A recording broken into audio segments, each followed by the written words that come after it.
kids, it's Food Friday. So today, I'm going to cover some of the deadly toxins found in your local produce section. Our first item is rhubarb. Now, the part of the rhubarb that you normally eat, the delicious red stalk, is virtually toxin-free, so no worries there. It's the greenery of the plant that's a cause for concern.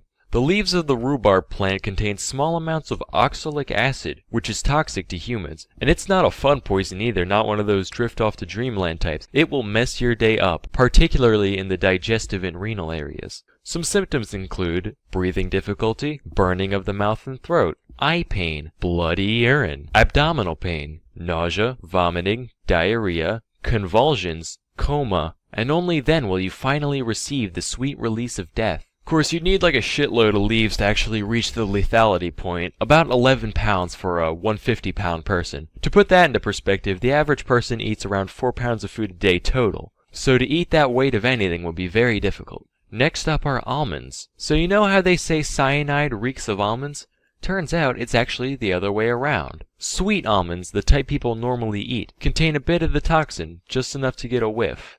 After eating about a pound of them, you may experience some of the more mild symptoms which, while they're not exactly fun, aren't quite as bad as oxalic acid. In order for the poison to actually be deadly, you would have to eat around 4 pounds of almonds in the course of a couple hours. Considering that's the total food intake daily for an average person, and that you would be vomiting, cramping, and hyperventilating the whole time, it'd be hard to pull off. Next are apple seeds. Most of you are probably familiar with this one. Apple seeds contain cyanogenic glycosides, which are materials that produce cyanide once they enter the digestive system. These chemicals also have a significant presence in a whole menagerie of other produce items, but out of all of these, apple seeds will give you the most bang for your buck as far as potency goes. You would only need around 3.5 ounces of the seeds to do yourself in, which is a lot easier to pull off than the last two. Of course, the whole point of seeds in fruit is so that things will eat them and crap them out elsewhere to spread the plant around, which would be pretty hard to do if the thing carrying your babies keels over and dies. For this reason, the glycosides are only accessible when one crushes the seeds open. Whole seeds are relatively safe. But if you really wanted to off yourself, you could toss 18 apple cores in a blender and drink the whole thing. The most virulent thing you'll find in your entire produce section, however, is none other than the kidney bean. Yes, this innocent-looking legume holds some sinister secrets. Kidney beans contain a toxin known as phytohemagglutinin, and as little as 4 raw beans worth is enough to trigger symptoms. The main sign of kidney bean poisoning is known scientifically as two-tip tummy terrorism. Boiling the beans deactivates the toxin, which is why we can eat them normally, but heating the beans below the boiling point, as in a slow cooker, actually increases the toxin's potency, to the point where a single heated bean is enough to get you blasting out of both ends. I couldn't actually find any reports on deaths caused by the toxin, probably because everyone who ingests it ends up propelling it away from them at high velocities a few hours later. But it'll certainly make you want to die at least. There are a bunch of other minor sources of poison present in your produce section, of course. I just decided to highlight a few.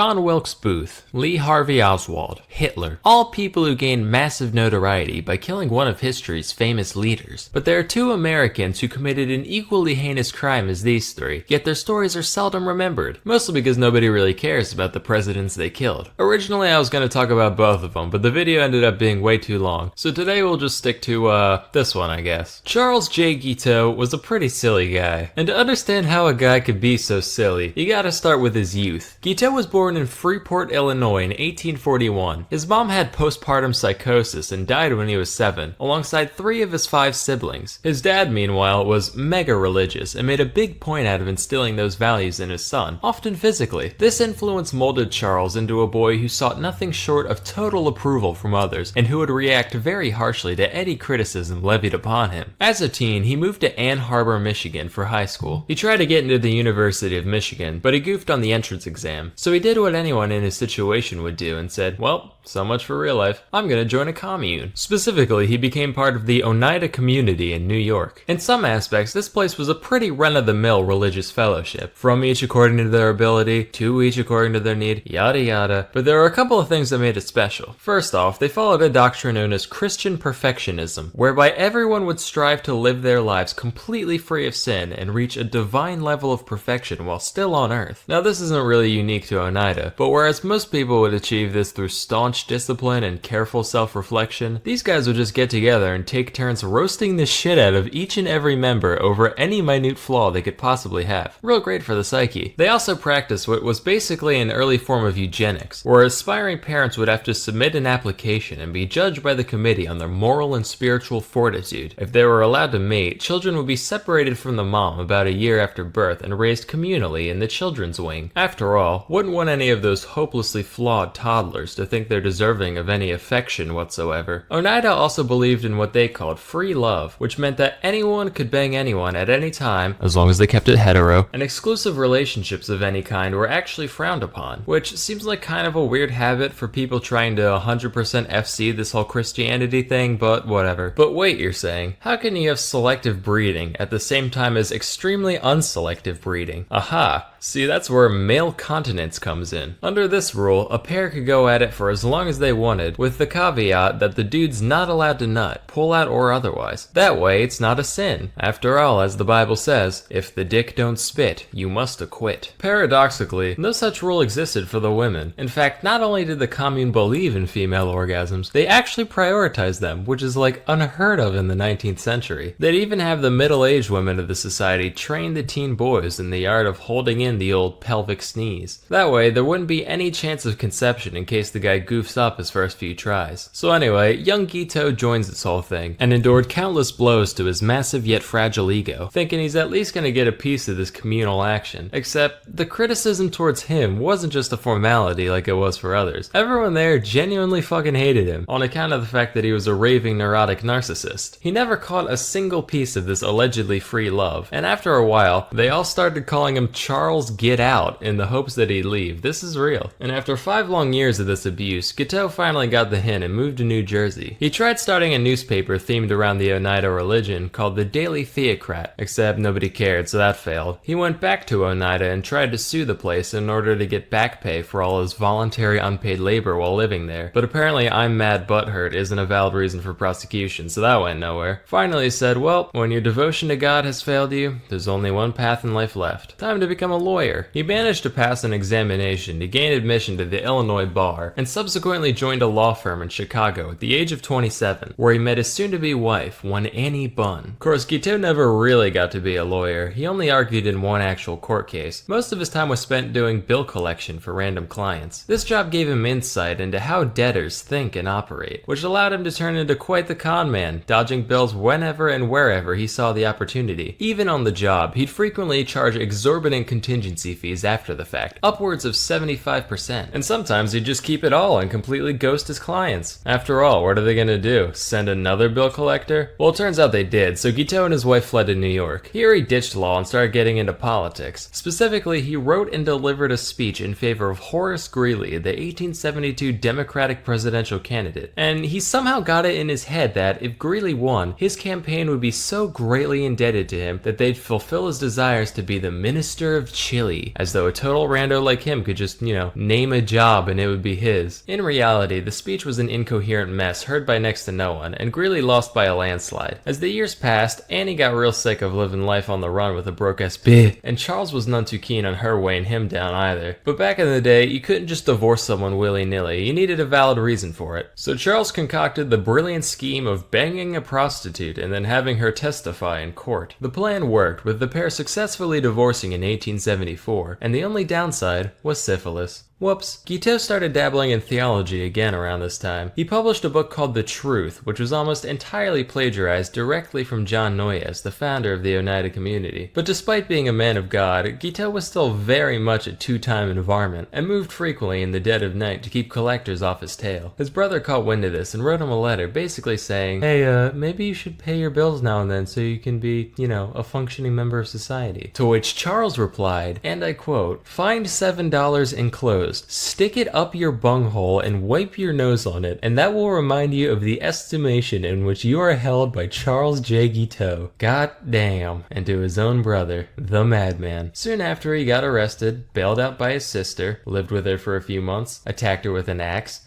went to DC, rambled about religion to anyone who would listen, moved to Boston, got in a boat accident where everyone in his boat was fine, but everyone in the other one fucking died, took this as a sign from God, moved back to New York and got back into politics in 1880, this time as a Republican. During this campaign, there were two main factions of Republicans, known as the Stalwarts and the Half-Breeds, which sounds like some Tolkien shit, wish we had names like that today. Now, Guiteau considered himself a stalwart, and in a similar vein to his 1872 venture, he wrote a speech to promote stalwart candidate Ulysses S. Grant, who was shooting for his third term. But before he got a chance to deliver the speech, one James A. Garfield took the candidacy completely out of nowhere, beating out both factions single-handedly. He was like, rats, how am I gonna get power handed to me now? So he literally just scribbled out all the references to Grant and replaced them with Garfield and was like, yep, that'll do it. He read this speech all of twice, along with handing out copies to the Republican National Committee. In reality, this really didn't accomplish much, but when Garfield managed to win the election, Guiteau was like, yes! That was entirely me!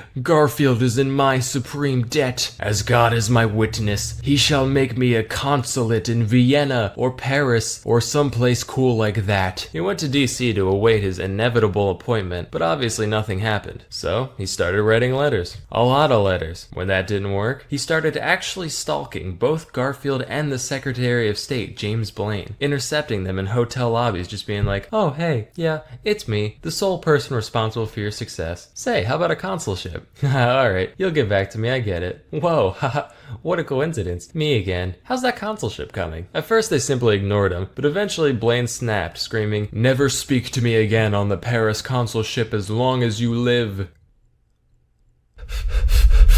Damn you, Garfield!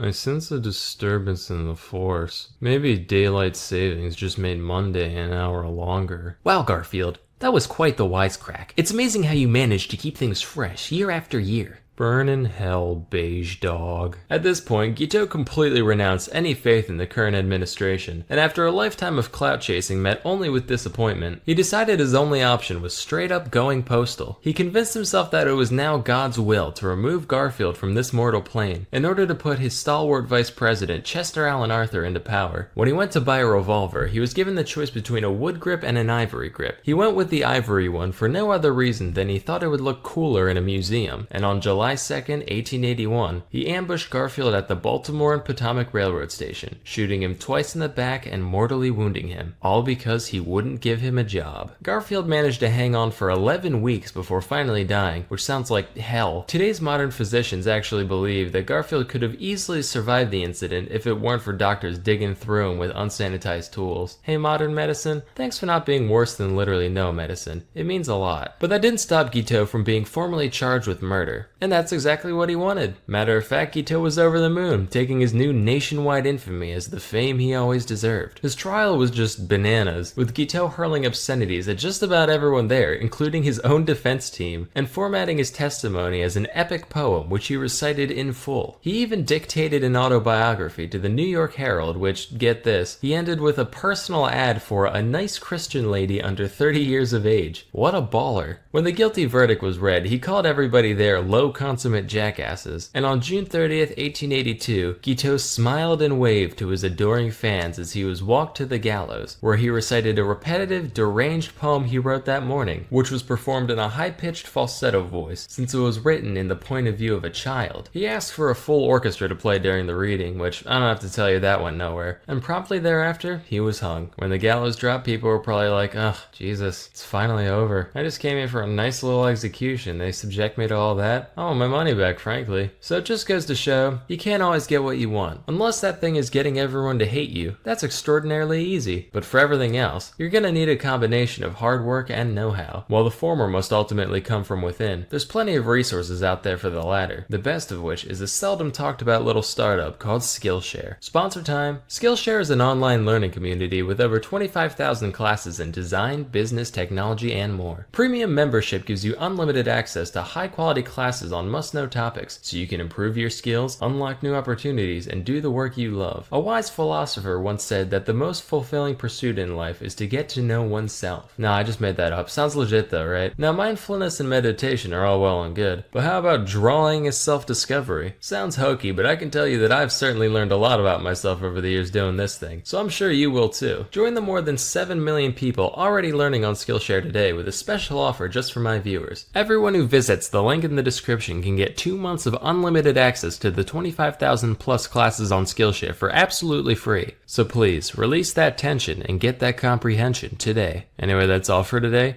Till next time, I'm Salmonella. I'm to alienate 23.9% of the United States from my potential audience, because today, we're talking popes. Now don't get me wrong, the modern papacy is a great thing. Just a genuinely virtuous man being elected to govern and set an example for Christians everywhere. That's awesome. But back in the day, not so. See, in the Middle Ages, the church was one of the greatest powers in the Western world, having massive influence over monarchs and laymen alike. And as we know, with great power comes great tomfoolery. Here's some of the less wholesome popes that history has to offer. Pope Stephen VI assumed the pontificate in May of 896, during a time of great instability for the papacy, where rulers and families of all different shapes and sizes were vying for influence over the Catholic Church. As such, successive popes from this period often had different ideas about how things should be run. Stephen, for example, didn't much care for Pope Formosus, the guy before last. Why? It's complicated. Even if I could wrap my head around all this, it'd probably be boring as hell, so just take it on good faith that Steve had a lot of beef with Formosus. So much beef, or as we call it, papal bull, that Stephen couldn't even be happy that the dude was already dead. So he had the 8-month-old corpse of Formosus dug up, dressed up in pope clothes, sat down on a throne, and literally put on trial, with a deacon appointed to give all his responses for him. So you thought you could get away from the law with that little dying stunt of yours? Well, tell me, Mr. Thrombosis, did you violate canon law, commit perjury, and pretend to be a bishop when you weren't? Yes, pasta fazool, I am a fool. I've heard all I need to hear. This court finds you guilty, and everything you did as pope, we legally declare to be fake and dumb and stupid and dumb. Now throw him in the river. What? The river? Can he do that? See the hat? That means I'm Pope. P-O-O-P Pope. You better 3-point that bitch into the briny deep right quick, or I'm gonna raise hell. Metaphorically. So they throw him in the river. This whole thing caused an uproar among Formosus supporters, and after Formosus' corpse was allegedly seen performing miracles at the riverbank, Stephen ended up being overthrown, imprisoned, and executed by strangulation. The body, now slimy and disgusting, was fished out of the Tiber and reinterred in St. Peter's Basilica, where it rests to this day. Next, we'll talk about John the 12th. This guy already looks like one of my characters. Why don't we just, yeah, there we go. This guy ascended to the throne when he was just 18 years old, which is insane. If I was elected world's biggest hat wearer at that age, you better believe things would get real unpapal real quick. I'm talking gambling, hookers, setting fires, and toasting to the devil. And wouldn't you know it, these are all things John the 12th did. It's said that he took the sacred palace and literally made it into a whorehouse. Matter of fact, while researching the guy, I stumbled across this list of sexually active popes. This is a real Wikipedia article. Take a hike, toilet paper orientation, daddy's got a new favorite. John is featured prominently on this list, of course. He had a thing for widows for some reason. Personally, I'm not big on weepy old hags. I'm more of a carefree young hag type of guy, but to each their own. He also banged his niece a bunch, which not the most virtuous act, but you know, Middle Ages and bloodline, fucking whatever. His playboy lifestyle eventually caught up to him though, leading to the Synod of Rome, where everyone got together to talk about what a piece of shit he is so they could kick him off the throne. Besides all the deviancy, there was a lot of things they had problems with. For one, someone once offered John some money to ordain a 10-year-old as a bishop, and he was just like, alright, I would have done it for free, honestly. Look how big those robes are on him, that's hilarious. He also had a deacon ordained in a horse stable, just like, oh, for fuck's sake, alright, let's get this over with. Shouldn't we be doing this in like a church? Listen, bucko, if it's good enough for Jesus to be born in, it's good enough for you to have your little cardinal party. No, sir, not cardinal, he's just a deacon. Not if you keep running your mouth, you aren't. He also liked going on hunting trips now and then, generally considered to be something popes don't do. Although my suspicion is that they were just tired of cleaning his big stupid camo hat every time. Probably his worst act, though, was putting on a helmet, followed closely in second by the time one of his subdeacons got on his nerves, so he literally cut off his dick and murdered him. So between all this and some conflicts with Otto I of the Holy Roman Empire, John was uncanonically ousted in 963. Except as soon as Otto left Rome, nobody was there to pressure him off physically anymore, so John was like, lol, just kidding, rounded up all his groupies, kicked the new pope off the throne, and continued his role like nothing happened by early 964. But just a few months later, fate caught up with John, and he died the way he lived.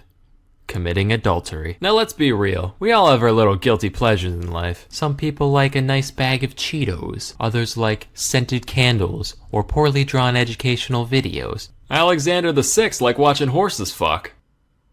According to Vatican chronicler Johann Burckhardt, he would specifically arrange for his stallions to be introduced to mares in heat outside his palace, and he'd stand up on his balcony to watch them violently mate, which just tickled him pink for some fucking reason, and he'd laugh uproariously during the entire spectacle. He also once threw a party in the palace called the Banquet of Chestnuts, also referred to as the Joust of Whores. Wait a minute. Horse jousting. Horses banging. Was dyslexia a thing back then? Nah, but during the banquet, Alexander had 50 of Rome's finest raggedy harlots line up and strip down for him and his guests, which, by the way, included 2 of his children, which, by the way, he had many children, but at this point hardly a concern. Guests began throwing chestnuts at the ladies, who got down on their hands and knees and scrambled frantically, like the cook at Denny's when I held him at gunpoint, trying to collect as many as they could. After this went on for a while, Alexander was like, alright kiddos, game time. Whoever can bang the most broads before the night's over wins Rome's finest silks, and the only condition is that anybody who makes a joke about nutting on someone's chest is disqualified.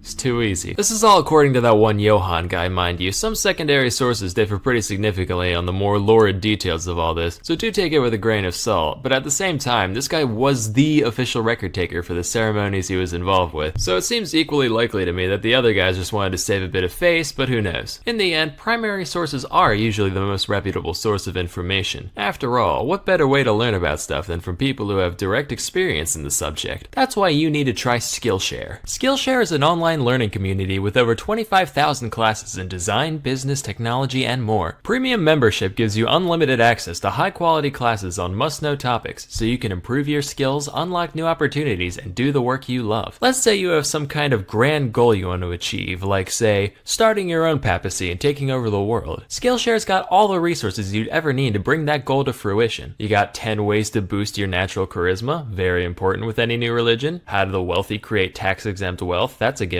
Basics of balloon twisting, just because they say children are the most important ones to indoctrinate, you know, the whole Joe Camel theory, etc. Join the more than 7 million people already learning on Skillshare today with a special offer just for my viewers. The first 500 people who visit the link in the description will get 2 months of unlimited access to the 25,000 plus classes on Skillshare for absolutely free, so please. By a lot of people that there's nothing more exciting than the metric system. They may have a point, but I can still prove them wrong. Today, we're going to talk about some specific lesser known units of measurement. First is the Schmidt Pain Index. Now, anybody could tell you that getting stung by a bug tends to hurt, but just how much does one sting hurt compared to another? Are yellow jackets worse than hornets? Are fire ants worse than honeybees? Nobody in the world of science knew for sure. That is, until a young upstart by the name of Justin Schmidt decided to boldly go where no entomologist has gone before. But how did he plan to quantify the level of pain caused by different insect stings? Well, it went something like this. Alright, honeybee. Zzz, ow, God, that hurt. I'll give that like a 2. Next, paper wasp. Zzz, ah! Okay, that's like a 3. Next, let's try bullet ant. Jesus Christ, Mary Mother of Satan's left nipple, it's like my hand is made entirely out of urethras, and each and every one is having a red-hot catheter put in and ripped out 5 times every second. My very being is on fire. My only desire left is for death himself to bless me with sweet relief. I'll give that a 4. No. 4+. In all seriousness though, I'm pretty sure the index is meant to be logarithmic, like earthquake magnitudes. So just like a magnitude 7 earthquake is 10 times as powerful as a magnitude 6, a bullet ant sting causes 100 times as much pain as a honeybee. In total, Schmidt cataloged 78 different species of the order Hymenoptera, which includes ants, bees, and wasps. You can tell a man is really dedicated to his job when, after getting stung by 77 insects, he says to himself, you know what? That wasn't enough. I need one more creature to inject its venom into me, and only then will this list be complete. I guess you could say he just really gave a Schmidt. Next is the Waffle House Index. So for those of you that didn't know, the Waffle House is one of the most resilient establishments in the world. Whereas most restaurants would simply close down in the event of, say, a hurricane, Waffle House just goes from their normal mode to disaster response mode, following extensive protocol that allows that location to keep serving customers in spite of low food supply or even a power outage. In response to this business practice, FEMA came up with what is known as the Waffle House Index, which is a system to easily assess how badly an area is damaged damaged by a natural catastrophe. If the Waffle House is fully open, they're in the green, which means things are basically fine. If the Waffle House is using their low supply menu, you're in the yellow, which means that the area is almost certainly mid-disaster. Finally, if you're in the red, that means the Waffle House is either closed or gone. Now that's a sign of some real nuclear zombie holocaust type shit going down, so if you're not already dead, you should probably vacate the area. Most engineers could tell you that, structurally speaking, the triangle is the strongest of all shapes. But I believe that there's one shape that's even stronger.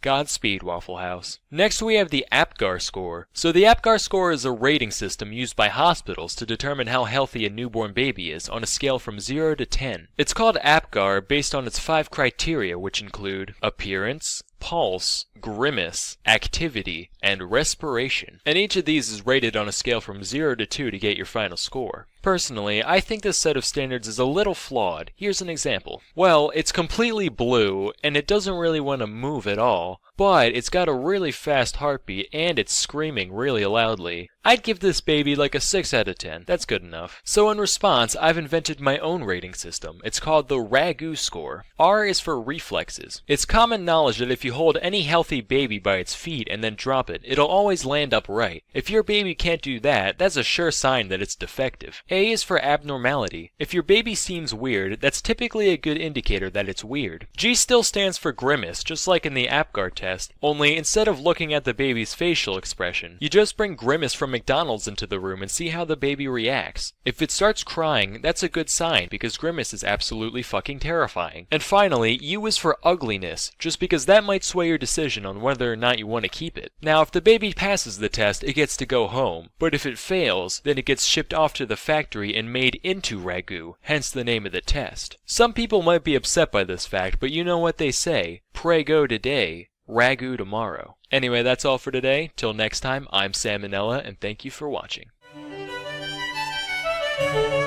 Today's video has been sponsored by Ragu brand pasta sauce. Hey kids, it's Wildlife Wednesday, so today I decided to make some animal planets. No, not that Animal Planet. What I mean is, if you took every member of a certain group of animals and just rolled them into a single ball in space, how big would that sphere be? And I got some interesting answers, but before I show you my findings, I'll quickly go over my process. So first, I found the full population of a given creature or set of creatures. Then I would take the average weight of that creature and multiply the two together to get the total mass of that creature on Earth. To go from mass to volume, however, you still need the density of whatever you're measuring.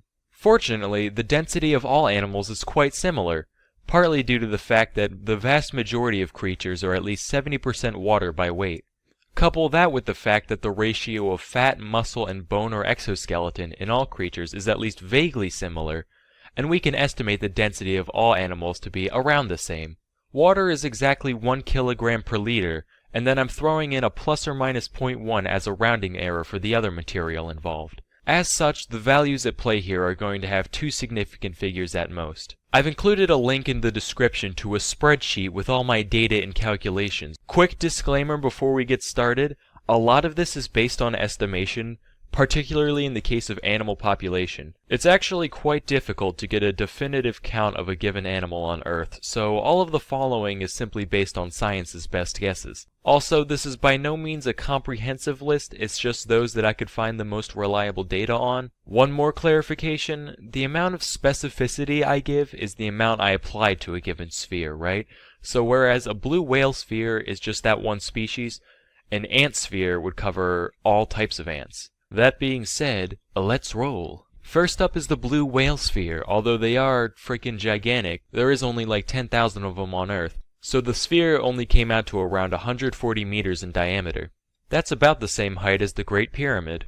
A bit larger than that is the elephant sphere, which came out to around 170 meters. Next up is the domesticated cat sphere at around 180. That's only slightly smaller than the Roman Colosseum, which was 190 in diameter. Next up is the camel sphere at around 260 meters. Slightly larger was the domesticated dog sphere at 280. Then the chicken sphere at 330. The horse sphere is at 370 meters in diameter. Larger than that was the ant sphere, which came down to around 420 meters. I almost didn't include this one as it is very difficult to find a definitive answer on ant populations. All the sources I found differed by like an order of magnitude or two, so I just averaged them out. Anyway though, imagine like falling back first into this thing and just having all the little minuscule creatures just consume you into their mass. Feeling itchy yet? You should. Anyway, this ball was just shy of the Empire State Building, which stood at 440. Next up is the Sheep Sphere, which got up to 650. Close to that is the Vatican City, which is 663 meters across. That means the Vatican is just big enough to hold all the sheep in the world. If that's not a metaphor, I don't know what is. Near the top of our list is the Antarctic Krill Planet, which reached about 950 meters. The People Planet was just a smidge larger at 960. Interestingly enough, despite the fact that there are 7.4 billion people in this sphere, it would only take 585 of them stacked toe-to-head to reach the height of the sphere. Anyway though, you'd think the human planet would be the largest since for our size we're so disproportionately represented on Earth. However, our largest planet is actually due as a result of our giant population, as well as our voracious appetite. The Cow Planet, you see, is at a diameter of about 1.2 kilometers. That's around 2/3 of the length of the Brooklyn Bridge. So all this time you humans thought you ruled the earth, when in fact we are merely the servants to our cow overlords. I'm Salmonella, and thank you for watching. As we all know, the evolution of species is an incredible process, driven by little more than the random chance that certain mutations may happen to provide a practical advantage in a creature's environment. And as a result, there's a lot of things out there that look super dumb once you strip back a few layers. Here's the top 10 worst animal skeletons of all time. So first and foremost, I'd like to settle a little debate I've been seeing floating around the past few weeks. Yes, penguins do, in fact, have knees, but in order to hide full-grown legs into one plump cylinder, you gotta have a little skeletal trickery on your side. You guys ever do wall sits in gym class or elsewhere? One of the most torturous exercises out there. I now feel even worse for penguins, because not only did they have to deal with living in a frigid black and white hellscape, the most hostile environment known to man second only to the vacuum of space, all the while constantly pursued by ravenous bloodthirsty sea dogs, but they're also secretly doing wall sits their entire life. Quick side note, in Mandarin, the word for penguin consists of the characters for business goose, which is fucking hilarious. Like one day a goose put on a suit and said, "Today it is time to make a name for myself, honk." This next guy is known as Parsons chameleon, found in the more remote regions of Madagascar. Notice the fleshy protuberances around its nose area. Turns out, not fleshy, not even remotely fleshy, not even one flesh. Instead, it just has a skull forever frozen in time in the middle of exploding. Like it sneezed right in the middle of God shaping it out of clay, and he was just like, whatever, it's a feature now. So for that, this rough-headed reptilian gets number 9. Normally I would have ranked it higher, but that's a dope tale, so he gets some pity points. Next is the pufferfish. So for most of my life, I've pictured pufferfish as just not having any bones. I know it doesn't really make sense, but neither does them turning into a balloon like a goddamn cartoon. Turns out, in their normal state, they actually look like this, and when they inflate, those concentric rings of spine slide outwards past one another to cover the full area, like the aperture of a camera lens expanding to cover the full frame of the fish. The sheer ingenuity of this design has shattered my childhood dream of real-life balloon animals, which has earned the pufferfish the number 8 spot on this list. Now, if you've gotten around to certain zoological circles, you've been shown this skull and been told, yes, that comes from the dwarf elephant. Oh, you've never seen one? That's because, they're extinct. And that thing in the middle? Yes, nothing more than the nose hole to which the trunk connects. However, if you're a rational, free-thinking adult like me, you can look past the lies spoon-fed to you by Nat Geo and other liberal media outlets and see this for what it is. A cyclops. Next is the orca, otherwise known as the killer whale, the panda torpedo, or the SeaWorld slave. Its skeleton is fairly normal at first glance, but check out this little thing under here. That little bony blip is actually all that remains of the legs and pelvis of the orca from when it evolved from land mammals. Personally, I think that's highly disrespectful to their ancestors. Like, they could have taken the seal route and used those legs for good in the water, but instead these sea cowards said, no thanks, we're gonna undo all that evolution and just be bigger, smarter, warmer fish again. But hey, we'll keep this little piece of nothing just to remember you guys by. Truthfully, I could have chosen almost any cetacean to pick on for this, but the orca's face also reminds me of SCP-682, which is the most OP overrated shit out there, so he gets the number 6 spot. Moving on, now bear with me here. In every other mammal on Earth, the canine teeth point downward from the gum to the mouth. You know, like a tooth. But this guy, known as the Babirusa, said, "Huh," and decided to have them grow up through the entirety of its fucking snoot and out the other end, which is the most nonsensical thing I've ever seen. Like, toenails out the front? How cliche. Let's make them go through the whole foot instead. Look, now I can kick good behind me. That's not all though. These tusks also keep growing for the creature's entire life, which isn't a problem in and of itself, right? Rodents, they keep chewing stuff to wear them down. Alligators, they just let them fall out now and then. But the Babirusa's like, pfft, I'll just nut in a lady pig long before this becomes an issue. So if it lives long enough, the teeth can curve right on around and slowly bore into the thing's face, like built-in Chinese bamboo torture. And occasionally, they can end up actually piercing the skull and shish kebabbing the brain. Now some people might say that this doesn't belong on this list, given that teeth aren't technically bones. And to those people, kids, we say, eat shit and die. Next we have the octopus. The octopus skeleton is so bad that it doesn't even exist. Sure, they got this little thing in the middle, but that doesn't count, that's just chitin. And yeah, they can get in a jar or whatever, but at what cost?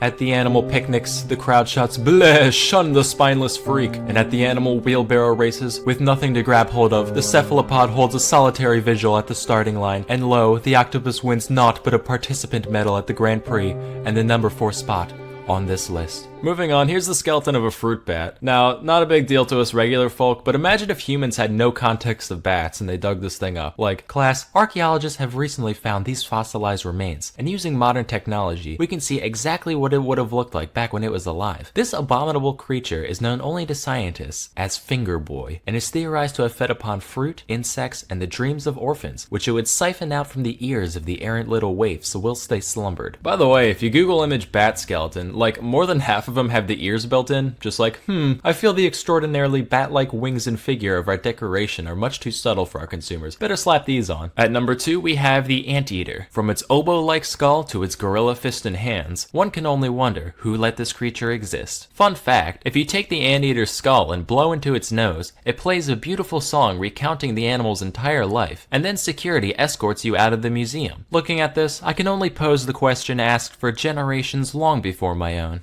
That being, why the long face? Before we get to the number 1 spot, here's a few honorable mentions. The wolf eel. The ostrich. This human-cat hybrid I found on a tabloid site. And of course, the mermaid. So at our number 1 spot, we have this creature.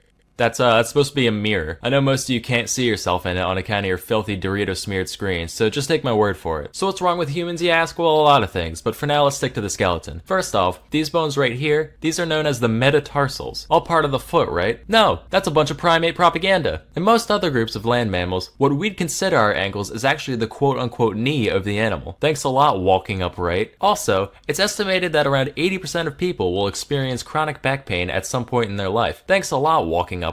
Lastly, probably something you've heard about at some point, our skull to pelvis ratio. For most animals, giving birth, not a big deal. Small heads, wide hips, mazel tov. But check out the big brain on Brett.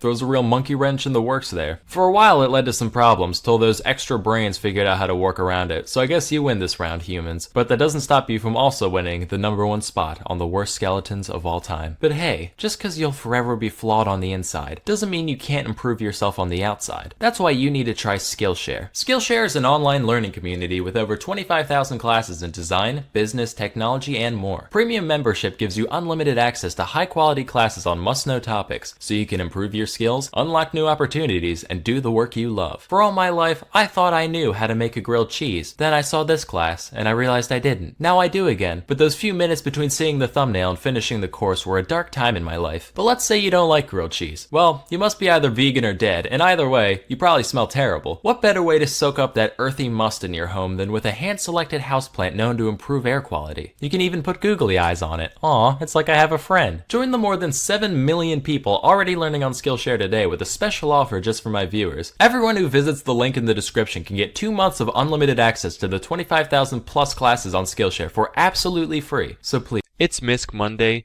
so I'm going to tell you all a story from my childhood. I was in 5th grade at the time, about 10 or 11.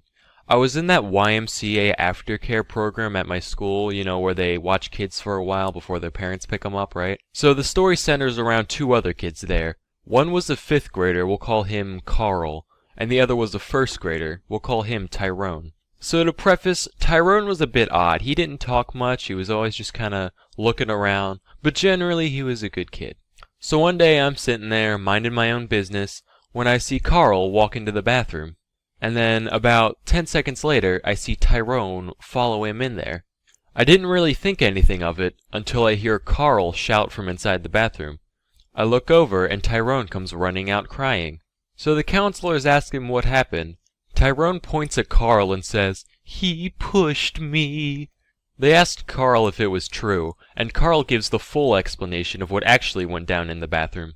So it turns out Carl was just at the urinal, minding his own business, when Tyrone walks in, walks right up to him, and starts poking him on the balls while he's peeing.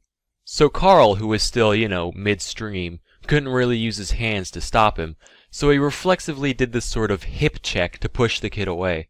The kid hits the ground, immediately starts crying, and runs out of the bathroom. So the counselors excused Carl and politely asked Tyrone what he was doing touching an older boy's nads.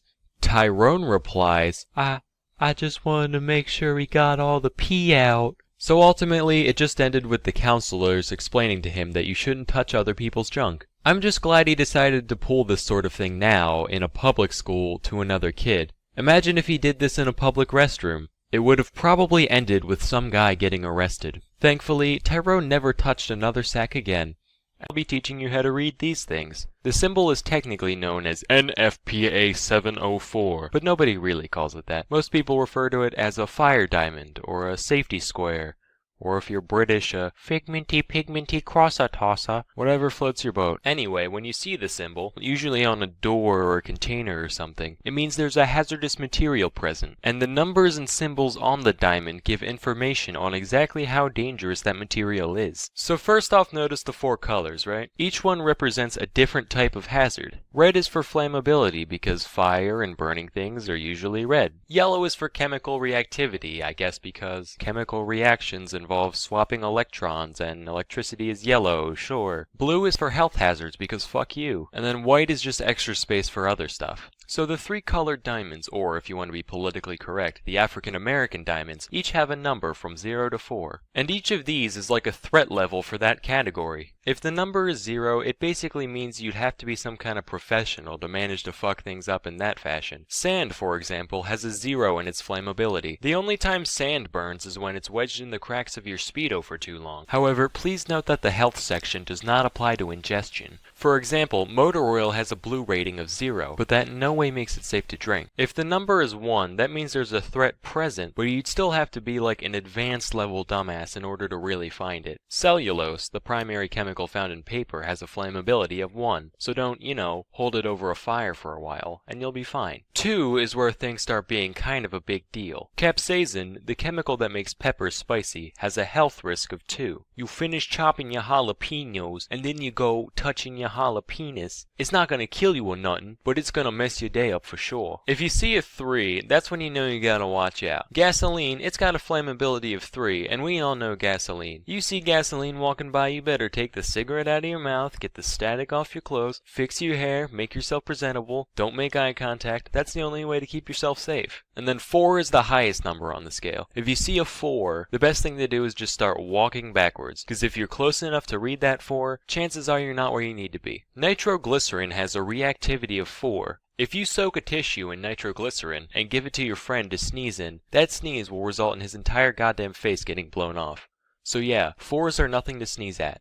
Literally. Now let's move on to the bottom bit. Unlike me, this diamond isn't just a big white waste of space. This is the spot for any extra warnings you need to know about. Most of them are pretty self-explanatory, like radiation, or biohazard, or gaze, so I'll just go through a few that aren't as easy to interpret. Take a look at this one. Unless you hear faint mooing while you're reading it, chances are it doesn't mean what you think. OX is short for oxidizer, which is basically something that produces oxygen when exposed to heat. This doesn't sound so bad until you realize that heat plus oxygen rarely ends well for most fuels in the vicinity. If you see this one, it means white people aren't allowed to touch the material. Just kidding. White people are allowed to do whatever they want. It actually means don't mix with water, or else it could explode or multiply or something. Ese means simple asphyxiant, referring to gases like helium. It basically means that while this gas isn't poisonous, it's also, not air, so if you breathe it for too long, you will still die. Alright kids, so now that you know all the ins and outs of these things, let me give you a little quiz. On the left we got a bunch of things, and on the right we have a bunch of fire diamonds. Pause the video now and see if you can match them up correctly. All done? Here are the answers. So now you know all about NFPA 7. Hey kids, if I learned anything from my middle school career, it's that what may seem like a good idea initially will often be remembered only as a foolish mistake. Here's a few pieces of technology from yesteryear that have since fallen into total obscurity. So I've always believed that there's no point in having many small things when you can have one big thing. Why have many shrimp when you can have one lobster? Why drink many glasses of milk when you can eat one udder? Why have many cheese-its when you can have one cheese-them? Patent pending. And why have many street lights when you can have one moonlight tower? These guys were real popular back in the 1880s and 90s, often standing at over 150 feet tall and illuminating several blocks from a single point. Not very well, mind you. Matter of fact, they were so dim, we didn't even have the conscience to just call them light towers. Had to go and stick the moon on the front so people didn't get their hopes up. But thanks to our good old friend the inverse square law, you still needed a fuck ton of light to pull this off. So they used incredibly harsh and UV emitting arc lights instead of incandescent bulbs. All the light of the moon and all the vision damage of the sun, talk about a win-win. Sadly, these beasts have fallen by the wayside over the past century or so, except for in Austin apparently, but they use friendlier mercury vapor lamps in them, so they only get half points. Now, anyone who's been around a baby long enough knows they always have a cloud of ghoulish stench hovering around them. Jeez Louise, somebody better air out that musty little muskrat before grandma starts drooping again. You could stick him on the clothesline for a while, but knowing that little moron, I'm sure he'd find a way to hurt himself somehow. Introducing the baby cage. Finally, city dwellers all across the nation have a way of unleashing their postnatal funk on the unsuspecting passerby below. These were in vogue for a while before falling out of style a bit of the way into the 20th century, because apparently society started deeming babies more valuable than air conditioners. I don't really get it personally, but this is also around the time we started putting lead in gasoline, so it's probably for the best we kept them inside all day. Matter of fact, it's my firm belief that without kids growing up breathing lead, there's no way pet rocks would have taken off in the 70s. Wow, alienating baby boomers. He's so brave and controversial. Now, in the days between the Great War and the not as great but still pretty alright war, people were trying to find efficient means of detecting an incoming air attack. They climbed their nation's tallest mountains to seek the wisdom of their greatest elders, and the wise men said, big ears. So that's what they did. These giant discs were known as acoustic mirrors and were designed to focus incoming sound over a 5-meter diameter into a single point. They were reasonably effective as listening devices. A few of them in Britain were able to pick up the sound of a plane from all the way across the English Channel. Of course, radar came along soon after, rendering these things completely useless beyond looking brutalist as hell. For real, instant album cover material right here. Ah! One of the Pep Boys is pulling a Spanish Inquisition on this poor wayward harlot. Huh. Just kidding. Despite the fact that this looks so very, very much like a state-of-the-art instrument of torture, it's actually just a beauty micrometer. Think those shoe size measure things at Foot Locker, only instead of one primitive measurement, it records the entire topology of your face and skull at once. With this data, a trained cosmetologist would be able to pinpoint exactly what features of your head should be enhanced and reduced with makeup in order to achieve a maximum calculated attractiveness after you've paid for their services. Clearly this device must have been effective. After all, beauty is entirely objective. What, eye of the beholder?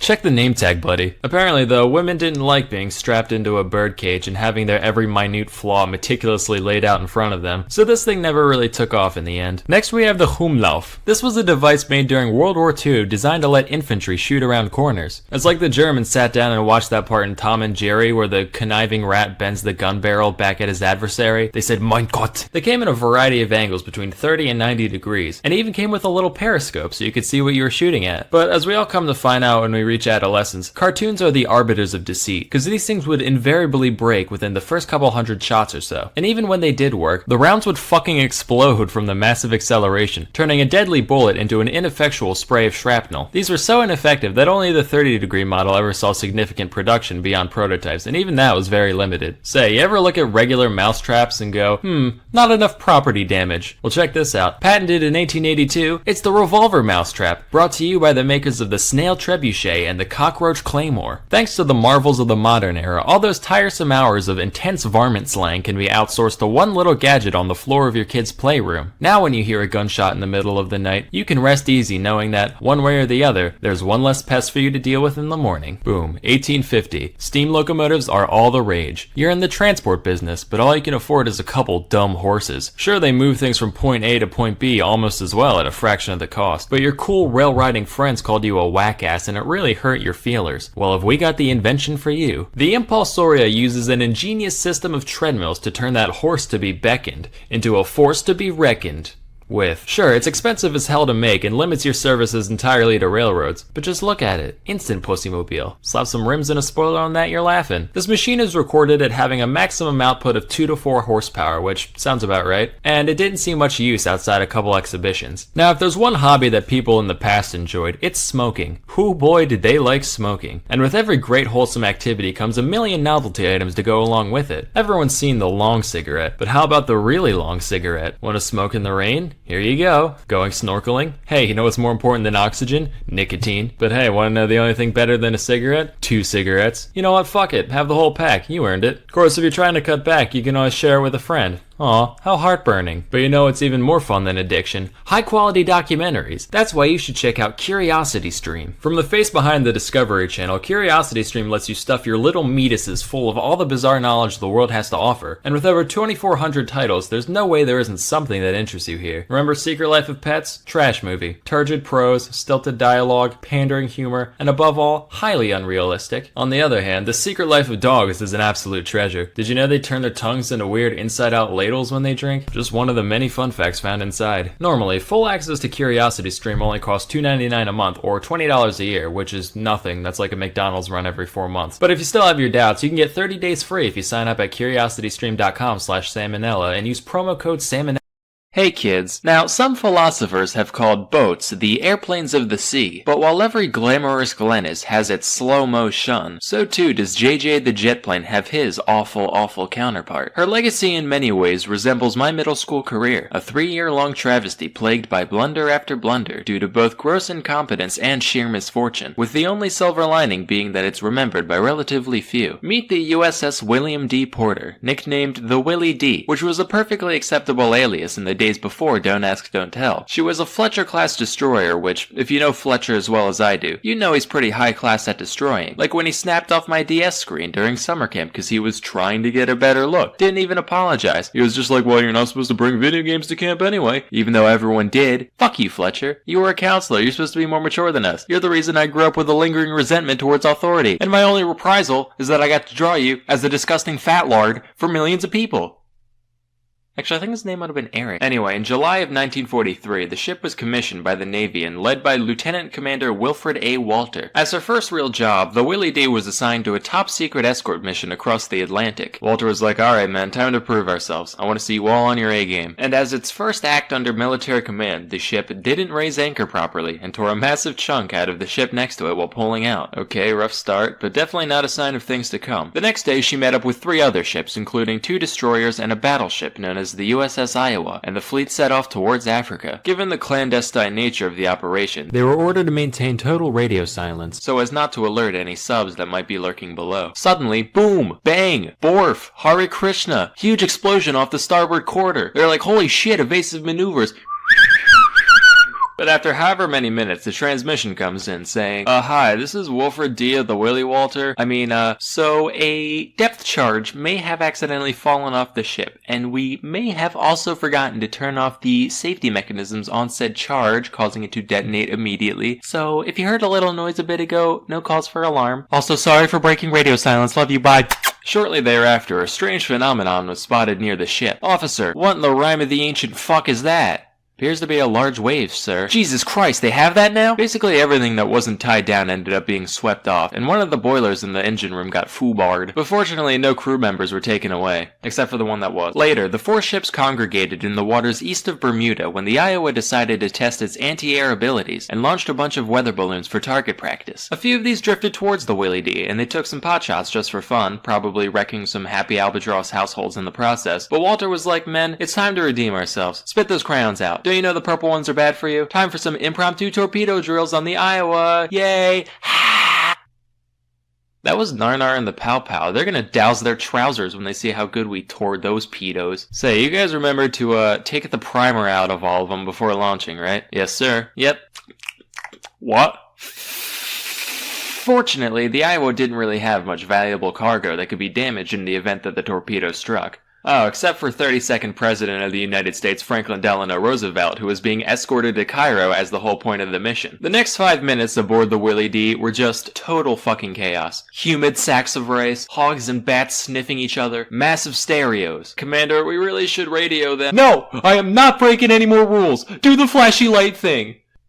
Hey, incoming signal from old Iron Brains, a yuck. They're saying they're, going to reverse at full speed? What? Shit off a bowsprit, this ain't working! Fine, call him! FaceTime, Uvu, I don't give a hoot! The transmission arrived in the nick of time, and the torpedo detonated a safe distance away in the Iowa's wake. Of course, that didn't stop the entire crew of the Willie D from being arrested for, shooting a torpedo at the president. Lawton Dawson, the Elmer's eater from earlier, was initially sentenced to 14 years hard labor, till FDR came out and was like, no, it's okay. Boys will be boys. But we are sending you and the rest of Carnival Cruise Line to Alaska, where there's fewer things to ruin by being yourself. Get it, Carnival Cruise Line? Because you're the worst. And also clowns. So they kicked it for a while in the Aleutians, otherwise known as the Tale of the Pregnant Rat that makes up Alaska. This went on mostly without incident, except for when they were anchored outside an officer's home during a New Year's Eve party, and a sailor got drunk and decided to fire off one of the 5-inch guns for a laugh, ended up sending a bunch of his geranium straight to hell where they belong. Other than that, smooth sailing. Then they hung out at the Philippines for a bit before Central Command was like, alright, looks like you smoothskins are ready for actual missions again. Except you're going to clown college. And the Willie D was sent to the Battle of Okinawa under the leadership of some guy named Charles. Here they actually did some worthwhile stuff until June 10th, 1945, when a kamikaze began to dive towards them. They weren't able to shoot it down, probably because it wasn't American, but it crashed in the water some ways away. They were like, phew, crisis averted, turned their attention elsewhere, unintentionally driving right over where the bomber landed. The plane was like, the hell? Oh, shit, that's right. Bonsai.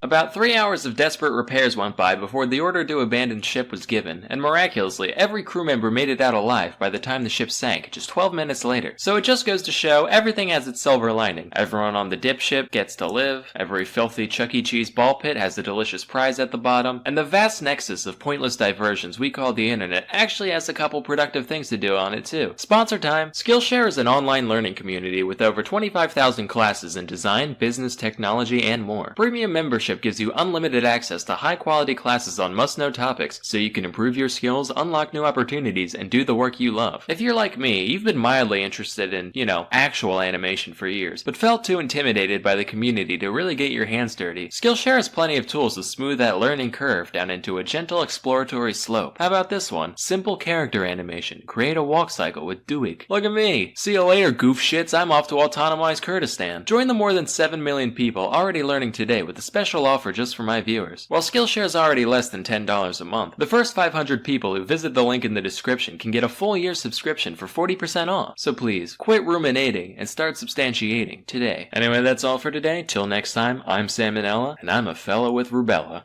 Kids, it's That Happened Thursday. So today, I'll discuss where different religious symbols come from. First up is Christianity. As most of you know, Jesus of Nazareth was crucified despite being supposedly sinless, so the cross is representative of his martyrdom. Personally, I always thought choosing the cross of all things to signify the whole religion was at least a little silly. Right, my prophet? He was a great dude, spread peace and love all along the land, performed many bountiful miracles, and then right at the end, he fell face first into a fucking bear trap and died. So that's our symbol, whole religion bear trap. Peace, love, compassion, and bear trap. Next up is the Jewish Star of David. It's been used now and then since the 11th century, but it only really got popular around the 1800s. There's no real special meaning behind it. They really just took a random symbol that was kind of around, called the hexagram, and made it their own. Bro, check out my new religious symbol. I'm pretty sure you didn't come up with that. Pretty sure that's a thing elementary schoolers do in their notebook when they're bored. Nah man, not once it gets popular. Then everybody will think of my religion when they see it. Whatever floats your boat. Jimmy, what is this in your notebook? Oh, it's just a little doodle. Jimmy, listen to me. We are Catholics. Now get over here and erase this blasphemy. But Mom, Now! Next is Islam. So, the star and crescent actually used to represent the Ottoman Empire, which ruled over most of the Islamic world during the 1800s. However, the empire dissolved after World War I, and its symbol was later adopted to represent Islam as a whole around the 1970s. Hey Rob, guess what? I'm starting a new baseball team. Isn't that the Chicago Cubs logo? Oh please, they're barely even a team. When's the last time they did anything? Nobody's using this symbol because nobody wants to buy their merchandise. Perfectly good logo. I'm taking it for my team. Couldn't that lead to a bit of confusion? Only because they'll see a guy in a Cubs jersey who can actually catch a pop fly. Next up is Taoism. Alright, so the yin-yang, or as they call it, the Taijitu, actually applies to a lot of Asian religions. Just, the Taoists use it as their primary symbol today. It originated in China, dating back to the 11th century AD. Although it's had a lot of different looks over the years, it's always represented the same idea of balance between contrasting forces in the world. Okay, Carl, balance of good and evil. Let's see your design. Not bad, not bad. Alright, what about you, Steve? What the hell is that? Oh, well, you said balance between good and bad in the world, so I drew a grilled cheese sandwich shaking hands with a razor blade covered dildo. What? Okay, all other questions aside, why is a grilled cheese the best thing you could think of? Have you ever had a grilled cheese? Like a real one with butter just smeared all over it, crust nice and crispy, sprinkle some onions in there, get out. Okay. So you know how when people are meditating in movies, they do that obnoxious Om thing? Well, apparently Om is actually the name of the popular Hindu symbol, and repeating its name aloud is said to be a sacred incantation, which is why it's said during things like rituals or yoga. The actual meaning behind the symbol is said to represent a load of different things depending on who you ask or when. Basically, whatever your purpose is, it's a one-size-fits-all prayer. Bless us, O Lord, and these thy gifts, which we are about to receive from thy bounty. This is taking forever. No, you know what? I'm gonna make my own religion, yeah. And our prayers, one syllable long. We're just gonna go ood whenever we feel like praying. That's it. Dinner table, ood! But how will you get any meaning out of that? It's my own word. I can give it whatever meaning I want. So I'll just give it all the meanings. It'll mean the soul, it'll mean the universe, it'll mean I don't have to recite any more long-winded bullshit.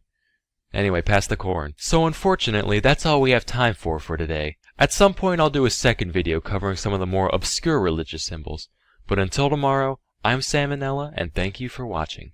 The human spirit is a very powerful thing. With the right temperament, it can allow us to survive things you wouldn't believe. However, some people are stronger than others. For example, I've never so much as broken a bone in my life. Haven't been hospitalized since that first time 20 years ago. So I'm like 90% certain if I'm ever forced to dance with death, my soul's pussying out to the great beyond first thing. On the other end of the spectrum, you got guys like Phineas Gage. Gage was a 25-year-old railroad worker in mid-19th century Vermont. He and his crew were busy gang blasting rock to prepare the roadbed for a newly planned route. This involves a big hole being drilled into the ground, filled with gunpowder, and packed down using a tamping iron. Well, being the gentleman and scholar that he is, Gage decides to lean forward and look directly into the hole, right? Now, the first rule of gun safety is to never look down the front of a gun. Everyone knows that. Gage basically just turned the earth into a gun and decided to put his head right in front of its gaping barrel, and wouldn't you know it, the powder goes off. The tamping iron shoots up into his cheek, moseys right on through his frickin' brain, and goes soaring out the other side, landing 80 feet away, all smeared with blood and thought juice. Now by and large, Gage should have dropped dead immediately and been thrown into a ravine for his blatant disregard for OSHA regulations, and that would have been the end of it. But I guess Shiva Gautama Christ-chan, the one true god,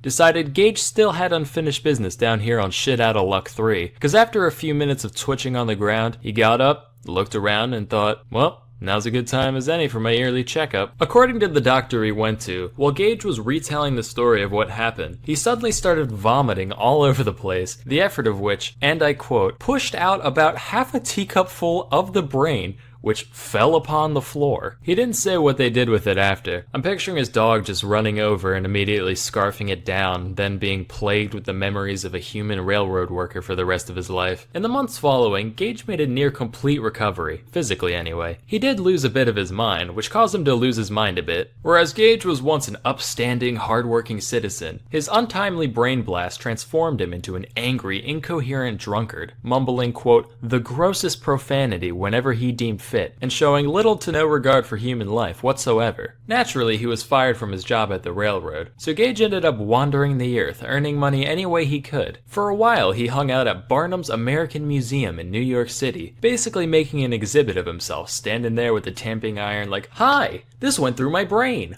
Bye!" He later had a stint as a farmhand in California and a stagecoach driver in Chile, which I don't know who let the guy with severe brain trauma and no depth perception drive a vehicle, but whatever. Over time, he actually became a lot more functional, until finally, 10 years later, when his brain remembered, oh yeah, I shouldn't exist, leading to Gage having a bunch of seizures and dying at age 36. A similar story happened with one Ron Hunt in 2003. He was an American construction worker who was drilling a hole above his head, when the ladder he was standing on decided to give way, leading to Hunt landing face first on a 1.5-inch auger drill bit. The drill went straight through his left eye and out the back of his skull. To give you a reference of what 1.5 inches of drill looks like, here's the actual x-ray that doctors took when Hunt arrived at the hospital. Miraculously, the drill ended up just kind of pushing his brain out of the way, leading to no cognitive impairment whatsoever. Matter of fact, Hunt was perfectly lucid while the doctors tried to figure out the best way to take the thing out of his head. Initially, they considered cutting it out, but that would have been too messy, so eventually they decided to literally just unscrew it from his head, like, alright, hold him still now. Oh, you fucking MILF. Lefty loosey. Does that mean the top or the bottom? What? It's a rotating circle. And? Okay, you hold on for one sec. Look, one way the top goes left, one way the bottom. So which? Clearly the one on top. Why? Tell me why. Why clearly? Same reason north is up on the map. It's just common practice. Alright, well sorry for not subscribing to your Eurocentric propaganda, Dan. You soggy cunt. Anyway, what were we doing? If you think Hunt was just a little too lucky with his incident, don't worry. According to Snopes, he was self-employed and didn't have insurance, so while the accident didn't ruin his life, you can sleep easy knowing that hundreds of thousands of dollars of medical bills and rehabilitation costs probably did. Our next tale revolves around Greg Rasmussen, a British-born animal conservationist who was studying wildlife in Zimbabwe. One day, he got reports of a highly endangered rhino being spotted in the area, so Greg took to the skies in a single-passenger plane to track the beast. Fate was looking down at Greg that day, and after a moment, it said, "No, rhino must die." And a huge gust of wind came out of nowhere, sending Greg into a tailspin, crash landing right in the middle of the untamed African bush. When Greg woke up, he found that his legs looked like used up tubes of toothpaste, so he was essentially trapped right where he was. Arguably worse than that was the fact that Greg was dehydrated before he even took off, hoping to get water at his destination. And just when things looked like they couldn't get any worse, they got worse. A group of elephants showed up and started harassing and straight up stampeding at Greg. With no other option, he starts banging on the wreckage as hard as he could. The elephants went, "Ha!" and decided to leave him alone. He was also approached by a pack of hyenas and actual lionesses on the hunt. But fortunately, animals are all morons, so the same trick worked on them too. Greg spent an entire day and night pinned under the wreckage, fighting off wildlife, severe dehydration, and extreme temperatures before finally being rescued the next morning. Incredibly, after over 100 operations, doctors managed to get Greggy's leggies up and running again. Although he was now 3 inches shorter, which is probably for the best, because now they can just stick the keys to the plane on top of the fridge so he never has another incident like this again. So moral of the story, us humans are resilient creatures who will do anything in our power to survive. And just as Greg Rasmussen banged on his destroyed plane to ward off predators in Zimbabwe, you should bang on your keyboard right now to ward off predators online with Dashlane. In this day and age, cybersecurity and privacy have never been more important, and only a select few people have the time, energy, and know-how to keep their data as safe as humanly possible. With Dashlane, you can take all your passwords and autofill data across all your devices and use the power of encryption to keep them out of the hands of lowly hackers. PC, Mac, iOS, Android, Chrome, Safari, Abacus, doesn't matter, Dashlane's got your back. No, Dashlane does not offer services for rudimentary mechanical calculators. Something especially cool is that you can actually change your passwords right in Dashlane without that whole chain of, okay, reset. Which email? Who knows? What's my favorite beverage? Well, I know 14-year-old me didn't say whiskey sour, so I guess I'm screwed. Dashlane Premium even comes with a VPN, so now you can take full advantage of unsecured Wi-Fi without your Neopets ever falling into the greasy hands of the lowlifes at Comfort Inn. So please, go to dashlane.com/salmonella to try Dashlane for free today. Also, the first 200 people to use the promo code SALMONELLA will get 10% off their Dashlane Premium subscription. That's all for today. Till next time, I'm Salmonella. Kids, let's talk about babies for a second. Now, I think we can all agree generally, babies suck at most things, either literally or figuratively. They have almost no life skills whatsoever. However, as it turns out, babies do actually have some traits that make them superior to adults in certain isolated aspects. In this video, I'm going to tell you guys about a few. First is the baby's non-drowning reflex. If babies under the age of 6 months are put underwater, they'll instinctively hold their breath. Additionally, their heartbeat begins to slow down as soon as they're submerged, which allows them to use much less oxygen and, as a result, stay alive much longer than the average person. As we all know, babies get themselves into bad situations all the time. Soon as your back is turned, they're off trying to lick another socket or whatever. So this reflex probably evolved from back in the day, right? Mom's off picking berries, baby wanders off, ends up in the middle of a lake, and somehow this whole reflex thing gives the village more time to, go get a raft and fish them out. Next is a baby's grip. They're able to support their entire body weight with just one hand, which is more than a lot of adults can do. Of course, it's kind of cheating because they only weigh as much as a baby, but it's still kind of impressive. This trait is shared by apes, whose babies instinctively cling on to the backs of their mothers. So that way, if she gets a little courageous swinging from branch to branch, the baby doesn't just go flying. Anyway, because of this, it's speculated that babies actually got their firm grasp from our ape ancestors millions of years ago. And it's only a bit later in life when your genetics go, oh yeah, legs neat, and ditch the whole grabby thing. Next, babies are also very seductive. Not in the sense of like strutting around in thigh highs, making dudes' eyes bulge. Not that seductive, but just in the sense of, hey, I like looking at this thing. We should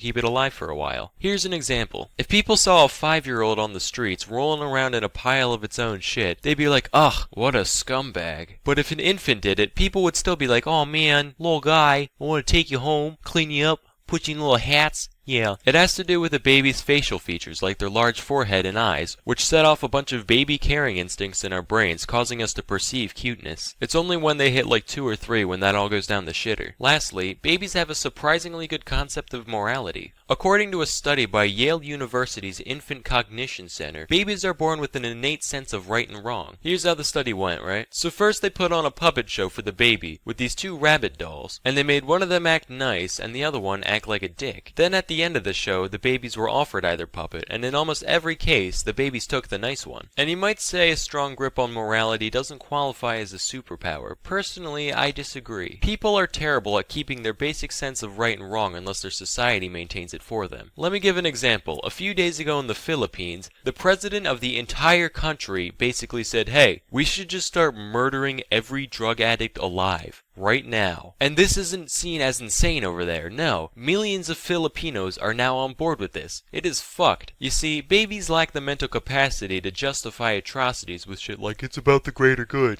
They have no prejudice. They just see people as people. And honestly, I think we could all learn a thing or two from that. Not to get all George Carlin-y on you guys or anything. Anyway, that's all for today. Till next time, I'm Sam Manella, and thank you for watching.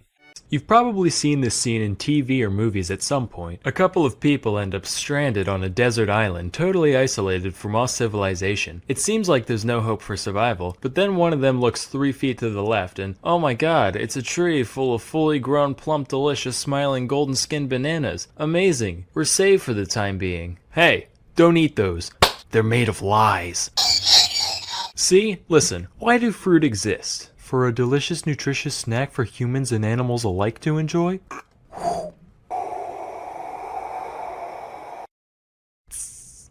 You didn't have to go throwing him into the sun like that. You're next, Susan! How did you know my name? I created you. Anyway, as most of you probably know, fruit are a thing because nature figured out, hey, if you put a little bit of deliciousness around your seed, it'll convince some idiot bird or something to carry your baby off to faraway lands, right? But then humans showed up and were like, hey, that's pretty nifty. Listen, is it cool if we selectively breed you for thousands of years to give you horrific deformities to crank up that whole deliciousness part a couple hundred notches?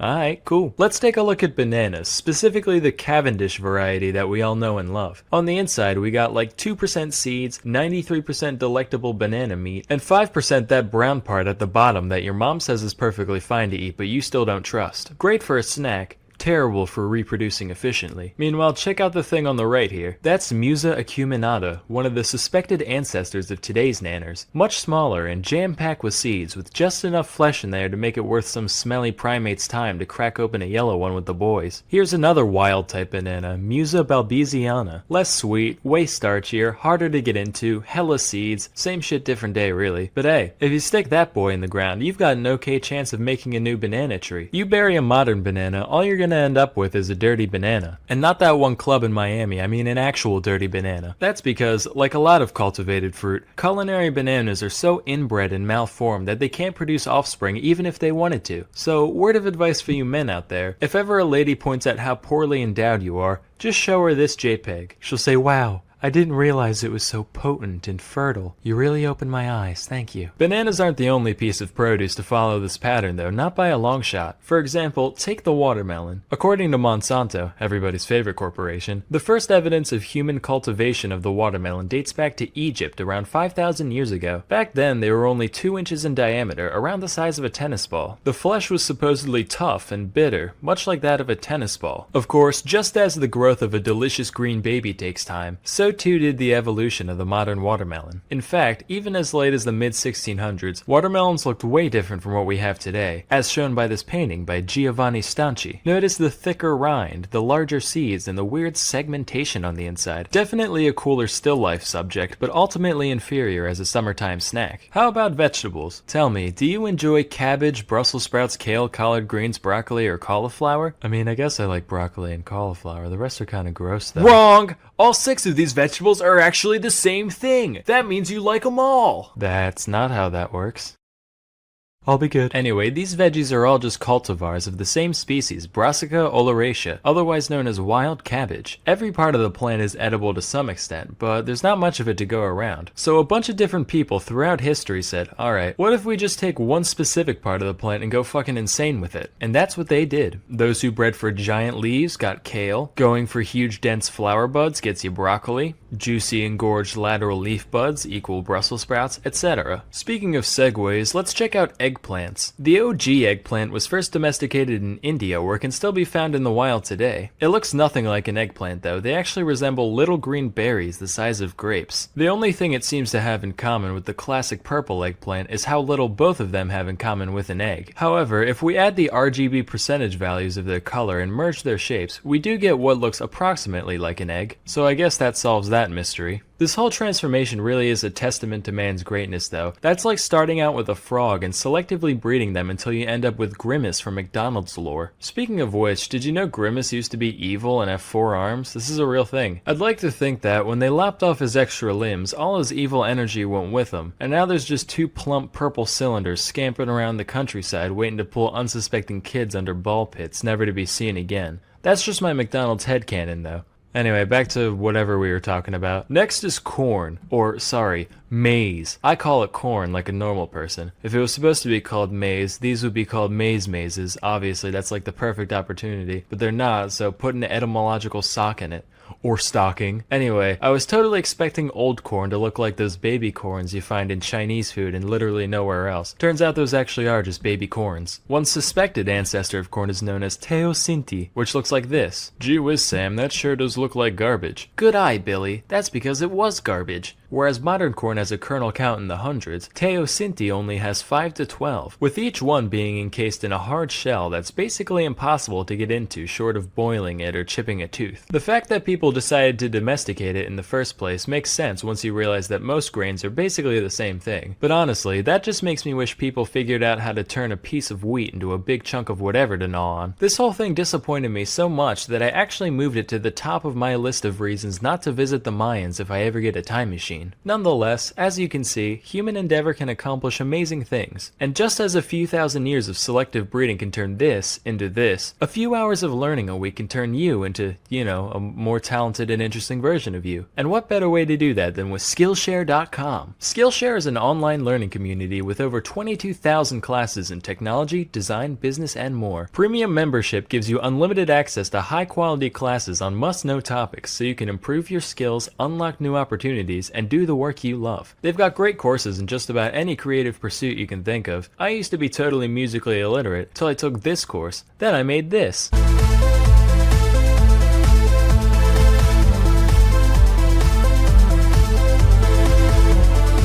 What about food? You like food? Of course you do. You'd be dead if you didn't. With Skillshare, you can make your own macaroons, fresh pasta, spring rolls, whatever. Join the millions of students already learning on Skillshare today with a special offer just for my viewers, where you can get 2 months of Skillshare for free. To sign up, go to skl.sh/samo2.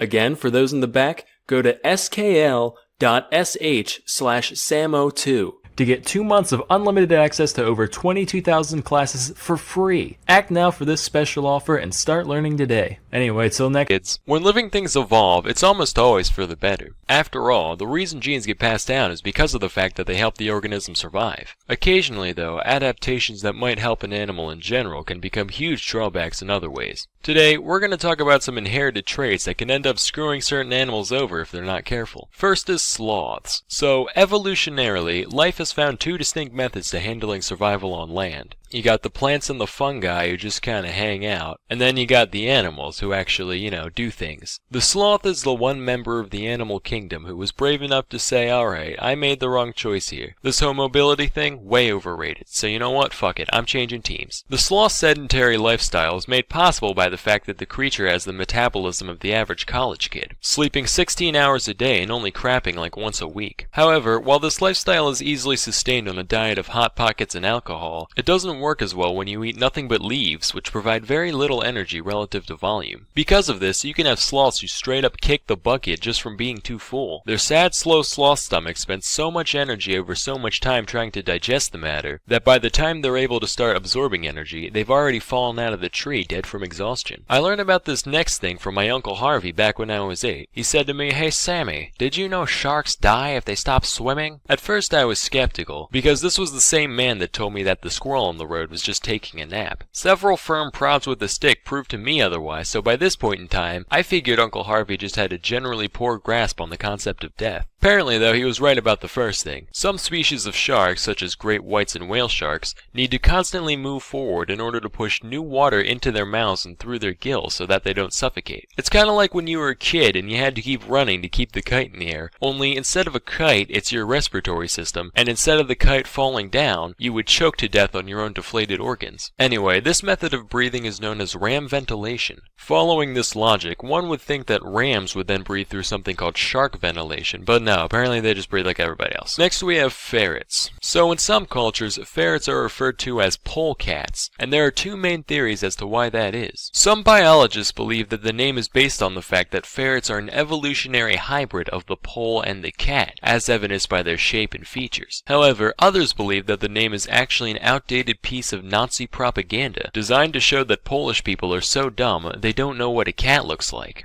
Nah, I'm just fucking with you guys. They're actually called polecats because of the old French word pole, meaning chicken, which comes from the fact that these guys would always break into farmers' hen houses back in the day. Back to the matter at hand, though, there is one critical difference between ferrets and cats. When a cat eats some weird household item, it can always just vomit or crap it out, problem solved. However, things get a little more complicated when your intestines are the size of shoelaces and your body is shaped like a sideways question mark. In fact, ferrets are probably the easiest to clog animals in the world. They can get blocked up and potentially die just from a few of its own hairs or a cherry pit or something getting lodged in their intestines. And it takes more than just a pipe cleaner to fix that kind of issue. Most ferret parents have to take their pet to the hospital in the event of a blockage, in order to have the obstruction removed through surgery. So unless you want to pay thousands of dollars in vet bills, make sure to keep an eye on your ferret so it doesn't end up killing itself on something random. How it feels to chew 5-gum.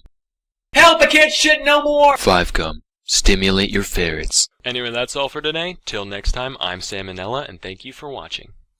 Today, I've got another character study for you all, a man known as Zhang Zhengshang. In 1881, he was born into poverty in the Shandong region of China. His father was a head shaver. Not a barber, mind you. If a head shaver's a barber, then a ditch digger's an architect. He also moonlit as an alcoholic. His mom, meanwhile, was a literal practicing witch and exorcist, already a recipe for success. Zhang joined a group of roving bandits at age 20, as one does, right around the Xinhai Revolution, where the Qing dynasty was overthrown and the Republic of China was established. But in 1916, the kidneys of the nation's widely disliked monarchist leader done shat the bed, causing a power vacuum that ultimately led to what is known as the warlord era of the Republic. During this time, different regions of China were constantly shifting hands between a collection of separate military groups, all of whom were ruthless both to each other and to the people they ruled over. And through charisma, favors to the right people, and a keen sense of military pragmatism, our humble highwayman soon came to be one of these warlords. Now Zhang was quite skilled as a leader of war. After the Russian Civil War, he recruited thousands of fleeing white Russians, not beverages but Bolshevik butchers, which bolstered his battalions and brought big bonuses to his bloodshed. He also made efficient use of armored trains, which proved to be highly cost-effective at transporting large amounts of troops and supplies. But that's not what you people care about, you want some clownage. Well, rest assured, Zhang was quite the character. Now we all know the age-old debate between positive and negative reinforcement. On the one hand, if you treat people well, you'll probably get the same treatment back later down the line. But on the other hand, nobody's ever taught a tiger to jump through flaming hoops with just pets and temptations. And if you think that's messed up, that's because, well, yeah, it is. Circuses are fucking evil. But like all great leaders, Zhang knew how to appropriately apply both the carrot and the stick. As an example of the former, he defeated the forces of enemy General Wu Peifu largely by convincing members of his army to defect, with the promise that they could keep their original rank after switching sides, which he fulfilled. But then he was like, yeah, I don't know if my loyal men would be too happy about being outranked by strangers. Well, only one solution here. All my guys are ranking up. Problem was, so many officers were promoted that Zhang literally ran out of gold and silver to make new insignias. He was like, I gotta think about this. Went out for a smoke, looked down, hey, wait a minute, and had the rest of the emblems made out of the colorful foil found in cigarette packages. It said that during the promotion ceremony, people would look down and notice their little star already had a rip in it before the event was even over. But hey, there's still a colonel or poobah or whatever now, they can't complain. On another occasion, he proudly announced that he would either win an upcoming battle or return home in his coffin. And though Zhang was many things, he was not a liar. So after he ended up retreating, his men paraded him through the streets in a casket while he waved and sheafed on a cigar. So you're probably wondering why they called him the dog meat general. At this point, my head was swimming with lurid fantasies about him eating dog flesh or wearing dog flesh or eating dog flesh. Turns out, nah, he was just real into pai gao, of which the act of playing was colloquially referred to as eating dog meat. And also because he ate dogs. He was also sometimes jokingly referred to as the three don't knows, since he didn't know how much money he had, how many concubines he had, or how many men were in his army. Well, funny, there was some truth to the nickname, which did sometimes cause issues. Some were minor. For one, he had a lot of trouble remembering the names of the 30 to 50 women of all nationalities in his harem, but he got around this by just assigning them numbers. Number 4 is real flexible, 27 makes a killer quiche, watch out for 14, she's a biter, and so forth. Other times, things got a little more dire. Later in his career, Zhang became the military governor of the province of Shandong, and while the warlord life suited him, domestic affairs were another story. Rampant human rights violations aside, the whole thing was just way poorly managed. For example, while Zhang did collect taxes on everything from theater performances to tobacco examination licenses, relatively little of his extortions went towards his war efforts or anything practical, with most of it being funneled into vanity projects and his own personal riches. So how did he fund his army? Well, for those playing at home, it's time to take a shot, because Zhang printed tens of millions of dollars worth of paper money in the form of military stamps with no reserve to back them up. Obviously, massive inflation ensued, but Zhang just said no, insisted the stamps had a 1-to-1 conversion with real money, and continued paying his men at the same rate. Fortunately for them, the invisible hand of the market is no match for the very visible fist of the soldier, because they just kick old merchant ladies' asses till they accepted the currency at face value. But unfortunately, kicking old ladies' asses can't solve everything. In the summer of 1927, Shandong was hit with a famine caused primarily by drought. At the time, many people prayed to Zhongxian, a folk deity, in an attempt to bring rain to these crusty lands. But Zhang Zhongshang, he don't get on his knees for nobody. He walked right up to the statue in Xian's temple, starts bitch slapping it, tells it to go fornicate with its sister, and then has his artillery crew fire shells straight into the sky for hours on end to show that god who he's dealing with. Sources differ on when the next rain was, but it did eventually rain, so in the end, Zhongshang got the last laugh. Speaking of which, our boy was also a renowned poet. Here's a piece he wrote about that very event. The sky god is also named Zhang. Why does he make life hard for me? If it doesn't rain in 3 days, I'll demolish your temple. Then I'll have cannons bombard your mom. Truly prophetic. He's got a few other good ones too. Let me just dim the lights real quick. Yeah. This one's called Visiting Mount Tai.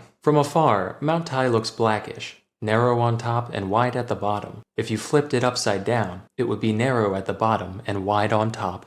I like that one a lot, because it's like he heard about metaphors without realizing they're supposed to have a second meaning. This one's titled Poem About Bastards. You tell me to do this, he tells me to do that. You are all bastards, go fuck your mother.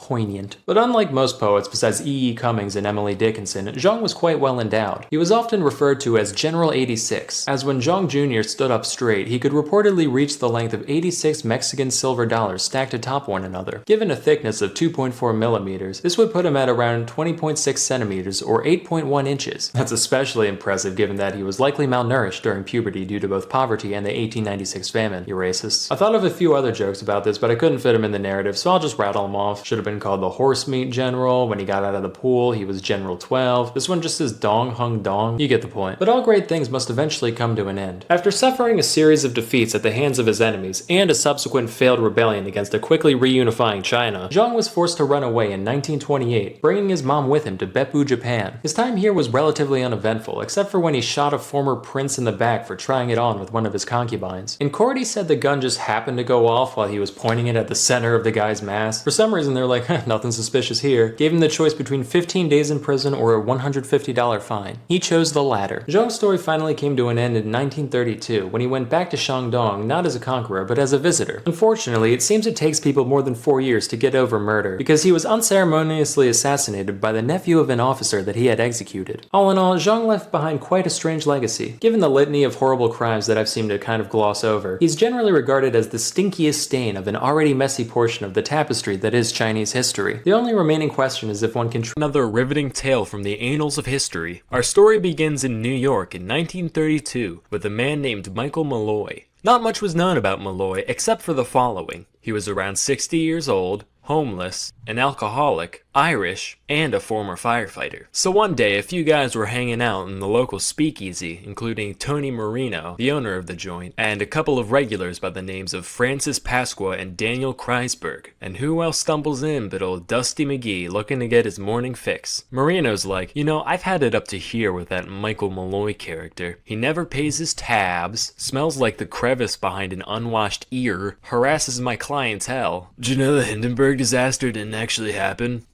Yeah, it was an inside job by the government to make Big Zeppelin look bad.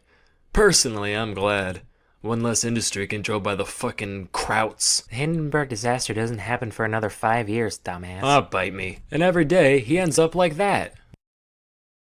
So Pasqua's like, yikes, seems like quite the dilemma on your hands. Lucky for you, I've come up with the perfect solution. Let me hear it. I say we deploy a ploy to destroy that unemployed Malloy.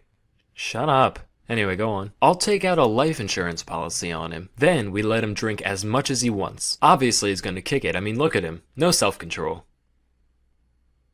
See that? He just drew from the stockpile while there's still moves to be made on the tableau. Oh, I like that joke. Then, once he's dead, we get all the money for ourselves. Win-win. The first part of the plan went through without a hitch. Pasqua took out not one, but 3 policies on Malloy's life, with Joseph Murphy, a bartender at Marino's, posing as Malloy's brother and being named as the sole beneficiary. In total, the group stood to gain $3,576, which is like 66 grand in today's money. With all that in place, they begin the second part of the plan. Hey, Malloy. Good to see you, man. Say, what happened to your arm? Yeah, the other day I got in a fight with a goose. Got bit pretty bad. Been leaking pus for about a week now. But hey, I got the breadcrumbs. Okay, well anyway, guess what? Your tab now has unlimited credit. Oh, cool. Well, what's that mean? It means you can drink as much as you want and we can't stop you. Bet. Naturally, he orders shot after shot and the gang happily complies. It gets to the point where Malloy's drinking way more than should be humanly possible. But instead of dropping dead or passing out, after a while he's just like, "Hi. See ya." Within 24 hours, he's back at it, giving his liver the equivalent of a Tyson uppercut and being no worse for wear. This went on for a few days before the boys were like, alright, we need to up the ante here, and decided to replace Malloy's typical shots with wood alcohol, otherwise known as methanol. Keep in mind, as little as 4% methanol by volume is enough to make a moonshiner go blind, and just 2 shots of the pure stuff should be able to kill a man. But Malloy slammed back just as much as he normally would, totally none the wiser, and was like, still see ya. Anyway, see ya. They tried again for a few more nights, he was fine. Soaked some expired oysters in wood alcohol and fed them to him, he was fine. They gave him a sandwich made from rotten sardines and carpet tacks, Motherfucker asks for another. They were like, alright, this man's got a lead belly. There's gotta be something else we can do. So one day after he passed out, they drove him half a mile to the park, tossed him out into the snow, took off his shirt, and soaked his head and chest in water. They drive away thinking they've finally done it. But when Marino clocked in at the speakeasy the next day, Malloy's already there, just hanging out, barely even sniffling. Finally they just said fuck it, ran the guy down with their buddy's cab, and backed over him again for good measure. For once, Malloy didn't show up the next day. The gang was cautiously optimistic. After all, there are 60-year-olds who bite the dust just from one wrong step in the shower, let alone the force of a half-ton of steel going 50 miles an hour. They called all the local hospitals and morgues in an attempt to find where he ended up, but they couldn't get any useful information from anyone. Lo and behold, 5 days later, the guy limps his way on in once again, with a mighty thirst and little memory of the incident. The gang debated just icing some other random drunkard, cause this one's the fucking juggernaut apparently, but they decided to try one more thing before calling it quits. After Malloy went through his usual blackout routine, they took him up to Murphy's room, stuck a gas line in his mouth, wrapped a towel around his face, and turned it on. Within an hour, Malloy finally stopped breathing. After countless attempts on his life, at long last, they were successful. However, as you might have realized, the final method of murder was a far cry from the simple elegance of the original plan, which is something they never really thought about until it was too late. Hey guys, what's poppin'? My brother, Michael Malloy, is dead. Can I have money now? Oh dear, I'm so sorry. What happened? What? Why did the man die? Pneumonia? I see. And when can we see the body exactly? So, after a quick medical examination, the men were convicted of first-degree murder and attempted fraud, and subsequently sentenced to death by electric chair. And while the executioner flipped the switch, Malloy's ghost sat in the corner, chowing down on some antifreeze and sardine soles, just laughing his ass off. Moral of the story, life is unpredictable. That's why we have insurance for it in the first place. If you ever commit fraud against life, just know that life's gonna commit a little fraud back. Till next time. You're probably familiar with at least a few characters whose obsessive penny pinching truly knows no bounds. Yes, from Ebenezer Scrooge to Scrooge McDuck, nobody hoards money quite like misers. But these guys aren't the most miserly misers out there, not by a long shot. First of all, look at their top hats, their extravagant use of glasses, their luxurious chairs. These things are worth their weight in precious shekels. No true miser would waste their wealth on such frills. Second of all, these guys aren't real. They're fictional characters. Scrooge McDuck does not exist. I don't care what CNN says, it's all liberal conspiracy bullshit. I mean, look at this article by the Huffington Post. You mean to tell me that this picture isn't photoshopped? Ridiculous. But you know who was real? One Daniel Dancer of London, England. Born in 1716, Daniel's father died at a young age, leaving behind a large agricultural estate for Daniel to oversee. When it was first inherited, the property brought in a few £100s a year, which doesn't sound like much today, but given that a general laborer could be expected to make around £19 per year in 1710, it's safe to say that Dancer could afford to live a fairly lavish lifestyle off his passive income alone. But Dan was like, you know, all this food and clothing and stuff is alright, but you know what I really like? Owning money. Say, how much does a pound cost? Well, that's a complicated question, Daniel. Can currency really be said to have intrinsic value? Some economists believe that— TLDR, please. They cost a pound. Jesus, that's a lot. I better start saving. Thus began one of the most intentionally frugal lifestyles history has ever seen. Let me walk you through a few of Dancer's day-to-day habits. First of all, soap, don't even think about it. The closest thing to bathing that Daniel did was during the summer months when, once or twice a week, he'd wade into the nearby pond and scrub his face with a handful of sand. Say what you will, but what he lacked in deodorization, he certainly made up for in exfoliation. Admittedly, all of London probably reeked to high hell back then, so while Daniel's smell might not have tipped people off to his eccentricity, his clothes almost certainly did. On a good day, he'd be seen in one of his coats, which were homemade patchwork abominations of various garments that Dancer found on the streets and local dust heaps, looking like a walking dementia patient sewing circle. Similarly, all his shoes were either scavenged or Frankensteined out of other pairs of shoes he already owned, with the whole ensemble being barely held together with haphazardly tied bands made of the hay grown on his estate. In fact, a lot of the time, he'd ditch normal clothes altogether and just wear the hay. To his credit, in his youth, Daniel was known to purchase a whole 2 shirts per year as his clothing expense, but one day he looked in the mirror and said, "Daniel, you're bleeding funds like a stuck pig. It's time to grow up and get your act together," and cut his budget to only 1 shirt per year. One of the few people that Daniel associated with regularly was his sister, whom he lived with. Believe it or not, she shared in a lot of Daniel's tight-fisted habits, and it definitely showed. She was described as, quote,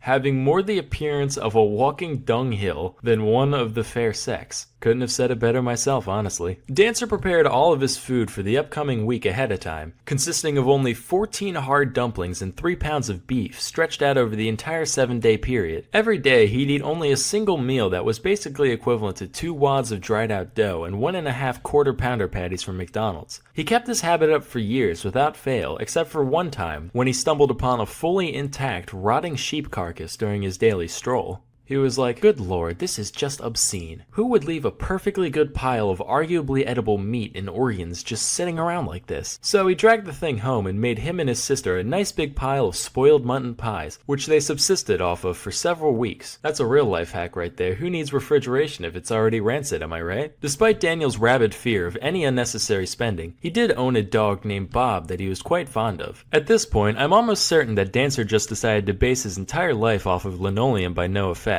which is pretty incredible considering linoleum wasn't even invented for another 100 years. Anyway though, one day, Daniel's neighbor came to complain about how Bob had been harassing his sheep. So Daniel said, "Don't worry boy, I ain't gonna kill you. But we don't want a lawsuit on our hands, do we?" "No we don't. What would we do if a lawyer came around here, huh?"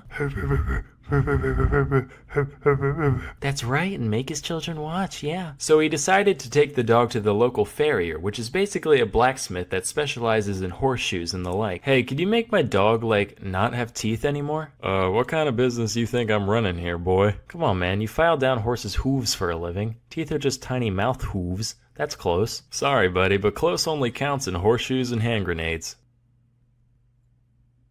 Well, got me there. Say, what's a hand grenade? None of my sources say what happened to the dog after his untimely nubbening, but I do know Dan never got sued, so I guess the operation was a success. Daniel's sister passed away in 1766, leaving him so distraught that he actually went out of his way to buy mourning clothes for her funeral, and by that I mean he bought a pair of secondhand black stockings, and that's it. Still, that's a big deal when it comes to the likes of Dancer. At this point, the only person close to a friend that Dancer had was a woman known as Lady Tempest. She was so influential over him that she was actually able to convince him to buy, get this, a 1 shilling hat. This was quite an accomplishment, as Daniel's last hat was older than half of you at 14 years old. "What?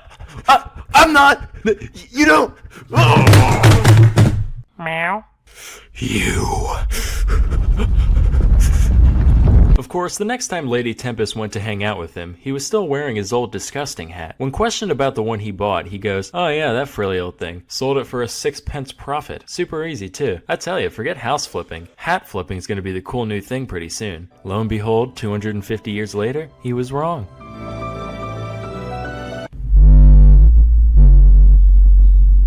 Daniel died at the ripe old age of 78, which seems pretty shocking considering the whole not using soap, eating rotten food thing, but I guess his near total isolation from other people made up for that when it came to preventing illness. Though he never ended up shelling out any of the massive hoard of wealth that he accumulated over this time, his efforts weren't completely in vain. By the time he passed away, Daniel's estate was now pulling in about £3,000 in yearly net revenue, 10 times the amount it earned when he first inherited it. So, moral of the story, parsimony has its place. While it's good to save money, don't torture yourself just for the sake of a few bucks. Next time your parent or significant other insists on turning down the thermostat or keeping the windows up to save gas, just say, "Hey, are we human?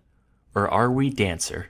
But you know what else is more valuable than money? Knowledge. That's why you need to try Skillshare.com. Skillshare is an online learning community with over 23,000 classes in technology, design, business, and more. Premium membership gives you unlimited access to high-quality classes on must-know topics so you can improve your skills, unlock new opportunities, and do the work you love. Want to learn how to budget your life without turning into a filthy carcass-eating loner? Try the Core 4 of personal finance. You'll learn all the money management skills that really should be taught in school but aren't in no time. If you're looking for something a little more ambitious, it's never too early or too late to try your hand at entrepreneurship. With some of these classes, you can turn that one genius business idea that you and your friends had that one night into reality. Join the millions of students already learning on Skillshare today with a special offer just for my viewers, where you can get 2 months of Skillshare for just 99 cents. To sign up, go to skl.sh/sam04. Again, you with the eyebrows, go to skl.sh/sam04 to get 2 months of unlimited access to over 23,000 classes for less than $1 technically. It's cool. Etymology.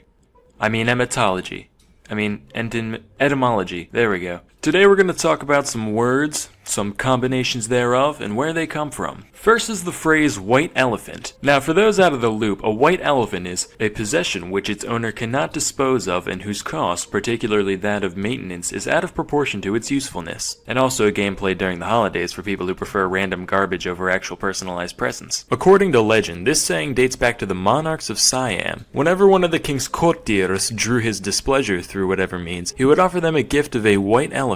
It was considered the ultimate insult to refuse a gift from the king, so naturally the elephantee would be forced to accept. Now if you know elephants as well as I do, you would know that they are frickin' gigantic. They can consume around 50 gallons of water and 500 pounds of foliage every day, which would be quite expensive to keep up in modern times, let alone hundreds of years ago. Plus these ones are albino, so you have to hose them down with SPF 30 once an hour or else they'll turn into one big tumor.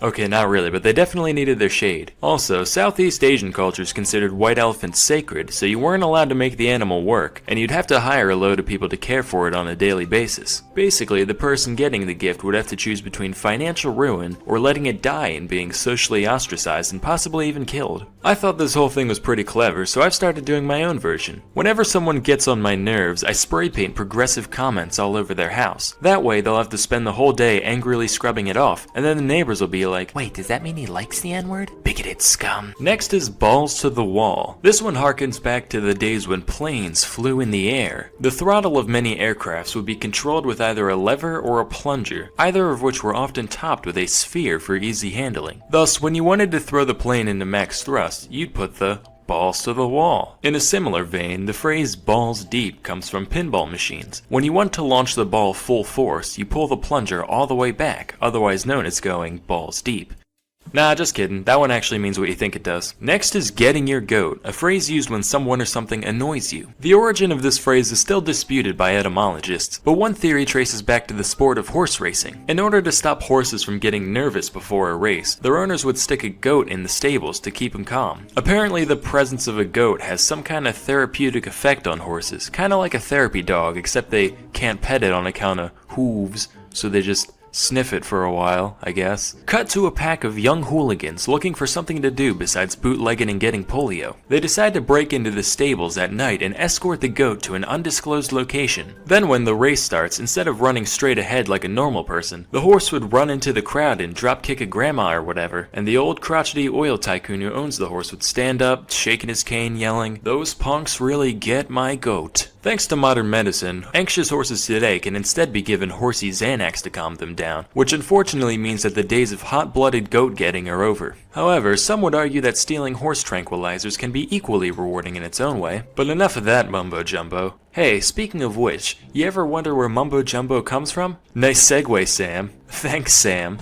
Anyway, strap in kids, this one's gonna be good. Mumbo Jumbo originates from the Mandingo people of West Africa. The Mandingos were a polygamous culture, and whenever a domestic quarrel broke out, they would soon hear animalistic screaming coming from the woods. They look over, and out runs this guy, known as Mumbo Jumbo. Now Mumbo Jumbo's arrival was considered a big deal to the Mandingo. The whole tribe would sing and dance in the town center until midnight, at which point Mr. Jumbo would settle the dispute. And by settle the dispute, I mean tie the female to a post and slap her upside the head with a stick for an hour, while the rest of the village watched, all hootin' and a-hollerin'. And then he'd run screaming back into the woods, where he would remain until the next complaint arose. What the Mandingo women didn't know is that Mumbo Jumbo is not, in fact, a wild patriarchal deity from the forest, but merely the offending woman's husband or one of his friends wearing a costume made from tree bark and leaves. Anyway, the guy would be babbling nonsense the whole time, which is where the phrase Mumbo Jumbo is derived from. So next time one of your superiors uses the words Mumbo Jumbo in a jocular fashion, remember to report them to HR for promoting African wife beating. Anyway, Kids, when most people think of the Middle Ages, they think of them as being like humanity's dumb teenage years, where all we did was play harpsichord in our room and burn heretics with our friends. But that's not entirely true. In fact, I would argue that the medieval era saw just as much genius as any other period in time. It's just most of that genius went towards finding new and creative ways to brutally slaughter those you disagree with. Here's a few highlights. First, we'll talk about the werewolf. So, as you can imagine, medieval castles were not easy to break break into. They were basically like those jungle gym things at Chuck E. Cheese's. Massive in size, intentionally confusing layout, security everywhere, and by the end of your visit, you'd probably end up with some kind of disease. So in order to help penetrate fortresses, medieval armies would often utilize siege weapons, one of the most popular of which was the trebuchet. Now this device is interesting enough on its own, but it gets better. So around 1300 AD, King Edward I of England was in the process of invading Scotland. However, one fortress, known as Stirling Castle, was giving him a lot of trouble. He laid siege to the building for many months without any real progress. Then one day, he woke up and had a revelation. Hey guys, listen, why are we wasting our time building all these regular-sized trebuchets when we could just build one giant one and call it a day? So that's what he did. This gargantuan war machine was known as the Warwolf and stood at around 6 stories tall. To give a bit of perspective, this is about as tall as King Kong was in his largest film depiction. So basically, picture a giant fucking ape launching boulders like they're baseballs, and you've got a pretty good idea of what the Warwolf was capable of. It was so intimidating that when the Scots saw the English constructing the beast outside the castle, they immediately surrendered out of fear. But then Edward was like, ha, fuck that, I'm gonna test this bad boy out, and proceeded to take pot shots on the castle anyway. Another devious product of the Middle Ages was a flammable substance known as Greek fire. Contrary to popular belief, Greek fire was not invented by the ancient Greeks. Rick Riordan, you lying prick. It was actually invented in the 7th century AD by the Byzantines, who happened to inhabit Greece at the time. Historians still don't know exactly what it was made of, but they do know that it acted a lot like napalm, sticking to ships, sticking to people, even floating and continuing to burn on the surface of the water. The Byzantines also had these siphon-like tubes that they'd put on the front of their boats to pour Greek fire on the enemy, kinda like makeshift flamethrowers. These were retired pretty quickly though, mostly because when you put the words makeshift and flamethrower next to each other, you're bound to run into some problems eventually. Our next bright idea comes from a woman known as Olga of Kiev. So Olga was a princess who ruled the area around the capital of modern-day Ukraine from 945 to 963 AD, and she had quite a track record for being just a total badass. For example, the Drevlians, a tribe of people under Kiev's control, once sent 20 men to Kiev in order to convince Olga to marry their prince, under the pretense that if they did marry, the prince could claim her rule over Kiev. In response, she had all 20 of them buried alive. She then sent a letter to the prince saying she accepted his proposal, but she would need a bunch of his most distinguished governors to escort her on the journey. Once the men showed up, Olga was like, hey guys, long journey, huh? How'd you like to take a bath in this here bathhouse? They were like, yeah, sure, that sounds great. Okay, have fun, you guys. Man, it's like a sauna in here. It is a sauna, dipshit. You have a point. So long story short, this lady just did not give a heck. My favorite story about her starts with her besieging a Drevlian city that refused to pay tribute to her. The people in the city were already well aware of the type of rampaging that Olga was capable of, so they were already scared shitless. But when she showed up, she was like, alright, you know what guys, I'm gonna play nice. Just bring me 3 pigeons and 3 sparrows from each household and I'll be on my way. Okay.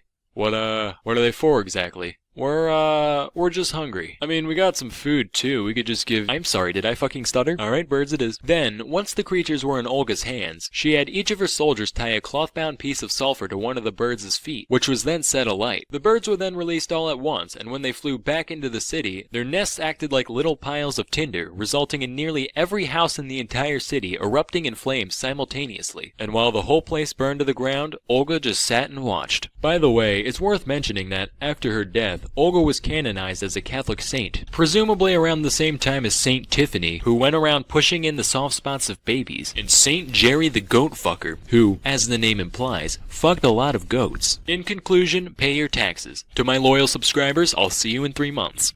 I'm Sam and now I hired to make this video while doing research on the ancient medicine man, Galen. Apparently, he would often do experiments on animals in order to learn more about the body, his favorite of which was the Barbary ape, due to its anatomical similarity to humans. Now when I say experiments, I don't mean push a button, get a peanut type things. I'm talking like Josef Mengele meets the plague dogs. He'd clamp their pee tubes shut just to watch their kidneys swell, cut their spinal cords in different places to see what went limp and what didn't, and squeeze their brains and make them go unconscious, to name a few. My initial reaction was, hey, that's neat. But then, after some thought, I was like, whoa, hold the phone. In 200 AD, you couldn't get a doorknob even. Yet, if you had the right resources, you could order a goddamn monkey.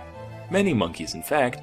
By the barrelful, presumably. Alternatively, if you were born in the right place, you could be the monkey poacher, making a living wrestling up some primates with nothing more than a net, a pokey thing, a hole in the ground, and a whole lot of ambition. So I got to thinking, what other kind of animals did ancient Rome have access to? Apparently basically everything that lived in this part of the map. They were particularly fond of elephants, and it's easy to see why. Sure, elephants aren't that big of a deal to the average person today, right? You've been seeing pictures of them since you were 2, big whoop. But imagine if you were a 20-year-old man who had never seen an elephant in your life. The closest thing you've ever witnessed is like horses, maybe some deer now and then. You get drafted, you go out to battle, you're a little scared, but you've been trained well, you're ready. Then, over the horizon, you see 20 house-sized behemoths with giant tentacles sticking out of their faces, horns longer than your body sticking out of their mouths, all screaming their weird trumpety scream, making your whole body vibrate like Mars himself is shitting on your very existence. So naturally, Rome loved to show these things off all the time, just as a display of power. Like, imagine if you were going to a speech in DC, and Trump rolls up with a pack of dragons. You'd listen to every word he said. He's got fucking dragons. That's what it was like seeing the emperor parade around with elephants back in the day. Of course, that wasn't the only use they had for imported animals. When they weren't being shown off in menageries, many of the exotic beasts brought to Rome were used in shows called venatios, which were basically like modern-day bullfights, only instead of bulls, you had whatever crazy critters the state could find. Lions, crocodiles, gazelles, whatever. Around 55 BC, Roman statesman Pompey the Great decided to organize one such event, the feature creature of which was, you guessed it, an elephant. Unfortunately, Pompey forgot a crucial Barnum and Bailey trade secret. See, you're supposed to break the elephant's spirit before the show, not during. So the boys get to poking and the thing starts freaking out, just screaming and crying, even gesturing towards the audience like it was begging for mercy. Now the crowd at this kind of event was mainly composed of dirty, bloodthirsty peasants, and even they were like, holy shit, this is messed up. I came here for a nice family-friendly disemboweling or two, but this, just deplorable. Then they all start crying and the whole thing just ends up being a huge mess. Anyway, these types of spectacles became larger and larger as time went on. It's said that Emperor Trajan once held a venatio lasting 120 days, during which some 11,000 animals were killed. They also got pretty elaborate. A lot of creativity went into keeping things fresh for the crowd. In 203 AD, they had a model of a crashed ship built inside the arena, and an assortment of 400 animals were set loose from the wreckage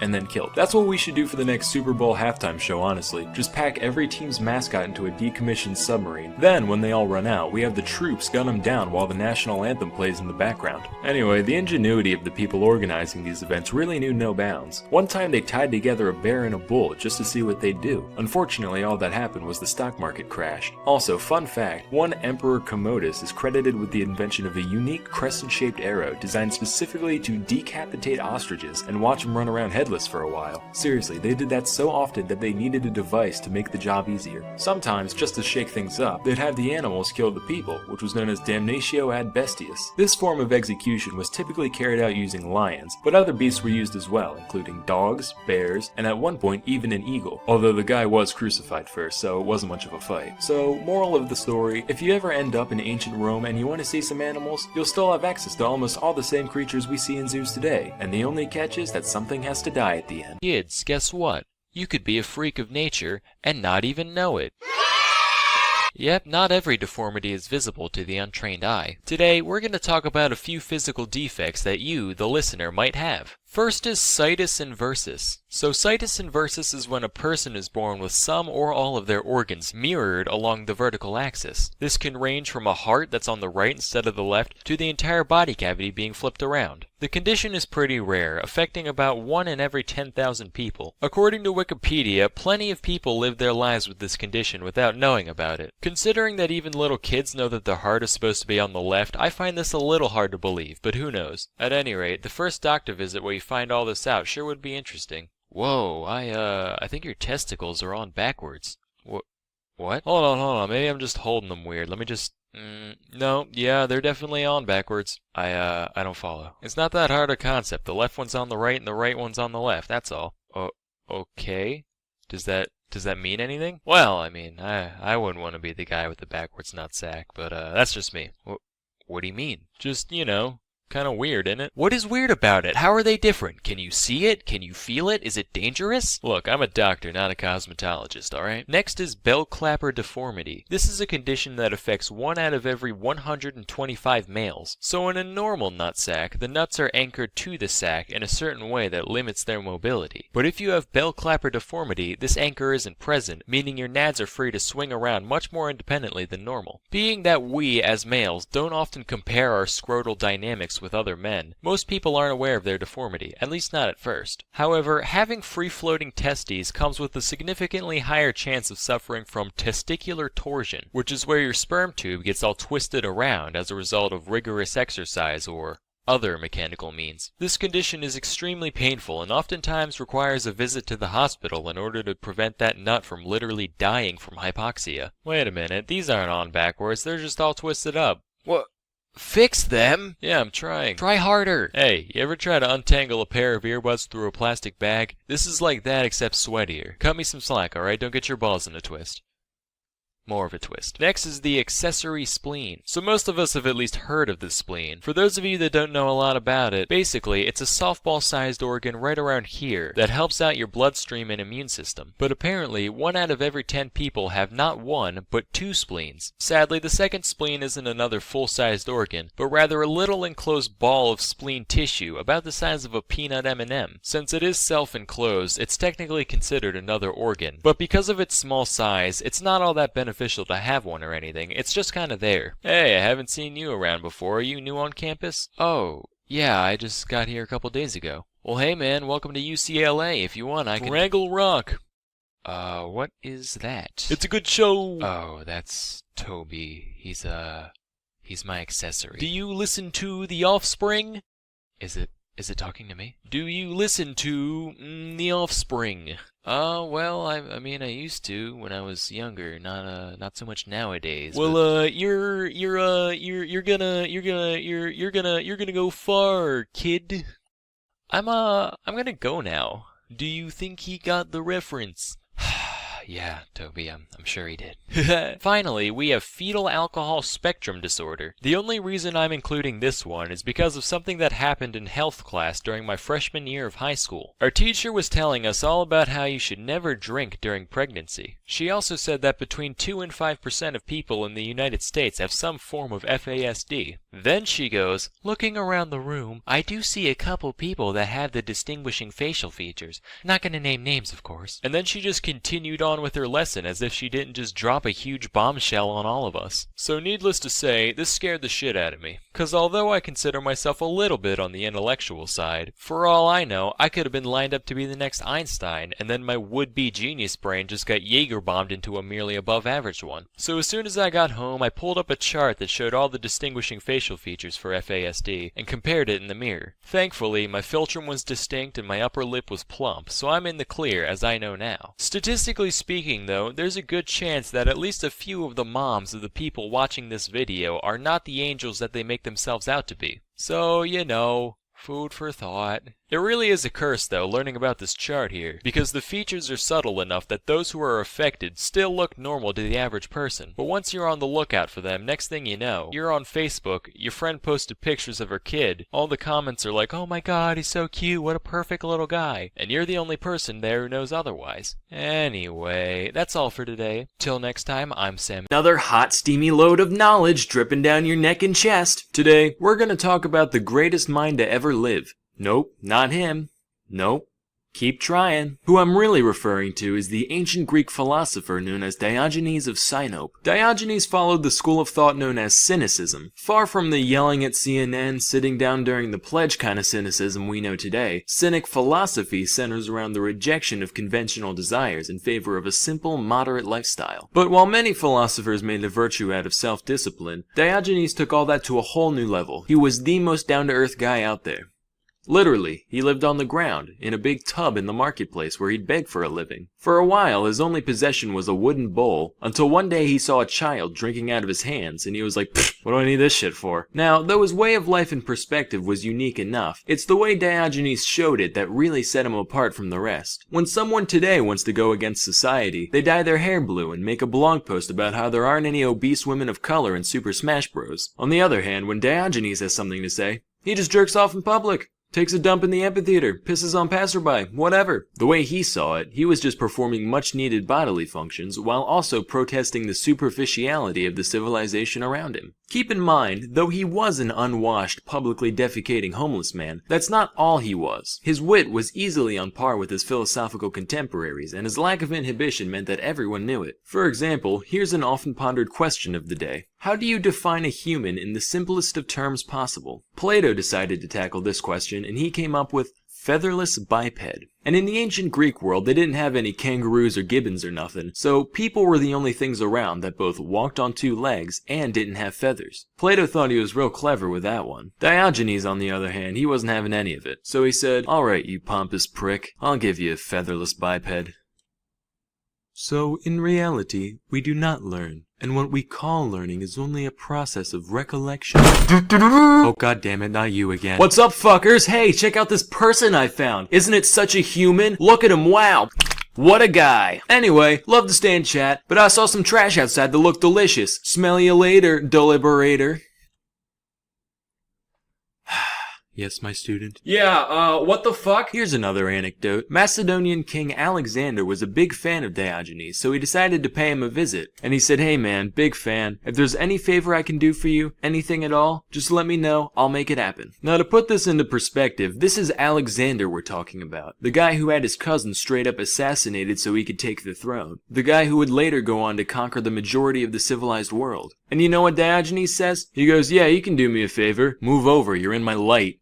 Wow, I'm not even mad. You really are just a legend. Diogenes lived up to the ripe old age of 89. I don't know if that's a testament to his lifestyle or if he just got lucky, but either way, if there is a god, he definitely has a sense of humor. The exact cause of Diogenes' death varies depending on which source you look at. Some say he died from an infected dog bite. Others say it was from eating raw octopus. My favorite theory is that one day he just got tired of living, and he just held his breath till he died. He left behind instructions on what to do with his body after he passed. Now, when people think of special post-mortem instructions like these, they usually think, "Scatter my ashes at 6:53 a.m. off the western face of Mount Rainier using my grandfather's favorite ladle." None of that with Diogenes. He kept it simple. In the words of Danny DeVito, "When I'm dead, just throw me in the trash." Specifically, he wanted his body tossed into the wild so animals could feast on him, thereby giving back to the earth what little he took from it. So kids, moral of the story, don't judge a book by its cover. The man who appears to be nothing more than a shit-smeared babbling vagrant could actually be the wisest man you'll ever meet. Or he could really just be a raving fucking lunatic. Bring a knife, just in case. Anyway, till next time. Kids, today I'm going to talk about a few slang words that I never understood. First is chicken legs. Now, if you know me, you know that I'm leaner than lean, so I've received this insult a couple times, hey, chicken legs. But chicken legs really aren't that skinny. Here's a diagram of my leg, right? And here's the average chicken leg. Look at that. I wish I had that kind of calf definition. That's sexy as fuck. There are bodybuilders with less meat on their bones than that. And considering the fact that most people have interacted with the drumstick at some point in their lives, I'm frankly dumbfounded that anyone ever thought to use this to refer to skinny people. Then there's socking someone. Hey man, I'm trying to think of a new slang word for punching someone in the face really hard. Like just destroying someone with your fists. Got any ideas? How about one of the softest, gentlest, and most unassuming objects found in one's entire house? That's like kicking someone in the dick and being like, "Whoa bro, you just got feathered." Fuck you, don't try to downplay my suffering. If anything, I got shin bashed in the dick bag. That's the proper level of vulgarity relative to the situation. Anyway, it would make a little more sense if you said gloved, because at least those are socks for your hands. But no, it's nonsense. Next is blow, in reference to cocaine. It's a form of air movement, so I guess this one is like half correct, but it could still lead to a lot of confusion. Yo, y'all wanna do some blow? Oh gee whiz, walla, okie dokie. Oh, I'm feeling it. It's kicking in. Oh doggy, that's some nifty blow you got there, eh? Get out of my house. Next is nuts. When somebody is nuts, it means they're wild, they're crazy, they live life on the edge, right?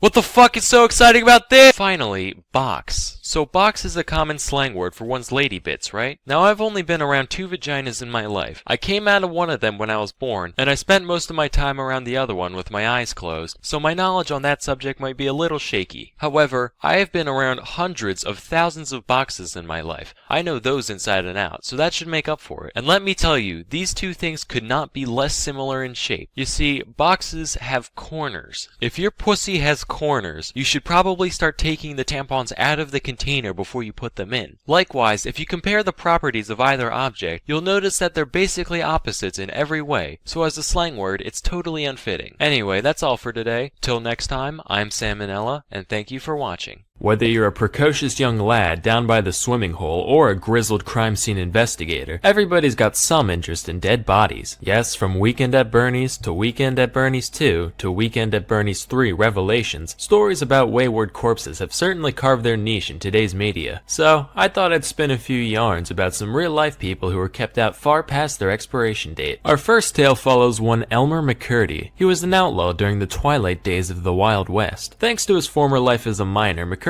acted as the demolitions expert to his little posse, using nitroglycerin basically any time he had the faintest excuse to do so. Except, he was kind of a moron, so it didn't usually go quite as planned. Gotta say, after peanut butter and chocolate, my favorite combination of two things is probably gross incompetence and high explosives. Example, in March of 1911, McCurdy's band of rabble-rousers found out that $4,000 were in a safe in an approaching train. They managed to stop the entire locomotive, I don't even know how you do that, break in, hold everyone on board hostage, and locate the safe. McCurdy steps up to plate, right? Gotta blast the thing open, except I guess the excitement kinda got to him, cause he ended up using like way too much nitroglycerin, like inordinate amounts, ended up completely destroying the safe and its contents, and what few silver coins they made out with were literally melted to the frame of the safe and had to be peeled off. Anyway, he died in a shootout with police later that year, and the undertaker at the funeral home he was sent to couldn't find any next of kin on account of McCurdy being a rambling low-life varmint, so he just embalmed the hell out of him and said, "Hey boys and girls, want to see a dead criminal? Only one shiny nickel." And since LiveLeak wasn't around at the time, there weren't many places a kid could go to stare at a corpse for a while if he or she so desired. So it actually became a pretty popular attraction. Visitors would pay their dues by physically slipping the coin into the man's mouth, and the creepy-ass undertaker would come fish him out later, probably with bare hands all slowly and sensual-like. A few years passed when a couple of guys showed up claiming to be McCurdy's brothers with a note from the local sheriff to back it up. They told the undertaker they had permission to go bury McCurdy, so he reluctantly relinquished the body to the men. Except, these guys weren't his brothers. They were just a couple of crusty freaking carnies. They shipped the body off to Kansas to become an attraction in the traveling show. From here, McCurdy traded hands a few more times. At one point, he was exploited for this one guy's film about narcotics. It was like, yeah, this pill-popping degenerate got shot while trying to rob a pharmacy for more dope the other day. The body was super old by then, so people were like, wait, why is he all desiccated and flaky and gross? He just goes, yep, that's what happens when you do drugs, kids. Your fucking skin falls off.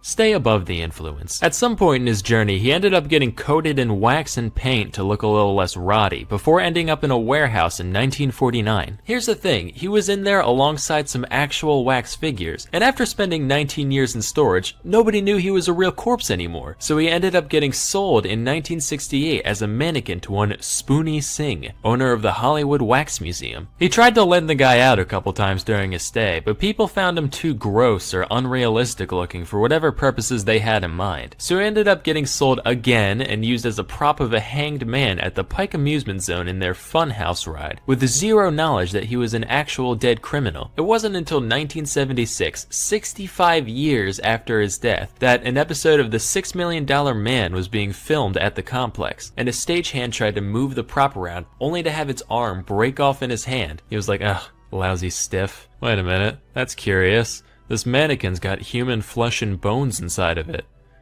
Wait a minute. Uh-oh. The autopsy confirmed what everyone present at the time suspected. By this point, the body was so dried out and stale that it only weighed 50 pounds, which makes me think we should start a radical new fad diet where we just get people to mummify parts of their body. Like, Jenny, guess what? I just lost 30 pounds in 5 days. Wow, holy heck, how'd you do that? They call it the Egyptian cleanse. Anyway, with that, McCurdy was finally laid to rest back in his homeland of Oklahoma, and that film crew's lives were never the same again. Flashback to late 18th century. Baloney. There lived a physician by the name of Luigi Galvani. This guy was a big deal. He's the dude who discovered that, hey, animals got electricity in them. And his legacy still survives today in words like galvanize. One of his most famous experiments was the one where he used static electricity to make frog legs twitch on command. Around these parts, we call that the French salute. Stereotypes funny. Well, in 1803, his nephew, Giovanni Aldini, said, hey, that's pretty nifty and all, but what if we tried it on people? So the city of London was like, hey, now you're thinking with portals. One freshly executed criminal coming up. Aldini gathered a crowd and applied 2 diodes to the corpse's head, causing his face to scrunch up and one eye to flick open. Aldini was a showman though, he wanted some real action, so he then put the current through opposite points in the body, which made the whole thing flail around like Pinocchio in heat. Now today we know he was just exciting the dead muscles, right? But the people who were watching had no idea what was going on, so they were like, Jesus Christ, this guy's a fucking necromancer. Quick, go get grandma, maybe we can get in the will after all. Fun fact, this experiment actually ended up serving as inspiration for Mary Shelley's Frankenstein, which makes me wonder what other famous novels were based on real life events. Was a white whale ever pursued by a vengeful sea captain? Was there actually a mentally handicapped migrant worker who liked hugging rabbits to death? Was there ever a human soul as profoundly asinine and willfully ignorant as Amelia Bedelia?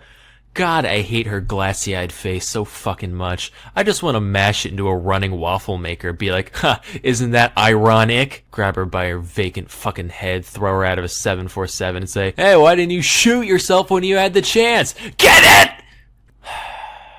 Anyway, one thing we learned today is the importance of reputability. And just as you wouldn't want some dirty carnies jacking your stiff, phrasing, you certainly wouldn't want the same fate to befall your valuable online information. That's why you need to try Dashlane. Dashlane's been all over the place recently, and with good reason. In this day and age, cybersecurity and privacy have never been more important, and only a select few people have the time, energy, and know-how to keep their data as safe as humanly possible. What Dashlane does is, it takes all your passwords and autofill data across all your devices and uses the power of encryption to keep them out of the hands of lowly hackers. PC, Mac, iOS, Android, Chrome, Safari, Firefox, doesn't matter, Dashlane's got your back. Something especially cool about it is that you can automatically change your passwords right in Dashlane, without fiddling with stupid security questions from 6 years ago you don't know the answer to for an hour. Dashlane Premium even comes with a VPN, so now you can take full advantage of unsecured Wi-Fi without ever worrying that the janitor in the back of Starbucks knows about those horrific purchases you're making. So please, go to dashlane.com/salmonella to try Dashlane Premium free for 30 days. Also, the first 200 people who use the promo code Salmonella will get 10% off their Dashlane Premium subscription. By the way, this video ended up being way too long, so stay tuned for part 2 in a week or two. Anyway, that's all for today. Till next time, I'm Salmonella, and thank you for watching.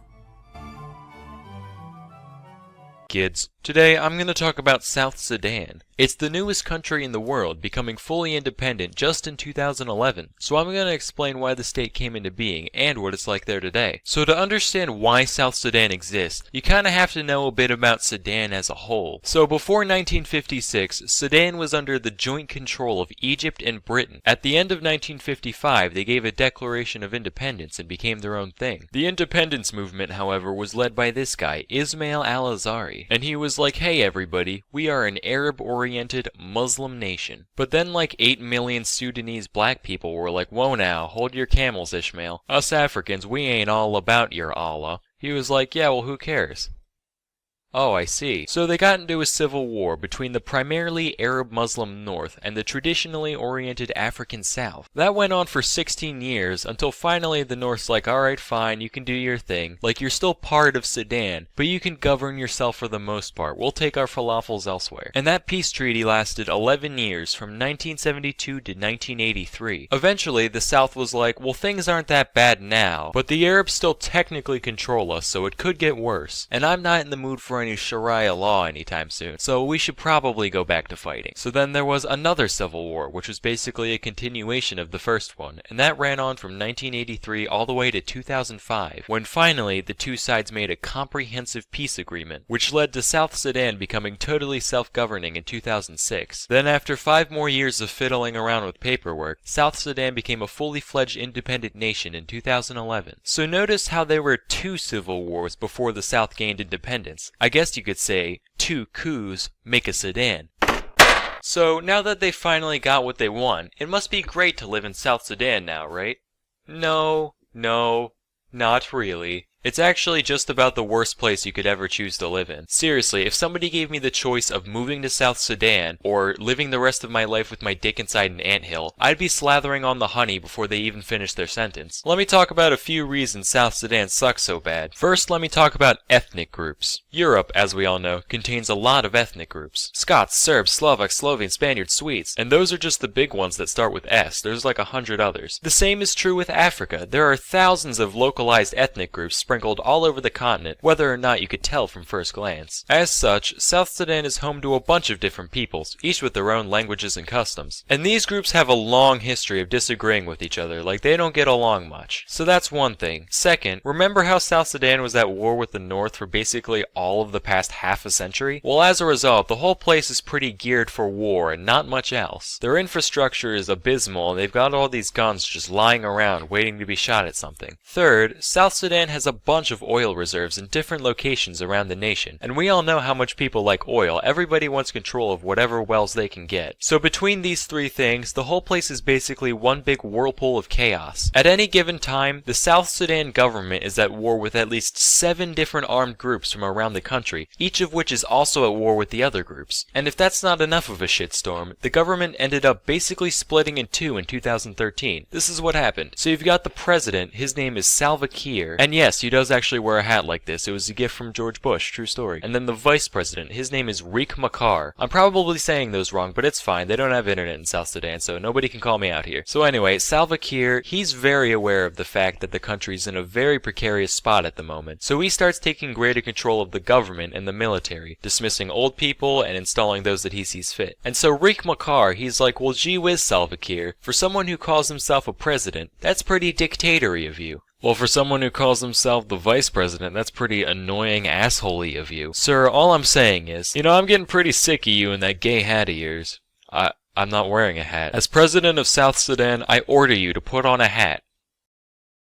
Yeah, see? That hat's gay. You're wearing the exact same hat. Alright, fuck you, you're out of a job. Wait, what? Yep, you and your whole cabinet, get out. Okay, I made up the part about the hat, but the rest of that is true. Also, I should mention that Kiir and Machar come from 2 different ethnic groups. See, Kiir is a Dinka, whereas Machar is a Nuer, which only heightened the tensions between the two. So after Machar got the boot, he ended up taking a chunk of the military with him, most of which were Nuers like him. And they started a rebellion against Kiir's government. This is known as the South Sudan Civil War, and it's still going on to this day. So yeah, to sum it up, if you looked up clusterfuck in the dictionary, well, you wouldn't find anything because clusterfuck isn't a real word. But if it was, there would probably be a picture of South Sudan next to it. Seriously, this place makes Hotel Rwanda look like Hotel California. And throughout it all, there's still a bunch of hardworking individuals just trying to make a living, farming or herding or whatever. But the constant warfare makes it so the average person has to live in virtually Stone Age conditions. Which sucks, but, what can you do? So that's the story of the world's newest nation, kids. Till next time, Kids, remember the plague, malaria, smallpox? Kinda bad, right? Well, guess what? They're peanuts compared to the level of destruction that's been wreaked over the years across the kingdom next door. Today, I'm gonna talk about some of the most interesting diseases to ever strike the world of plants. The most famous one is probably the potato blight. It's a fungus that attacks potatoes. This is what it looks like. On the left, we have a healthy potato, while on the right, we have a blighty one. Notice how this one is noble and robust, like a lion's heart, while the other is shriveled and black, like Betsy DeVos's uterus. You could try to eat it, but it's basically like rotting cork. You wouldn't get very far. So in 1845, Ireland relied a lot on potatoes, right? That's because their soil was dumb, and that's the most nutritious thing they could grow. Then the blight came, and all their food turned to poo. 1 million starved, 2 million left. They came to America. They brought freckles, and these things. Hoity-toity-toy, now we have the Celtics. Next is the chestnut blight, which infects, you guessed it,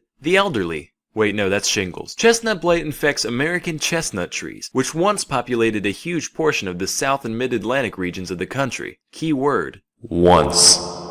During the early 20th century, the Blight arrived, which ended up killing around 4 billion trees over the course of a couple decades. Hey, remember that time 4 billion giant things died inexplicably? Me neither. Nobody does. Let me give some perspective on the situation. Those trees were huge, like 40 meters tall apiece. That means 160 million kilometers of tree was destroyed by this disease. That's long enough to get from the Earth to the Sun with 10 million kilometers to spare. Here's another. If we take the volume of all these trees, we get 126 billion cubic meters. If we burn that much wood, we get 861 quadrillion joules of energy. That's the amount released by the bomb dropped on Hiroshima, times 10,000. So yeah, kind of a big deal. But who cares, right? Why worry about 4 billion dumb smelly old trees when there's 1,000 whole pandas that need our help? Isn't that right, WWF?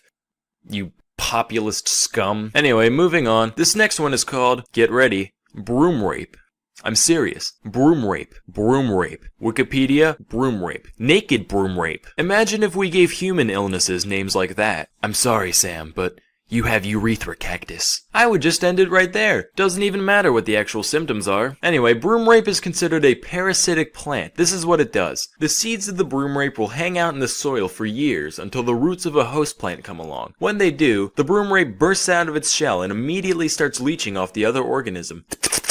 Eventually, once they grow enough, they'll breach the surface with these little flowers. Notice, no leaves, no green. Who needs chlorophyll when you're a filthy freeloader, right? These flowers get fertilized and the whole thing starts over. Just one of these guys isn't a big deal to the host. But once you get enough, they have the potential to suck an entire farm dry, causing sweeping crop failure. Pun definitely intended. Next is this one. There's a few different ways you can pronounce it depending on your social standing, ranging from ergit to elgo. Being the disheveled pauper I am, I prefer ergot. Rolls off the tongue, you know. Ergot is a fungus that mainly infects grains like wheat, barley, and especially rye. And it's capable of producing a whole soup of compounds called alkaloids, which can have a variety of effects on the human body. Most of them not fun, mostly spasms and diarrhea, that kind of thing. However, one particular alkaloid called ergotamine structurally resembles LSD and has a similar function when it enters the body. So a medieval peasant would be sitting there, eating a nice loaf of rye bread, just minding his own business. Then all of a sudden, holy shit, I'm blasting out of both ends! My heart's a seizing, my lungs a wheezing, the fucking walls are melting, I can hear Satan's voice, he's telling me to invest in Apple. What does that mean? Why does he want me to buy apples? This would go on for like a day. Sometimes their fingers and toes would fall off, but then they'd be alright. Unless they weren't. Moral of the story, kids, don't eat strange bread. You could trip balls and die. One more thing before we end today's video, I've decided to launch a second channel for all the dumb stuff I think of that doesn't fit the Academy format. It's called Salmonella Vlog. Go check it out. It's in the description. I wrote a slam poem. It's there. Go look. Anyway, that's all for today. Till next time, I'm Salmonella, and thank you. Feel like life has passed you by? Does the daily grind leave you feeling trapped in your own life like an animal in a cage? Well, that doesn't mean you can't enjoy some fun facts about livestock while you're at it. Today, I'll be giving a tour of the life, death, and processing of the American beef cattle. Disclaimer, this video is only a basic summary of some common industry practices. No two farms are alike, some are nicer, some are worse. I'm not a shill, please don't get mad at me. Now, in the beginning, there was nothing. And then God said, "Let there be light!" And it was good. Henceforth, you shall be called Craig. At birth, the calf weighs somewhere between 60 and 100 pounds. The males are typically castrated within the first couple of weeks, usually without anesthetic. The main point of this is to keep the steers mellow later in life, but it also stops their male hormones from giving the meat an off taste that the American palate isn't really accustomed to. Anyway, things started off pretty good for Craig. Drinking milk, hanging out, the life. After a while, he figures out you can eat the floor. That's cool. But then, after about 10 months, he gets loaded into the cattle cars. If you're a history buff like me, you know that's not a good sign. Little does Craig know, he's been auctioned off to a feedlot 1,000 miles away. Here, the cattle are packed together like sardines, if sardines were 500-pound terrestrial mammals. The menu consists of random roughage and energy-dense feed like corn so they can pack on the pounds more quickly. Overall, this environment puts a good deal of stress on the beast, which can end up taking a toll on his his health. But it's nothing a little visit from the antibiotics fairy can't fix. Once fully grown, Craig gets taken to the packing plant. This is where the magic happens, and by magic we mean mechanically automated goring into commodities. This is where things get messy, so try to forget that we gave this random animal a name a minute ago. In order to keep things as humane as possible, a worker will first use this device, referred to as a stunner. Here's a demonstration.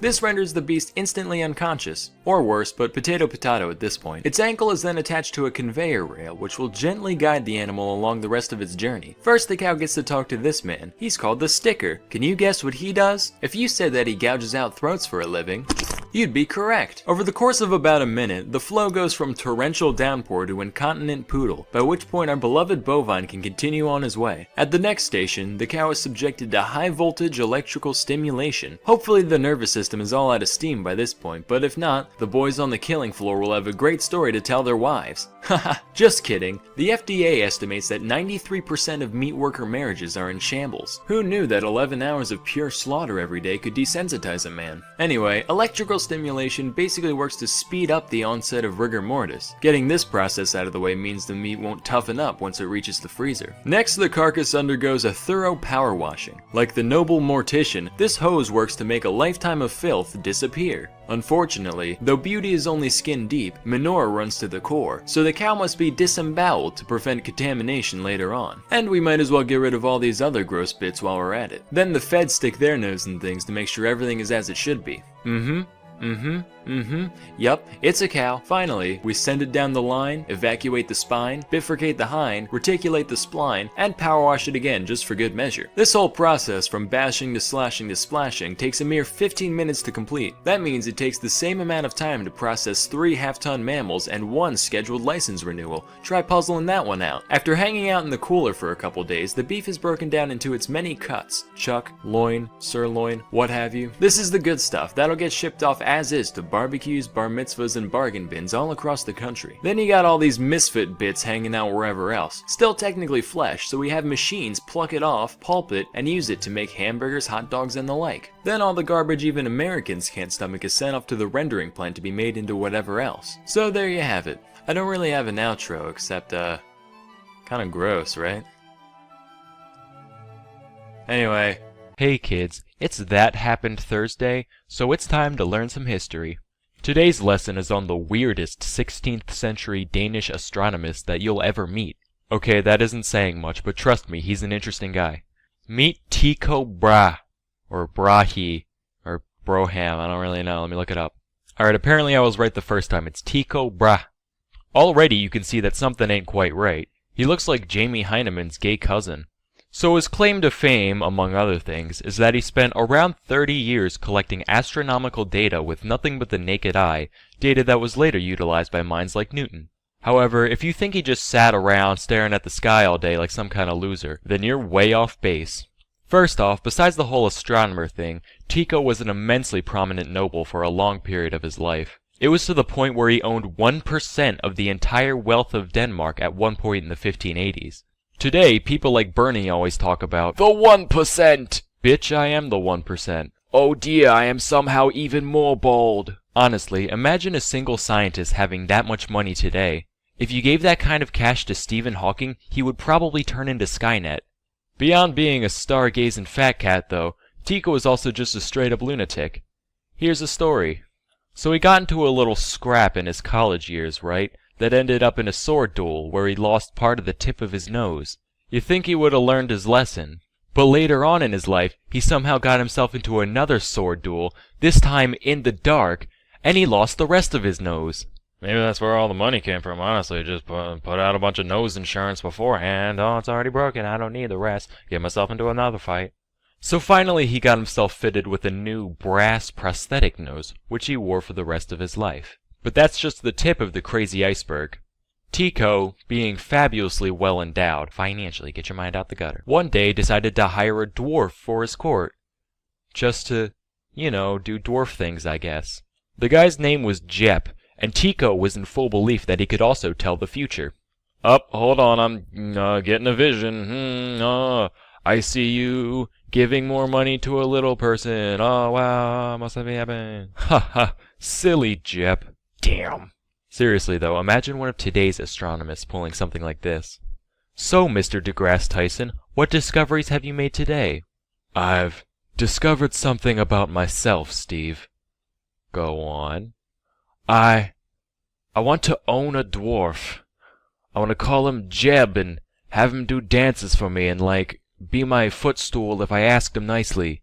What the fuck, Neil? Also, he should be psychic. What truly takes the cake, though, is Tico's pet elk. Yep, this walrus owned a caribou. Can't make that shit up. So one day, the next noble over wanted to borrow the elk to entertain guests at a party, right? So Tico sends the beast over to the other guy's manor. At the party, the elk gets pissed drunk, climbs up a staircase, falls down it, and dies. And dies. Knowing Tico, he was probably just like, well, no more moose, I'll buy another one, life goes on. So that's the story of Tico Brah.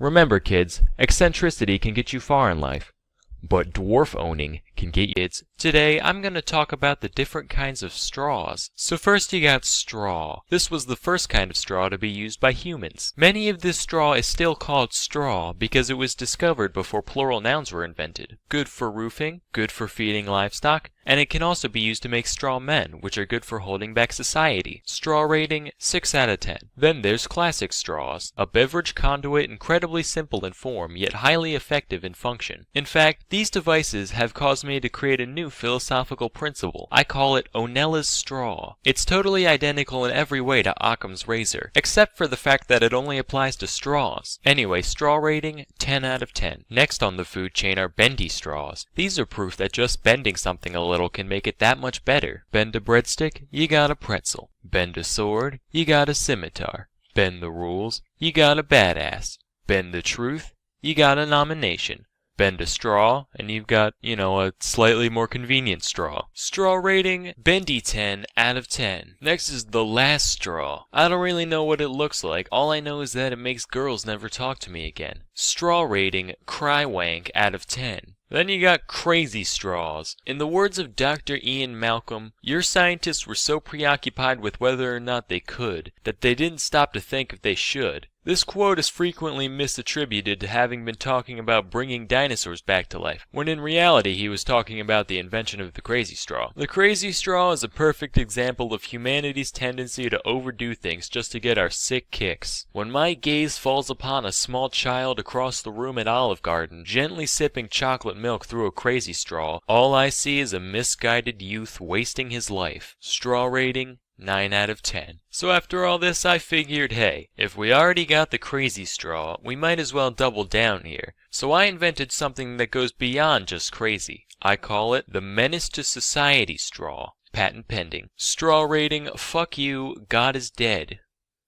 Out of 10. Anyway, that's all for today. Till next time, I'm Salmonella. Kids, today I'll be discussing the alcoholic equivalents of the various allotropes of carbon. For those of you that don't know, an allotrope is just the various forms that carbon atoms can arrange themselves into. But anyway, let's get started. So amorphous carbon is like beer. It's the first form to ever be produced by humans, likely by accident. It's also the weakest form. It has a bunch of varieties, most of which taste terrible, and you need a whole lot of it if you want to have a good cookout. Graphite is like wine. It's almost as old as amorphous carbon, having been used by humans since ancient times. However, it's significantly stronger. Up until recently, only the rich could really get much enjoyment out of it. But today, most individuals can use it if they choose, but not all varieties are equal. Diamond is like vodka. First of all, it's very strong, the strongest form that's likely to be found in the average household. It's typically valued based on its purity and clarity, though flavored varieties do exist. Though it can be manufactured right here at home, most people seem to prefer it when it's from far-off lands. And remember never to use too much of it or else you might regret it later. Graphene is like brandy. It's similar to graphite in structure, but it's put through a process to make it more pure, and as a result, it's much stronger. Fullerenes are like absinthe. It's not as mainstream as the other varieties, mostly only being used by the intellectual types. It's also claimed to have a bunch of properties not shared by any other form out there. But despite all its hype, it has little real-world application currently. Finally, carbine is like pure alcohol. Despite its simplicity, it's extremely difficult to produce with current methods except in very small amounts. If you were to have a bunch of it, however, it would be more than twice as strong as diamonds. Hopefully, this forced analogy has been at least vaguely informational. But anyway, that's all for today. I'm Salmonella, and thank you for watching. Kids, let's talk about Fidel Castro. We're all familiar with Castro, right? Dictator of Cuba for the whole second half of the 20th century, main antagonist of the Cuban Missile Crisis, you know. Anyway, this man loves three things. He loves Cuba, he loves communism, and good God, does the man love dairy. Yep, you heard me right. The all-powerful dictator of communist Cuba is obsessed with anything related to milk and its derivatives. I drew up a little chart here, right? I call it the Leche Lovin' Ladder. At the bottom you got dairy farmers, then you got Ross O'Donovan, then Mr. Bones, then starving babies, and then all the way up at the top here, you got Fidel Castro. Today, I'm going to share a few true stories that illustrate his preoccupation. Okay, the first one isn't really a story so much as a fact, but according to several sources, Castro was known to be able to eat 18 scoops of ice cream after a meal. That's more than 2 pints. If that doesn't impress you, then go try it for yourself. Me, I can barely manage a pint and a half on an empty stomach, and Castro's doing it on top of a full meal. But it gets better. Being such an ice cream connoisseur, Castro ordered the construction of an ice cream shop. But this isn't your average everyday parlor, not by a long shot. He built a straight-up ice cream complex taking up an entire city block. This was a piece of modern architecture too, in total contrast to the surrounding slums, all for the sake of ice cream. The place is called Coppelia, and it's still open today. Of course, Castro's obsession went beyond just personal pleasure. Dairy was so dear to him that it often found its way into diplomatic interactions. Like one time, a French diplomat came to visit, so Castro whips out some Cuban cheese. Specifically though, it was Camembert cheese, a variety that France is famous for. French guy was like, hey, not bad, it's almost as good as the French kind. Try it again. I think you'll find it's even better than the French. Alright, I wouldn't say that. I'm sorry, are you disrespecting my cheese? In my house? On my island? No, I mean it's good, I just said the French kind is better. Maybe if you froggy fucks bathed once in a while, you'd be able to taste the cheese instead of your own B.O. Listen, you've got your cigars, we've got our cheese, live with it. Fine.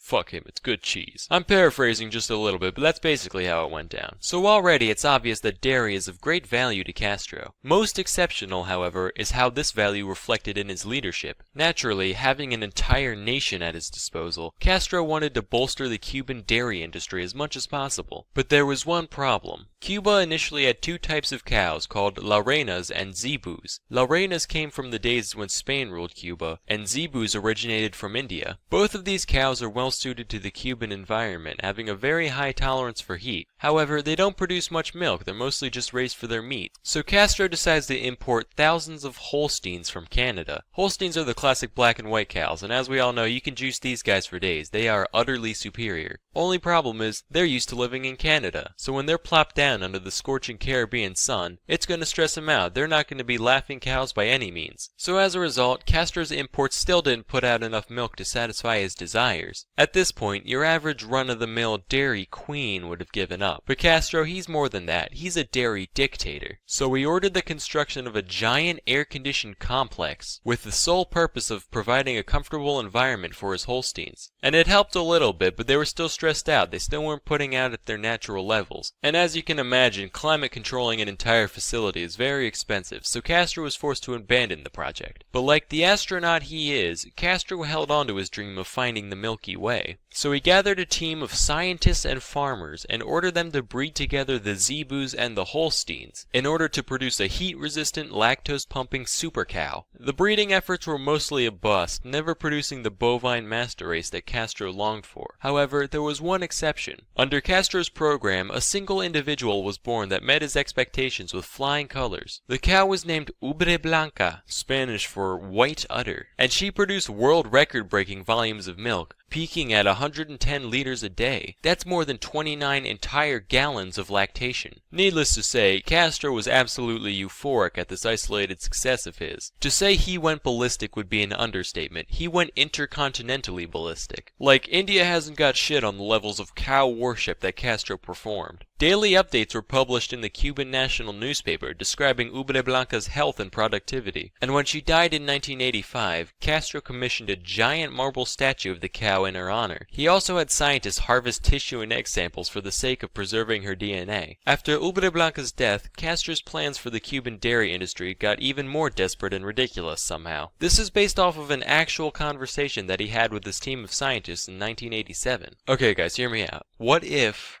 we make cows that are the size of dogs, so that way they can live in people's apartments with them? Fidel, I don't think that's gonna work. No, it'll work. You just have to grow grass in the apartment too. You can't be serious. Yeah, you just gotta put up some fluorescent lights. Bam, little grazing patch for your doggy cow. You are a fucking lunatic. And obviously nothing ever came of that idea, and Cuba's dairy industry is still floundering today, sadly. So yeah, if you haven't gotten the picture by now, the dude likes milk. Imagine he's at the birth of his grandson, right? Ah, what a beautiful baby boy. Fidel, there's something we need to tell you. Your grandson, he's lactose intolerant. Prepare the firing squad. Anyway, there's plenty of other miscellaneous stories surrounding his little preoccupation, like the time the CIA tried to poison his milkshake, so I just decided to highlight a few big ones. Anyway, that's all for today. Till next time, I'm Sam and Ella.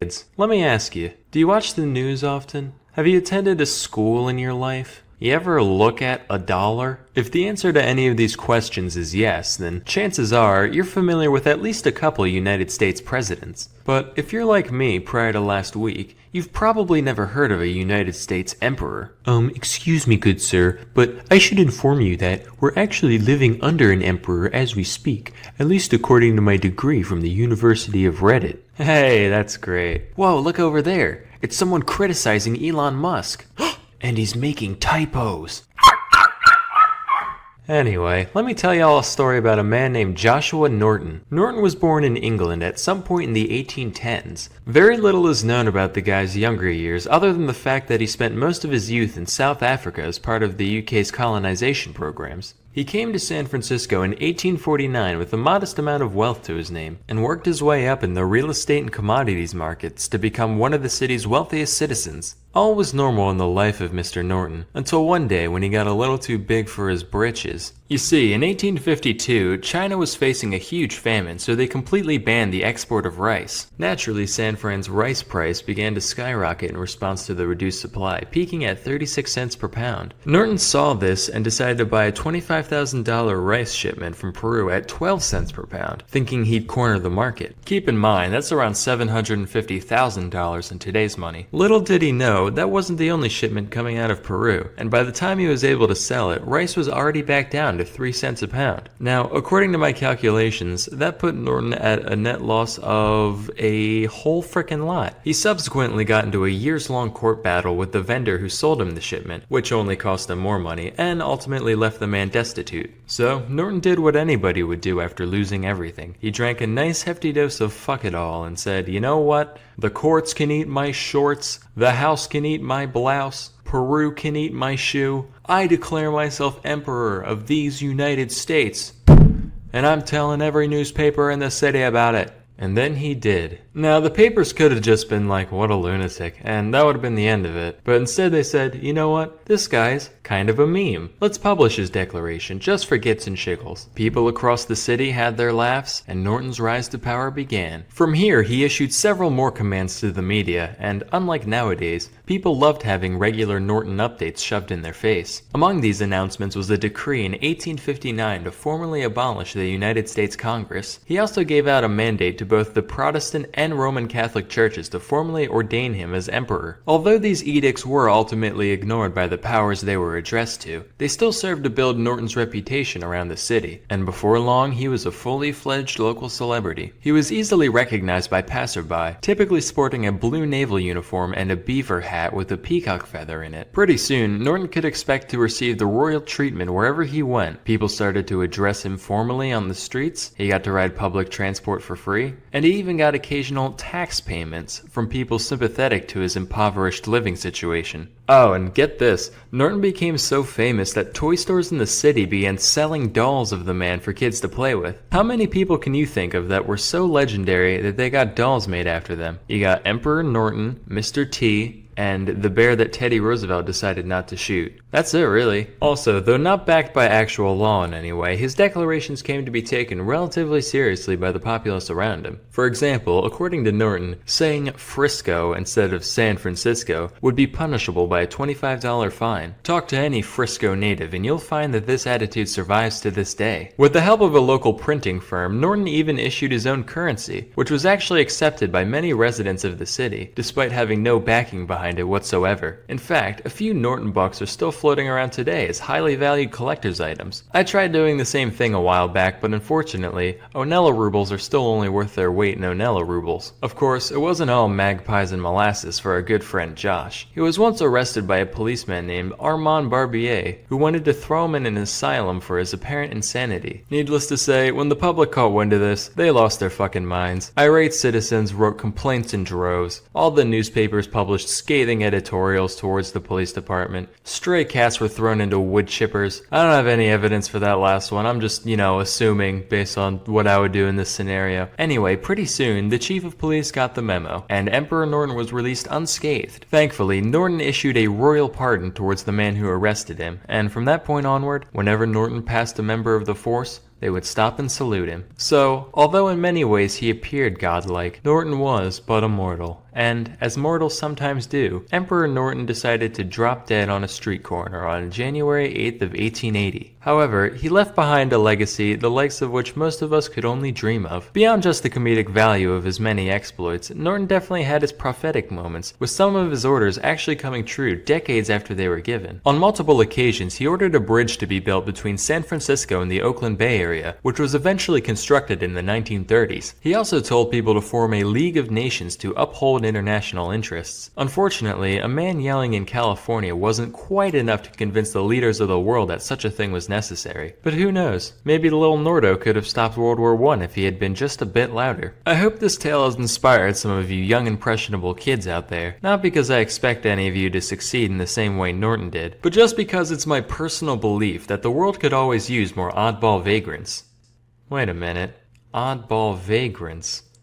Product placement. Sponsor time. Question. Do you do literally anything? If the answer is yes, then chances are you could get a lot of use out of a website powered by Wix. You can give your small business the professional makeover it deserves, or show off your art and other hobbies in any style or layout you can imagine. Even if you don't do anything with your life, then hey, today's as good a day as any to try your hand at web development. Wix does all the heavy lifting for you, meaning even a novice can create stunning pages of all shapes and sizes. Beyond just the aesthetic aspect, Wix also offers tons of other services for your site, like custom domain names and email services. Oh, and did I mention it's free? So please, try Wix today. Hey kids, today I'm going to talk about the Great Emu War. So here's what happened, right? Our story begins in Australia, home of the upside down whopper. The year is 1932. A very large chunk of the country's population lives on homesteads, just putting seeds in the ground and waiting for food to show up, But their lives are hard. Firstly, Australian soil kind of blows. It's pretty terrible for farming. Like on a scale from Margaret Thatcher's corpse to Octomom, Australia's soil is a solid Hillary Clinton in fertility. Secondly, the whole Great Depression thing's going on, which automatically makes everything suck worse. And third, and possibly most important, is the emu infestation. These gangly dill holes were all over the place, just walking on crops and crapping on crops and crapping on walks and cropping on craps and crabbing on docks and captain on the rocks. You get the idea. So the government evaluated the situation. They were like, well, let's weigh our options here. As a government, we could start spending even more money to secure the welfare of our citizens through the socioeconomic crisis, money that we barely even have.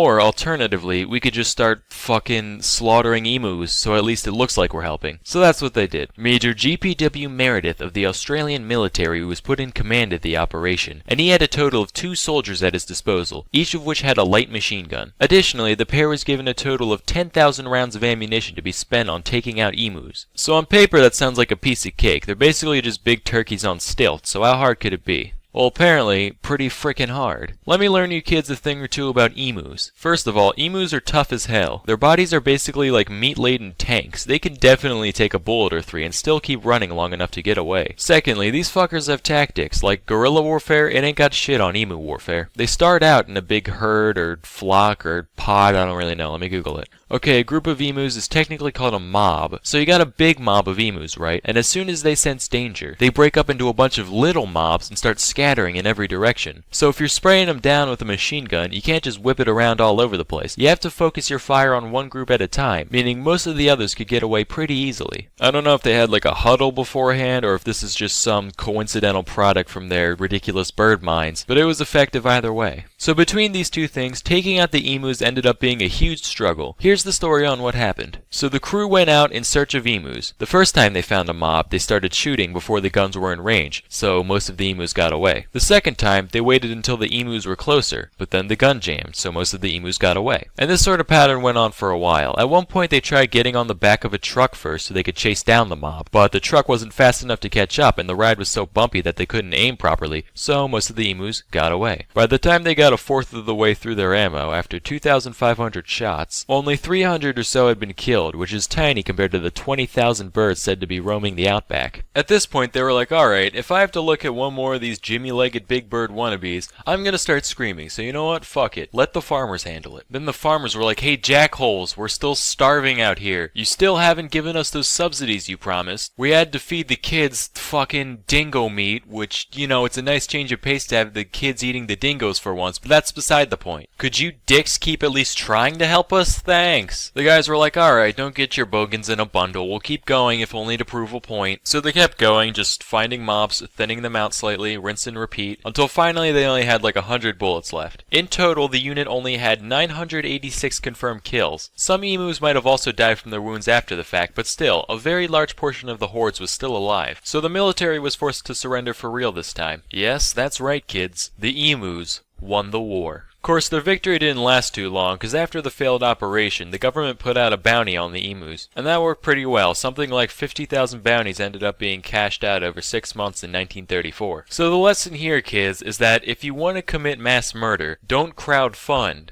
crowdsource. Anyway, till next time, I'm Salmonella, and thank you for watching. We can all agree that there are few pastimes more grotesque than competitive eating. The concept of a bunch of guys pushing their anatomy to its limits just for sport leaves a bad taste in my mouth in more ways than one. But imagine if these men didn't adopt this habit just for fun. Imagine if some gross biological error forced them to eat like this for their entire life. Introducing Tarare. Tarare was born in France around 1772 to a poor farming family. It's said that his appetite was so voracious that, by his teens, Tarare could eat an entire quarter of a cow carcass in a single day. You'd think he'd be like mega obese, but no, he only weighed 100 pounds by age 17. However, there were still a few things that stood out about Tarare appearance-wise. For one, he had a huge, stretched-out mouth with horribly stained teeth. He could reportedly fit 12 eggs in his cheeks at once, much like a chipmunk keeping its chipmunk eggs warm. Additionally, when Tarare was full, he'd get a crazy octomom gut going, and any other time, he'd have a huge flap of stretched out skin hanging around his waist. He also stank to high hell, even by 18th century French peasant standards. He was described as reeking, quote, to such a degree that he could not be endured within the distance of 20 paces. So between all this and his horrendous outhouse flooding dumps, his family had had enough. Alright, you're eating us out of house and home here. You gotta go, man. You heard me. Kick bricks, Froggy. Wow, he just called a French person a frog. That's so racist. No, it's not. They're all French. The guy just looks like a frog is all. Oh. Well, too late. I'm already offended. That's fair. Dislike. After leaving home, Tarare was forced to beg and steal just to satisfy his gargantuan appetite. Inevitably, people began to take notice of him, and eventually he landed a job as a street performer in Paris. People would hand Tarare entire baskets of apples, eggs, and even wine corks, and watch in delight as he horked them down without the slightest hesitation. Normally, this went off without a hitch, except for one time when he suffered a severe intestinal blockage. Fortunately, the crowd was kind enough to carry him to the hospital, where he was treated with the strongest laxatives the 18th century had to offer. I would draw what happened next, but it would probably get my channel deleted, so let's just picture it for a few moments. Moving on. Cut to the year 1792. This marks the beginning of the War of the First Coalition. Ever heard of it? Me neither. Who was in it? Fucking everyone. Anyway, Terrare decided to enlist in the war. After all, maybe that profound emptiness he was feeling was just a lack of purpose in life. Turns out, no, he really was just psychotically hungry. Even after being granted quadruple rations, Terrare would still be digging through the trash pile whenever he got the chance. After suffering extreme exhaustion, he was sent off to the military hospital in Souterrain. The staff there was so dumbfounded by the man's abilities that they decided to keep him there to run a few experiments. The first of which involved putting Terrare in a room with a meal prepared for 15 people. Naturally, he ate the entire thing and immediately fell asleep. Next, they presented him with a raw eel. In response, Terrare crushed the eel's skull between his teeth before slurping down the entire creature in one go.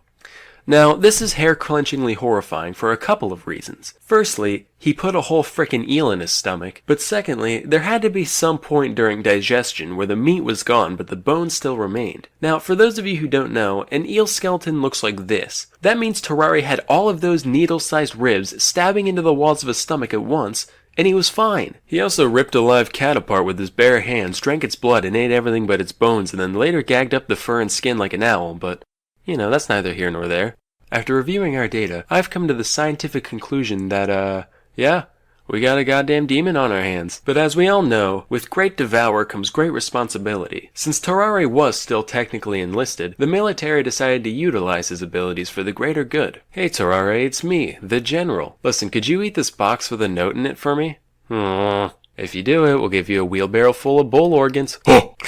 Lo and behold, 2 days later, he passed the container in mint condition and was given his reward as promised. With this proof of concept, they made him an official spy and sent him into Prussia with a document in his belly, to be delivered to an imprisoned French colonel. Unfortunately, there are a couple things Terrare couldn't do that are generally important when sneaking into another country. A, he couldn't speak German, and B, it's pretty hard to maintain a low profile when you're running around like a madman wolfing down garbage and mutilating small animals. So he ended up being captured by the enemy. Initially, he kept his mouth shut, for once, but after a whipping and a day in jail, Terrare gave in. After confessing that he did, in fact, have vital intelligence snaking its way through his GI tract, the Prussians chained him to a latrine until the box emerged 30 hours later. The note wasn't actually anything important, so they just mock executed him, gave him a severe beating, and sent him on his way. After all that, Terrare returned to life at the hospital, desperate for a cure for his condition, but nothing they ever tried worked. Meanwhile, the man's endless hunger continued to get him into all sorts of trouble. He'd often sneak out of the hospital to eat the scraps behind the local butcher and fight stray dogs in the alley for their precious garbage. He'd also seek out patients undergoing bloodletting in order to take all their life juice for himself. On several occasions, he was even caught attempting to eat bodies in the mortuary. By this point in my research, I was so desensitized to this guy that I didn't even bat an eye when I first read that. I was just like, alright.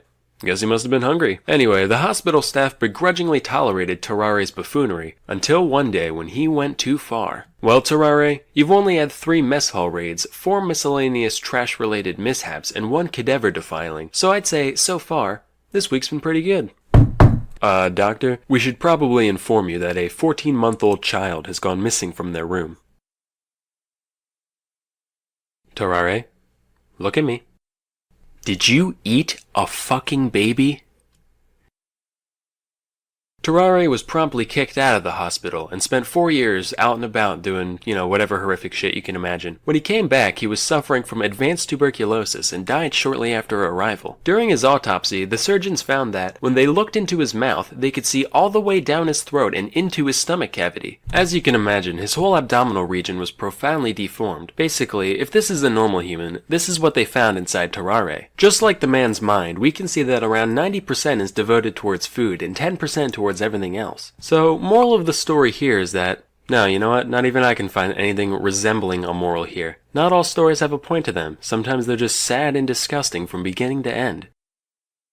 And now a word from our sponsor. As you can probably tell, I'm a very visual person when it comes to learning. I firmly believe that engaging visuals are an essential teaching tool that allows for much deeper comprehension than plain old walls of text. That's why I'm pleased to introduce our sponsor, Brilliant.org. We all know that math and science are really important to master, and Brilliant's elegant UI and step-by-step design makes learning seemingly complex topics very intuitive, especially for visual learners. Their straightforward graphics, delightful animations, and interactive puzzles make it easy easy and fun to hone your own critical thinking skills. Personally, I've always been super intrigued by neural networks and all the things you can do with them, but I've always been too intimidated to research them in depth. After learning about Brilliant, I actually started taking their course in the subject, and I gotta say, it's been such a pleasurable experience that I plan to continue with it in my own spare time. To support me and learn more about Brilliant, go to brilliant.org/salmonella and sign up for free. Also, the first 200 people that go to that link will get 20% off the annual premium subscription.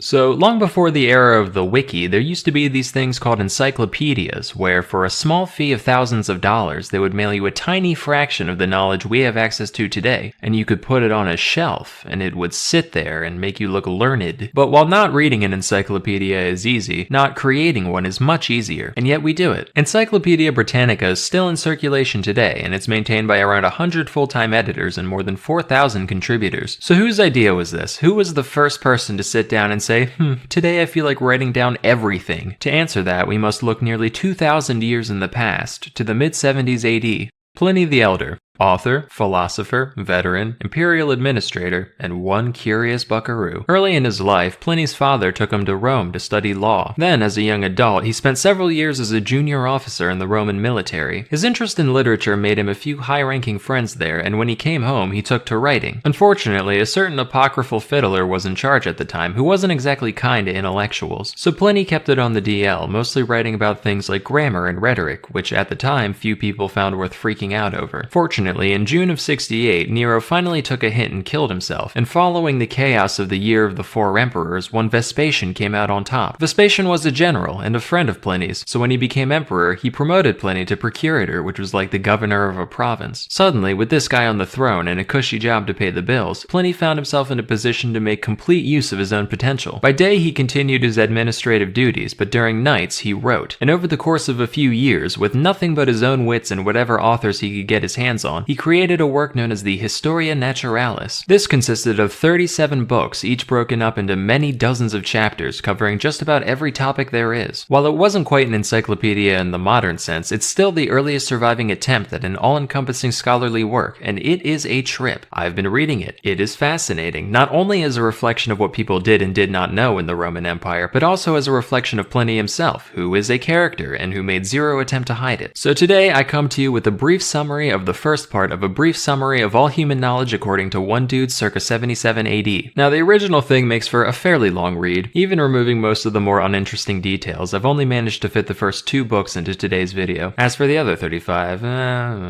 we'll see. I'm gonna let Pliny do the narration himself using my voice. He gets a lot of things shockingly right and a lot shockingly wrong. Rather than constantly chiming in with fact checks, I'm just gonna throw chess.com analysis icons in the corner for every claim he makes. I'll also provide relevant snippets of the actual text I'm paraphrasing just for reference. If you're one of the people who likes to pause the video just to see the funny ha-has I snuck into the freeze frame, rest assured there will be none today. You can just let it play. One last warning, while there is a loose overall structure to this thing, it also seems like Pliny just kind of wrote whatever was in his head for a given chapter. He has a habit of jumping back and forth between completely disparate topics and going on weird personal tangents in between. I am presenting this thing in the exact order it's written, so if it at any point seems utterly scatterbrained, it's his fault, not mine. Anyway, take it away.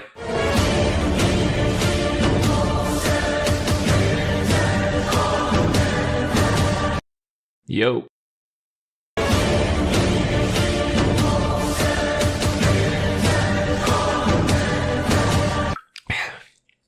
Right, let me get right ahead of things. These books are strictly about this world and the things we can see around it. If you're one of those madmen who think there are other worlds beyond this one, give it a rest, alright? That's psychotic. You can't know these things, and you can't grasp infinity. Stop trying, you'll hurt yourself. So the heavens are a perfect sphere, and they spin around us perfectly. It takes 24 hours for them to do one spin, which is actually really fast because the universe is huge. In fact, massive objects all whooshing around us this fast should be incredibly loud at all times. Why isn't this the case? The whole shebang is composed of 4 elements, right, which sort themselves by weight. Earth is heaviest, so it falls to the middle of everything, into a sphere, and it stays still. It's the only still thing. On top of that is water, then air, and fire's the lightest, which is why the sun and stars are made of it. The sun kicks ass, easily the best of the 7 things up there. Basically a god. Not literally.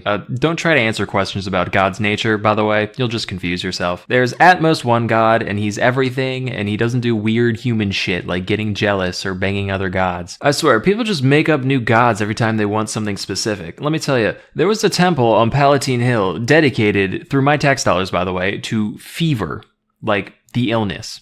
You understand that's bad shit, right? Things like that are why we've got more gods than people at this point. Folks in other countries worship animals and obscene things like stinking meats. There are gods of theft and other crimes. It's all folly. You want to be godly? Just help others. That's the way of the old Roman nobles, and that's the way of the noblest noble of all, Emperor Vespasian Augustus, who may or may not be my best buddy. But anyway, if there is a god, he doesn't care about what you do. People put crazy emphasis on the religion, avoiding foods, worrying themselves sick about all kinds of sacred rules. Look, I hang around the Capitol. There's a lot of rat bastards in politics, real scumbags, and they are thriving. You don't need to torture yourself. Have a bacon. Nobody gives a shit. Back to the stars, which by the way also don't give a shit about you specifically. For big history-changing stuff, yeah, they'll act up, but you, reader, do not need to worry. Anyway, most of them are fixed in a sphere really high up there. We'll call this the heavens. Between the heavens and the earth, there are 7 other bodies to talk about. Highest up there, we got Saturn, then there's Jupiter, Mars, the Sun, Venus, Mercury, Moon. The heavens spin to the right, all these guys spin to the left. Saturn is cold, Mars is hot, but Jupiter's just right. The sun's orbit is made up of 360 degrees, 1 degree per day, except not quite. We have to add 5 1/4 days or else our sundials break. Down to Venus and Mercury, these guys are weird because they like to hang around the sun. Fun fact, Venus is actually bright enough to help out the sun and moon sometimes. When it's helping the sun, we call it Lucifer, the light bringer. And when it's helping the moon, we call it Vesper, the sleepy time guy. Mercury tries to do the same thing, but he's much more lame and cringe, so he can't. The moon's got phases, as you know, and she gets closer and farther away at different times. And Daimion figured out lots of cool info about the moon's orbit, and you assholes bullied him for it. Yeah. This man unraveled the secrets of the universe, and in return, everyone goes, oh ho ho, he's in love with the moon. That's because humans are sick in the head. They'd rather read stories about bloodshed and massacres like that matters more than the fabric of reality. Get a clue. Anyway, the moon has phases because of the way it borrows light from the sun, which might be what these other guys do too, we don't know yet. All those spots on it are actually puddles because it likes to draw up moisture from the earth, which is where we get the tides. And every now and then, it casts its shadow on earth. We call these eclipses, and they are freaking wicked. Eclipses can happen the other way around too, and the way these happen prove that the moon is bigger than the earth and the sun's way bigger than both of them. Oh, and just so we're clear, eclipses are a natural thing. It's not the apocalypse or God's wrath. They follow rules. Even the Greeks could predict them. Settle down. Back to the planets, they're all kind of in the same belt up there, and they all get farther and closer to us at different points because their orbits are complicated. They mostly follow the same rules as each other, but there's some goofiness, like the ones further than the sun move the slowest when they're the farthest away from us, but the closer ones move the quickest then. We can chalk this up to the sun emitting vapors that must push them around in weird ways. Thunderbolts come from Jupiter, and we don't know why. One theory is that it's because Saturn is very moist and Mars is very fiery, and when they meet in the middle, we get celestial fire thrown down at us. Same reason a wet log crackles and throws off embers in a fire. There is a type of star that moves around and vanishes. We call these comets, and they come in all kinds of flavors. These might actually be omens. I mean, there have been some weird coincidences. Some people think comets are permanent and we only see them when they swing by the right way, while others say they're just flare-ups of celestial vapor that dissipate on their own. Now to talk about some real anomalies, things we've only rarely seen. The sun goes dim sometimes, like when Caesar got killed. Matter of fact, during the Civil War with Mark Antony, it stayed dim for like a year. Multiple suns have been seen at the same time on several occasions, but no more than 3. 3's the record. Same with moons. One time a burning shield darted across the sky, throwing sparks as it went. Another time someone saw a shooting star fly towards us until it was as big as the moon, and then it turned around and went back to being a normal comet. Side note, even the translator was like, I don't know what the fuck he's talking about. Finally, there are the stars Castor and Pollux. If you see both of them, it's good luck, but be advised, if one's alone, he turns into a little bastard. He can and will come down and set your boat on fire. That's the celestial sphere taken care of. Now let's move down a peg to the air. The air ends way before the moon, and it mixes with water vapor to create the weather. The sun dries up water on the earth, it goes up and turns turns into clouds, and then it's pushed back down again by the star forces that keep stuff on Earth. We get rain and hail and such, and it keeps going round and round like some kind of water cycle. The seasons go around once a year, and we don't know exactly why, but it definitely has to do with the motion of the stars. Like some are wet or dry, hot or cold, and that influences the climate when they move. Especially Saturn, he always soaks the place going by. He's a freak, like actually. Oh, I almost forgot the dog star. This guy's nuts. It kindles the sun's vapors, and when it rises, the ocean gets upset, wine ferments, and stagnant waters are set in motion. And there's a creature called the oryx in Egypt, and when the dog star goes up, they look at it and they sneeze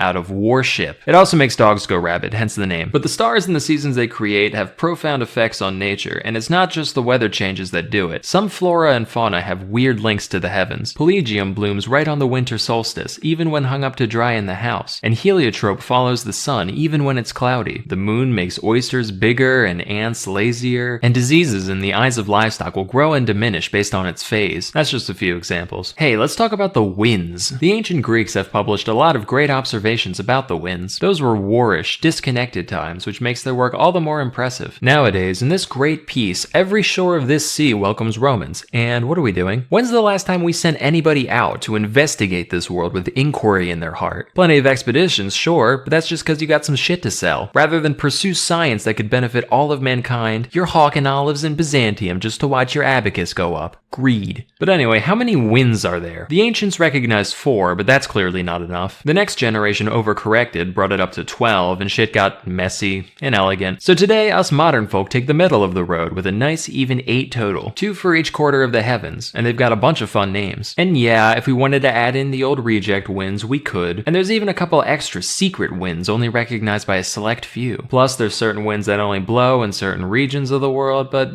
broad strokes, it'll do you fine. These winds each blow at their various allotted times of the year, and the winter ones make for particularly rough seas. In former times, pirates were compelled, by the fear of death, to rush into death and to brave the winter ocean. Now we are driven to it by avarice. Direction isn't the only difference between the winds, though. They can all be characterized by their temperature, their moisture, and the kind of weather they tend to bring. Volturnus is dry, Septentrio brings snow and hail, Auster is sultry, Aquilo is the most healthy. Real motley crew, those winds.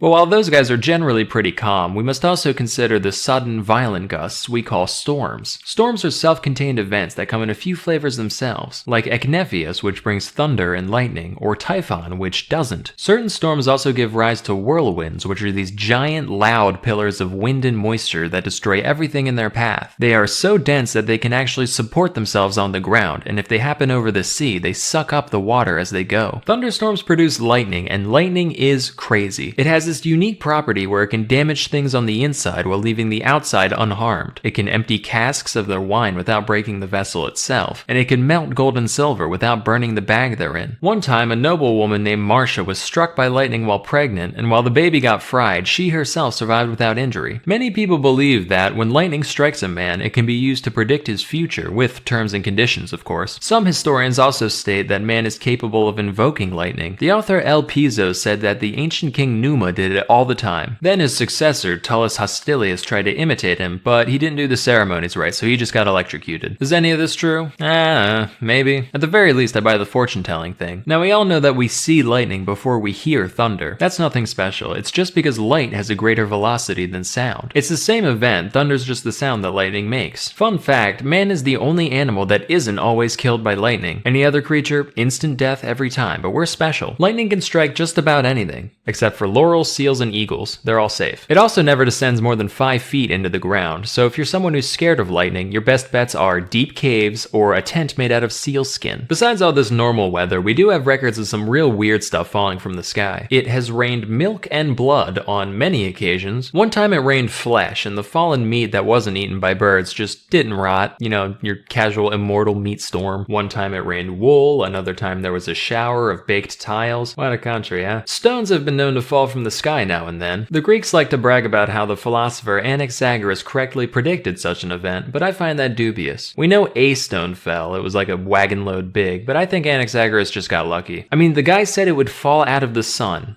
What are you on about? The sun can't do a rock. It doesn't have rocks. Finally, rainbows are nothing special. We get them all the time. They don't predict the weather or anything else. They're just something that happens. Rays of sunlight hit a hollow cloud and they get refracted. And the colors are due to a mixture of clouds, air, and fire. Let's come down from the air onto the earth. Good old Mother Earth. The other three elements are bastards. You never know when they're going to turn on you. Fire burns us, water pelts us as hail and floods our villages, air rages in squalls, but Earth, she's just hanging out. And what a bounty she has for us, giving us crops, flowers, medicinal plants. In her compassion, she even gave us poison, so when life sucks, we can kill ourselves quickly. And what does man do? Naturally, we take advantage of her kindness. We torture her for all the iron, timber, and stone she can bear, and then we use that iron to tear out her entrails in search of gems to put on our fingers. Do you know how many hands have to be worked to the bone just to decorate one joint of another? Honestly, if hell existed, all this greedy digging would get us there. But, of course, whatever we take from her, we all pay back in blood and bones eventually.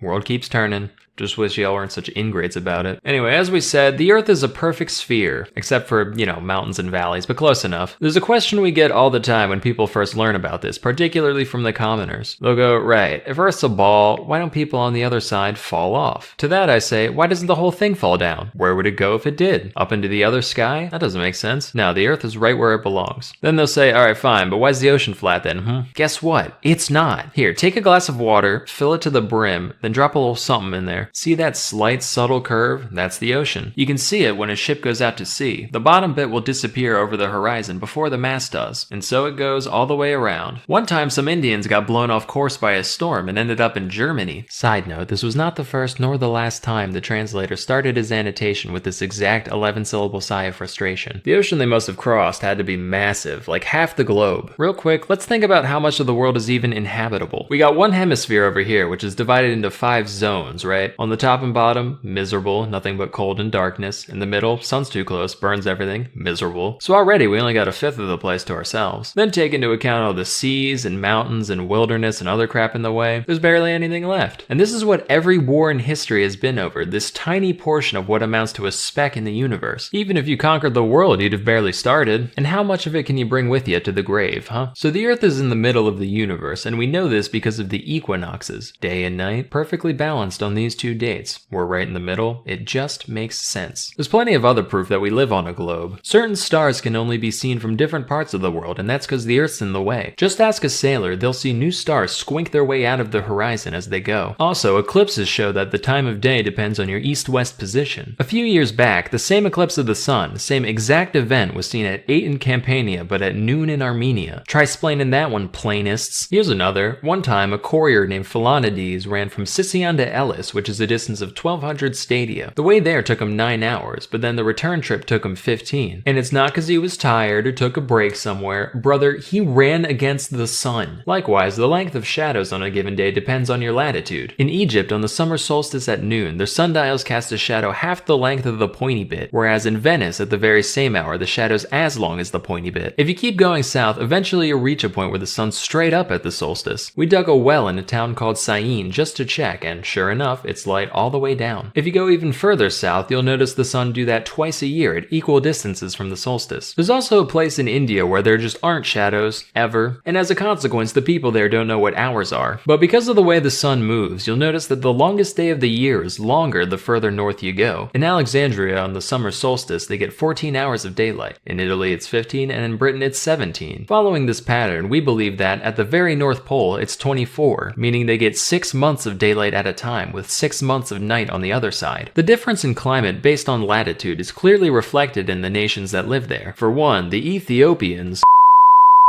Let's talk about earthquakes. The Babylonians used to blame these on the movements of the stars. One guy is even said to have predicted an earthquake through astrological means. Is that true? I'll let you be the judge. I, for one, believe that earthquakes are caused by the winds. Think about it. Before an earthquake, it's always very calm. The seas are tranquil. There's not a single bird in the sky. Why? No wind. They can't fly. Where'd the wind go? underground. It gets stuck down there and it builds up until finally hell literally breaks loose. It starts off with a horrible noise like cows mooing or people fighting in the distance. Then everything shakes, hard. Whole city walls get knocked down and sometimes the earth opens up and swallows them entirely. The shaking's even noticed by people on ships who get hit by waves without any wind. Earthquakes also make well water turn cloudy and smelly. So the obvious question is, what the hell can we do about it? Well, places with a lot of natural caverns or man-made sewers tend to get fewer earthquakes. That's because the underground air has an easy way to escape. Buildings that are arched or that lean against each other also tend to fare better in the event of an earthquake. Barring all else, at least things are usually over with quickly. Although some earthquakes have been known to last days, months, even 1 or 2 years straight. As for related anomalies, about a century and a half ago, 2 mountains slammed together and collapsed, and fire and smoke came from the ground where they stood. More recently, under Nero, there was a knight named Vectius Marcellus who woke up to find that his fields and olive grounds swapped places with each other. No mayhem or destruction, just, oh, this is over here now, okay? But just as Earth swallows up land in one place, she spits it back out elsewhere. As such, islands sometimes rise up spontaneously out of open sea. We have tons of records of these events across the Mediterranean. They're often accompanied by a giant fiery explosion and loads of dead fish floating everywhere. It's said that one time some people ate these fish and then they too immediately died. But enough of tragedies. Let's turn back to the wonders of the earth, such as there are many caverns filled with gas that instantly kills things. Some kill only birds, others kill everything but people, and still more kill everything and people. In a few caves, those who breathe the gas instead become intoxicated and start predicting the future, as is the case with the famous oracle at Delphi. We can ascribe these effects to the divine power of nature. I mean, what else could it be? How the hell do you explain that rationally? But while most islands are attached to the earth at the bottom, there are a few that float. The Calamine Islands are not only moved by the wind, but the people on them can actually push them around with long poles to go wherever they want. There's another group of floating islands known as the Dancers, so called because they move to the beat of drums played on their surface. I've got a few more miscellaneous wonders here, let me just rattle them off. In Harpassa, there's a giant rock that can be moved by one finger, but not by the force of the whole body. In Paracini, there's a type of dirt that heals all wounds. In Troas, there's a stone that makes dead bodies dissolve. Near the Indus River, there's 2 mountains, one of which attracts iron and the other repels it. So if you had iron nails in your shoes, you couldn't step on the one or off the other. In Argyripa, the grainy plant doesn't grow, and in Crustuminium, the hay springs up already rotten. Let's turn now to the tides. We know these are caused by the moon, and to a lesser degree the sun. Moon overhead, they go up, moon on the other side, they go down. A large open ocean is needed to manifest this power of the planet, which is why neither lakes nor rivers have tides. In Britain, the tide rises 120 feet.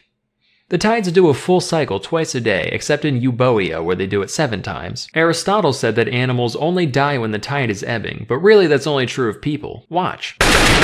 Seawater is salty, and that's because the sun evaporates all the mild, sweet water while leaving all the gross crap that ends up in the ocean behind. A number of estimates have been made for the depth of the ocean, ranging from 15 stadia to who the hell knows. Seawater is also heavier than fresh water, which is why things float better on it. As with everything in nature, bodies of water have no shortage of weird stuff they get down to. Some rivers actually run underground before bursting out again elsewhere. We know they're the same river because if you chuck stuff in one, it comes out the other side. There's a lake in Judea where nothing sinks at all. In Dodona, there's a spring called the Fountain of Jupiter, and though the water there is cold as ice, it'll relight extinguished torches held near its surface. The river Melas turns sheep black when they drink from it, while the Cephasus makes them turn white, the Peneus turns them black again, and then the Xanthus makes them red. The river Astaces makes the horses there produce black milk, which the people use for food. There's a spring in the island of Andros that tastes like wine. The river Lyncestis tastes sour but gets you drunk like wine, and in Arcadia, there's a river called the Styx that kills you instantly. In Labrosis, there are 3 springs, all of which also kill you instantly, but in a much less painful fashion than the Styx. That's enough of those. From here we turn at last to the 4th element, fire. In Samosata, along the Euphrates, there's a big pool of this flammable mud they call maltha. It sticks to everything it touches, and if you set it on fire, even water won't extinguish it. Romans invaded these lands long ago, and the people there poured the stuff on our soldiers, cooked them in their armor like a crab. There are certain places in the world where fire's always burning. The summits of many mountains are home home to such flames, as are the occasional crater and field. And of course, the sun and stars are no exception. What a weird thing these are, like fire needs fuel to spread and sustain itself. So what is it that can feed these flames without destroying itself in the process? There's a thinker for ye. But besides these guys, where else does fire come from? You got fires lit by men, for one. Certain stones have fire in them innately. There's the fire you get from rubbing sticks together, and there's the fire in clouds that causes lightning. You can also use concave mirrors to focus sunlight into fire. Highly potent, do be careful. Sudden fires also manifest occasionally in the human body. One time when 6th king of Rome, Servius Tullius, was a child, he was just sleeping there when suddenly flames shot out of his freaking head. I've got more fun facts like this to drop later, but it's about time we wrap this book up. And what better way than by sizing up the entire globe? So I ran some numbers, added some distances, checked some other people's answers. I've got some estimates here on the width of the inhabited world, from the mouth of the Ganges in India to the port city of Gades in the west. These all fall around 9,000 miles, give or take 1,000. But like I said before, the uninhabited Earth extends far beyond that. Eratosthenes was a really bright dude, and he put the circumference at 31,500 miles. What a big, wild world it is. Just how wild? You'll have to tune in next time for books 3 through 6, all of which are titled An Account of Countries, Nations, Seas, Towns, Havens, Mountains, Rivers, Distances, and Peoples Who Now Exist or Formerly. Kids, it's Food Friday, so today's lesson is on the history of sushi. Sushi first came into existence in Japan around the 8th century. It consisted of gutted, salted fish stored in fermented rice.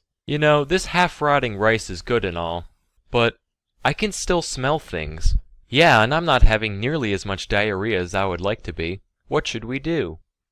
Raw fish. Raw fish, I was thinking exactly the same thing. God, we are so in sync. Nah, but actually, the rice wasn't meant to be eaten. It was only used as a means of preservation. You see, the fermenty juices of the rice would soak into the fish and prevent it from spoiling. However, as semi-rancid food often does, it would also impart a sour taste on the fish. That's where the name sushi comes from, an antiquated Japanese term for sour tasting. Also, it smelled like death. The odor is described as an extremely pungent cross between blue cheese, fish, and vinegar. Man, I'm mad. Why's that? I smelled something down the road. Thought a new sushi vendor was in town. Turns out it was just a hobo taking a piss on a tuna sandwich. Later on, during the late Edo period, people started pickling the rice, which drastically shortened the required fermentation time. So now, rather than smelling like blue cheese, fish, and vinegar, it just smelled like fish and vinegar. Go figure. People found this rice to be much more palatable, so it began to be eaten alongside the fish. Sheet seaweed was also invented around 1750, which allowed the contemporary sushi roll to take form around this time. Toss in a couple vegetables, and you've got something much more resemblant to today's sushi. During the late 19th century, many Japanese emigrated to America to escape the imperial takeover of Japan, which was known as the Meiji Restoration. It just so happens that they brought the concept of sushi with them, which enjoyed brief popularity among the upper class during the turn of the 20th century. However, coinciding with the imperial takeover was the fact that Japan started being kind of a dick. Hey, freedom is gay. What did you just say? Yeah, your way of life is for pussies. Oh yeah? Guess we'll just stop eating your dumb fucking fish roll things then. Hey, fuck you, you cheeseburger slut. I'll nuke your bitch ass. Wait, what is nuke? 40 years, you'll see. And thus, sushi lost its place in the West.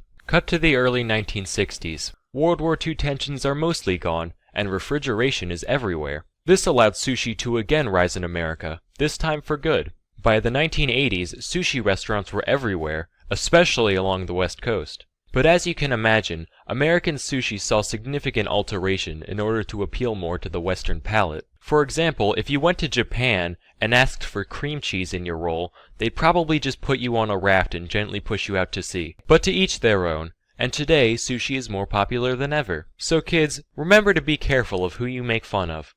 Because the weird, smelly kid of today... You had yourself a merry little whatever. I know I did. What do you like best about the holiday experience? My personal favorite part is where we systemically brainwash children into thinking they're supernatural beings who judge their every move and then invade their house at night. Now, everyone knows Santa, good old Saint Nick, Ol' Father Christmas, ol' Christopher Kringle, ol' Elpheus Prime, slayer of elk and bringer of Xboxes. And you've probably heard of some other characters somewhere too. Guys like Krampus, Belsnickel, Charlie Brown, Xi Jinping. Well, today I want to show you guys some more obscure Yuletide beings from different cultures all across the globe, but mostly Europe. Now, this first creature's name comes from the Welsh. As a matter of moral principle, I personally don't formally recognize the Welsh language. Maybe someday they'll figure out how W's and Y's work, then it'll be a different story, but for the time being, you'll have to excuse me for not condoning bullshit like this. So the thing allegedly called Marilwyd isn't a true mythical creature per se, but more so a tradition carried out for at least the past few centuries in South Wales. No, I mean Old South Wales. This is how it works. Every holiday season, the village rapscallion will take a horse's skull and affix it to the end of a pole. Kinda like one of these things, except, awful. The skull is typically decorated in some way, and sometimes they put in a lever so you can make the mouth move on its own. Then a white sheet is draped over the pole and its holder, thus giving the illusion that Famine himself has come to destroy all your figgy pudding. From here, one would think that the nightly festivities would include welshing your trousers and repenting for a lifetime of naughtiness, but no, it gets better. You know that whole mouth-moving thing? Turns out that's not just for taking wild snaps at the faces of innocent children. The Marilwyd and its party of caretakers will go around to random houses and sing a song about wanting to be let inside. The inhabitants are then expected to sing back with excuses as to why they don't want this abomination in their home. All in rhyme, of course. This goes back and forth until either the Marilwyd gives up, or the party's invited in, at which point they get to raid your pantry and drink all your beer. So if you ever find yourself rap battling a horse skull in South Wales, don't panic. It's normal, I guess. Next we have Frau Perchta, a witch-like being said to visit during the holidays in the Alpine regions of Germany and Austria. Depictions of Perchta can range anywhere between beautiful woman and whatever the hell this is, but usually they fall somewhere in between. She's also sometimes shown with this big weird floppy goose foot. That's because she's apparently real into spinning. Not the 2-foot kind though, the 1-foot kind. It's said that this delightful spinster pays a visit to all the little wiener schnitzels on the 12th night of Christmas. If you were well behaved and hard working this year, she might leave you a small silver coin in your shoe. How kind. But if you've been an inattentive young lady and didn't spin all your flax that year, Perchta will trample all your half-woven fibers as punishment, and you'll say, weird flax, but okay. Fucking cut that out, Jesus. Then there's the stuff Perchta considers especially naughty, which can vary depending on who you ask. If you left your house a mess, or you didn't leave out the traditional bowl of porridge, or maybe you didn't eat your ceremonial fish and gruel on feast day, that's when you've been a real goober. As recompense, she'll rip out your fucking intestines through your abdominal wall and then stuff your empty body cavity with pebbles and straw until you're just as plump as when she started. So, you win some, you lose some. Nobody knows what she does with your freshly harvested innards after she leaves. But being that she lives in the mountains and has an obsession with thread making, I think we can all infer the obvious truth. Of course, no discussion of folklore of any kind can truly be complete without taking a look at Iceland. Between the centuries of isolation and the volcanic fumes constantly spilling out over the countryside, it's no wonder that they're one of the world's biggest exporters of whack-ass mythology. Seriously, according to one 1998 survey, over 54% of Icelandic citizens said they believed in elves. Let me repeat that just so we're all clear. In 1998, the majority of the population of Iceland said they believed in elves, and a very large portion probably still does today. As such, the cast of characters said to visit during the holiday season over there is naturally quite diverse. The main lineup consists of the family pictured here. This is the leader of the bunch, a troll, goblin, ogreish type lady named Grilla. Grilla just fucking eats kids. That's it. She's said to prefer the naughty ones, but as long as it's small and made out of kid, she's game. Then you got her husband, Lepalu, who lives with her in her cave, generally considered to be equally ogreish. When the holidays roll around, if there's no soot in your fireplace, he'll reward you with a pickled herring. But if it's dirty, he'll scoop up the ash and dump it in your bed. Ooh. Nah, just messing with you. None of that's true. He also just eats children. The couple also has a giant cat called, this. The cat's main concern is whether or not a person received new clothes for Christmas. Pretty hypocritical considering it walks around naked all the time, but whatever. Anyway, if you got new clothes, then good for you. You got new clothes. On the other hand, if you didn't get any, well, can you guess what he does? You want to take a wild stab? Yeah, that's exactly right. He fucking eats you. Children, adults, doesn't matter. He'll even vor your dog. He doesn't care. Finally, you got the best of the bunch, the 13 Yule lads, each of which visits on a different day leading up to Christmas. They're kind of like the 7 dwarves, but whereas those guys are jolly and helpful and stupid shit like that, the only real goal of the Yule lads is to harass and inconvenience people as much as possible, and each one has a unique way that they go about doing that. I'm going to go through all 13. Now please remember, I am making none of this up. I'm not even going to try to say the Icelandic names, so I'll just give you guys the English translations, which are very apt, by the way. First you got Sheepcoat Clod, who goes around harassing sheep, but he's easy to catch on account of his peg legs. Then there's Gully Gulk, who hides in gullies to steal milk from your cows. There's Stubby, he's real short. He eats the leftover crust out of pie pans. This one's called Spoon Licker. He licks spoons. He's also incredibly thin on account of malnutrition for some reason. There's Pot Scraper, he scrapes pots. And Bowl Licker, who's like Spoon Licker. The key difference here being that he licks bowls. You got Door Slammer, who slams doors in the middle of the night. And then Skyr Gobbler, who gobbles up all your skyr, which is like a Nordic yogurt type thing. Whoa, who's that up in the rafters? It's Sausage Swiper, of course. Here to swipe your sausages. And who's that in the windows? You bet your ass it's Window Peeper. Look at him peep. And who could forget our favorite, Doorway Sniffer, who sniffs your doorway with his giant freakish nose to seek out bread. There's Meat Hook, he steals your meat with a hook. And finally, Candle Stealer, who fucking, you get the picture. So, if you know some kids who just won't behave, maybe it's time to take a page out of Iceland's book come next holiday season. Now remember, your friend dressed up as Grilla doesn't have to actually eat the kids. Just bite them a couple times, that'll be enough. Anyway, with New Year's right around the corner, the time comes to make our New Year's resolutions. While you may spend New Year's Eve getting hella turnt, why not spend New Year's Day getting hella learnt? You can do just that with Skillshare.org. Skillshare is an online learning community with over 25,000 classes in design, business, technology, and more. Premium membership gives you unlimited access to high-quality classes on must-know topics, so you can improve your skills, unlock new opportunities, and do the work you love. Beyond technical skills, there's plenty of lifestyle type stuff on here that'd be perfect for building 2019 you. Check this one out. Beat procrastination once and for all. Maybe if I had taken this course, this video would have been out, before Christmas. Do you speak any other languages? Well, you could. Believe me, I get a lot of joy of shoving my français down other people's throats. If you try one of these guys on for size, you could be doing the same in no time. Join the millions of students already learning on Skillshare today with a special offer just for my viewers. The first 500 people who visit the link in the description will get 2 months of unlimited access to the 25,000 plus classes on Skillshare for absolutely free. What are you waiting for? Go! Don't just stare at me with your glassy eyes. People are taking them already. Go, hurry, run! Anyway, that's all for today. Till next time, I'm Sam.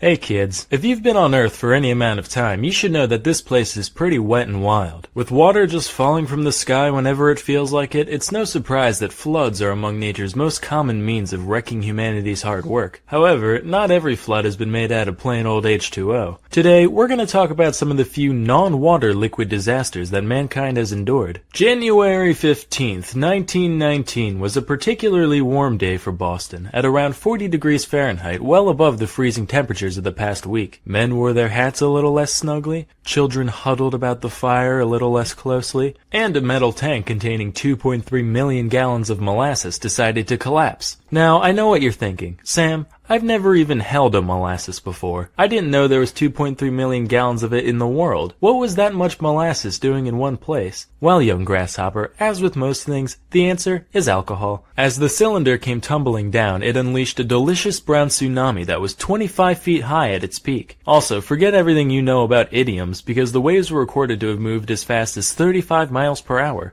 That means you're slower than molasses. Nerd. Add that to the fact that molasses is way more dense than water, and you've got a recipe for some major destruction. Eyewitness accounts of the event describe houses being swept off their foundation and subsequently demolished. The level of damage was comparable to a tornado sweeping through, its path of devastation stretching a half-mile long. Here's a picture of, something. I can't tell what it was supposed to be. All I know is that molasses clearly does not play. That's not all, though. A truck was picked up and chucked into the harbor, a train car got knocked off its tracks, and a bunch of dogs and horses just straight up drowned. Oh, and some people, too. Around 150 were injured and 21 were killed in the disaster. Talk about the sweet release of death, am I right? Ha ha! A couple of reasons these numbers were so high were that A, once you're stuck in something that thick and sticky, you're kind of fucked unless 3 guys with a rope happen to show up, and B, the affected area was so large that 3 guys with a rope would have no way to get to you without getting trapped themselves. As a result, rescuers had to wait several days before the molasses either sufficiently drained out of an area or hardened up enough in the sun and the cold so that it could be walked on without sinking in. After the incident, cleanup was carried out primarily by blasting the streets with salt water, which took many weeks and stained the waters of the Boston Harbor brown for months. Naturally, all the rescue workers and cleanup crew ended up getting molasses all over them, which led to them getting the stuff all over payphones, subway cars, door handles, you name it. It's said that for decades afterwards, residents could still catch a whiff of molasses outside during the summer months, and Boston remains one of Forbes' top 10 stickiest places to this day. Our next tale took place on the evening of June 18th, 1875 in Dublin. A fire had been raging across several blocks of the city for many hours prior, and like many of us do after a long hard day of wreaking havoc, the fire decided to mosey on over to the malt house for a much needed drink. Around 5,000 barrels of whiskey and other social lubricants subsequently burst from the heat, sending a cascade of what is essentially liquid fuel careening out into the street, carrying the inferno on its back wherever it went. Now normally you think people would just run away from the impending danger, but being that this is Ireland, the crowds of people had a better idea. They said, hey fellow upstanding citizens, why don't we band together and help with the cleanup efforts? So they decided to dispose of the river of beverage running through their neighborhood by hiding it safely away in their stomachs. Some people drank directly from the street, while the classier among them were seen taking off their nasty sweat-filled boots, filling them up and just gulping away. Keep in mind, while today's version is flavored primarily with cinnamon, this Fireball whiskey contained a special blend of spices including ash, street filth, tiny shards of glass and wood, and whatever else you could imagine. But hey, free drinks are free drinks. In the end, 13 people perished as a result of this incident. Was it from the fire? Nope. Smoke inhalation? Drowning? Still no. Unfortunately, though they did boot, and they did rally, they forgot to do both at once. As a result, all 13 deaths were actually from alcohol poisoning caused by chugging too much runaway liquor. So let this be a lesson, kids. Don't drink street booze. You have no idea where it's been. Just go to a dispensary instead. Moving along, here's another potation inundation, this time on the other aisle. 1814 London was a rapidly growing metropolis, and like all metropolises, it had its fair share of densely populated slums, one of which was St. Giles Rookery. And what better place is there to build a brewery than amongst the impoverished and thirsty? Unfortunately, said brewery apparently got cocky and decided to skimp out on their iron rings that hold up the big beer things budget, leading to one of the vats completely collapsing and knocking over all the others with it. In total, around 323,000 imperial gallons, or 1.5 million liters of beer were unleashed that day. The flood of ale pushed over the wall of the brewery with the same ease that Jared Kushner pushes old ladies down escalators, gushing out into the streets and totally demolishing multiple homes situated nearby. Good morning, America. I'm reporter Pat Lauer. No relation, don't worry. We're here at the scene of the world's biggest party foul. Ma'am, how does this whole thing make you feel? Ha! Don't worry, this isn't the first time alcohol has torn my household apart. In all seriousness, my husband has struck me on multiple occasions. At least 8 people are known to have died as a result of the incident, either from drowning or from having their house dropped on them. In spite of this, nobody was held responsible for the disaster, with courts concluding that the collapse was an act of God. I wish people were that lenient with act of God clauses today, like, alright, here's your coffee, ma'am. Whoops. Jesus Christ, it burns! Yes.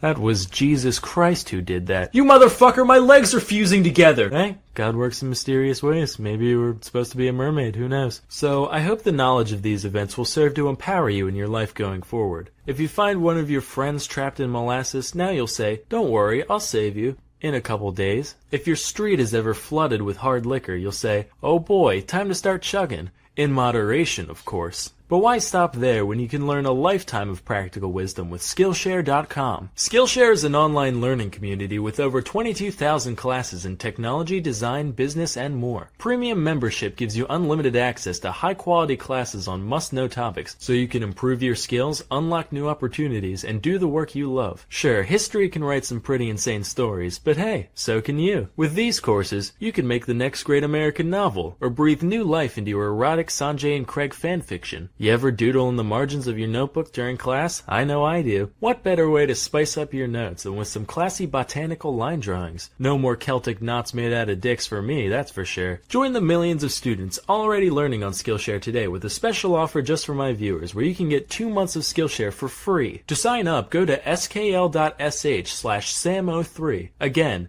listen, go to skl.sh/sam03 to get 2 months of unlimited access to over 22,000 classes. Kids, let me talk to you about dog breeding. Nowadays, dogs are mostly around just to be a cute companion, right? So breeding has gone from functionality to cuteness. And that's fine, as long as it stays within the bounds of nature. But that's not enough for today's breeder. So, how do you make a dog cuter? Apparently, by giving it disgusting genetic deformities. And chances are, you, the listener, agree with that. You just don't know you do. Let me show you what I mean. See this? This is a relatively normal dog. Notice the snout, the eyes, the shape of the head. Not too far gone from the wolves that today's dogs come from. Now let me take you through some other breeds. First is the Bull Terrier. 100 years ago, still looked pretty normal, right? Now here's today's version. Jesus! Who needs snouts, right? Let's just give it a long, continuous boomerang-shaped head with 2 tiny holes at the end. Seriously, it looks like Toucan Sam is trying to fit inside a dog costume. And look at its eyes! They're permanently pointed up at the sky as if to say, God, why did you let me become this? Please kill me. Do you guys remember Spuds MacKenzie, the old Bud Light mascot? Well, I just realized why they chose a Bull Terrier of all dogs. It's because he looked like his mom drank nothing but Bud Light for her entire pregnancy.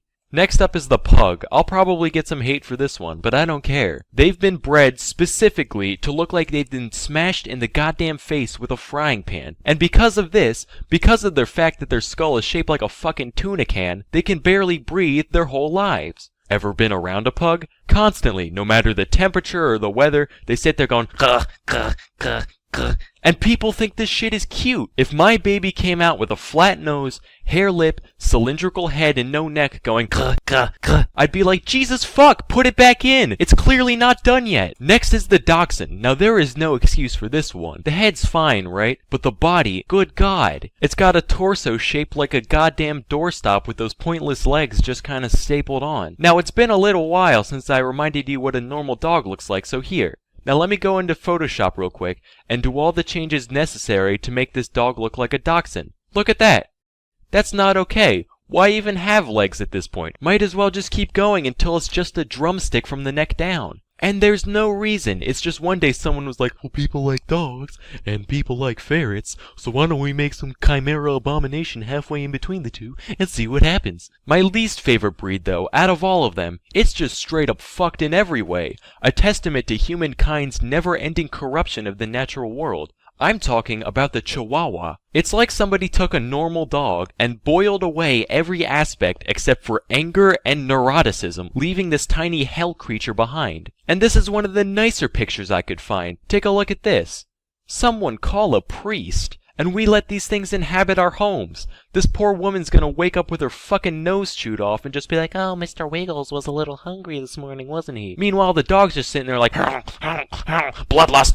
The only time they're not being needlessly aggressive towards people, it's when they're off pissing, shitting, and vomiting all over their surroundings. And you would think such a small dog would at least produce manageable waste, but much like the creature itself, the small things it does expel are straight up toxic. It's like some of the Chihuahua's pent-up hatred for the mortal plane manifests itself in every dump it takes. I would rather clean up a full-grown man's shit from my floor than wipe up the septic nightmare that is Chihuahua squirts. The only good thing about owning a Chihuahua is that if it ever gets rabies, it'll be fine, because you won't be able to tell the goddamn difference. It'll still be sitting there, business as usual. So that's my little rant about the monstrosities that live right beneath our noses. I'm Salmonella, and thank you for watching. More cases of stiff lifting from the days of yore. If you haven't seen part 1 yet, go check it out. Or don't. I'm a YouTuber, not a cop. unfortunately. This first tale doesn't feature an entire dead body, but I still found it interesting enough to talk about. So one day in 2012, a priest was riding a train out of Italy when his bag got stolen by a trio of thieves. Inside the bag was whatever normal personal possessions the guy happened to own, as well as a small vial containing the blood of none other than Pope John Paul II. So this begs the question, why did the priest have Pope blood in his bag? Well, an important way that the Catholic Church honors saints and other venerated individuals is the keeping of relics. These relics are ranked in terms of how close they were to the person at hand. You got something that's tangentially related to a saint in any way, that's a third-class relic. If it's a personal possession of a saint, it's second class. And as for first-class relics, those typically consist of literal body parts and or fluids of a holy figure. Now for you youngsters out there, in 1981, the Pope got shot 4 times by some fascist having a bad day. People are like, holy shit, it's a popicide! Is that even a word? No, I'm okay. Oh.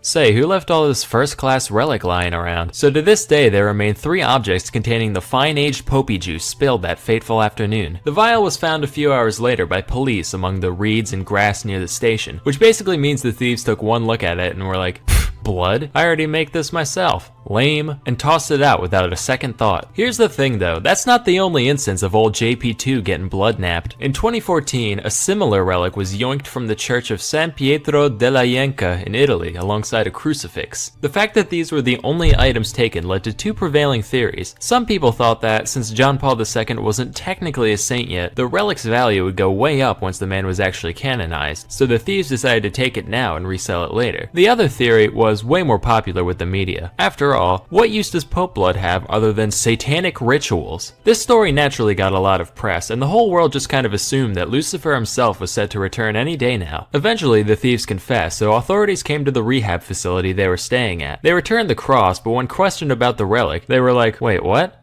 Pope blood? Satan?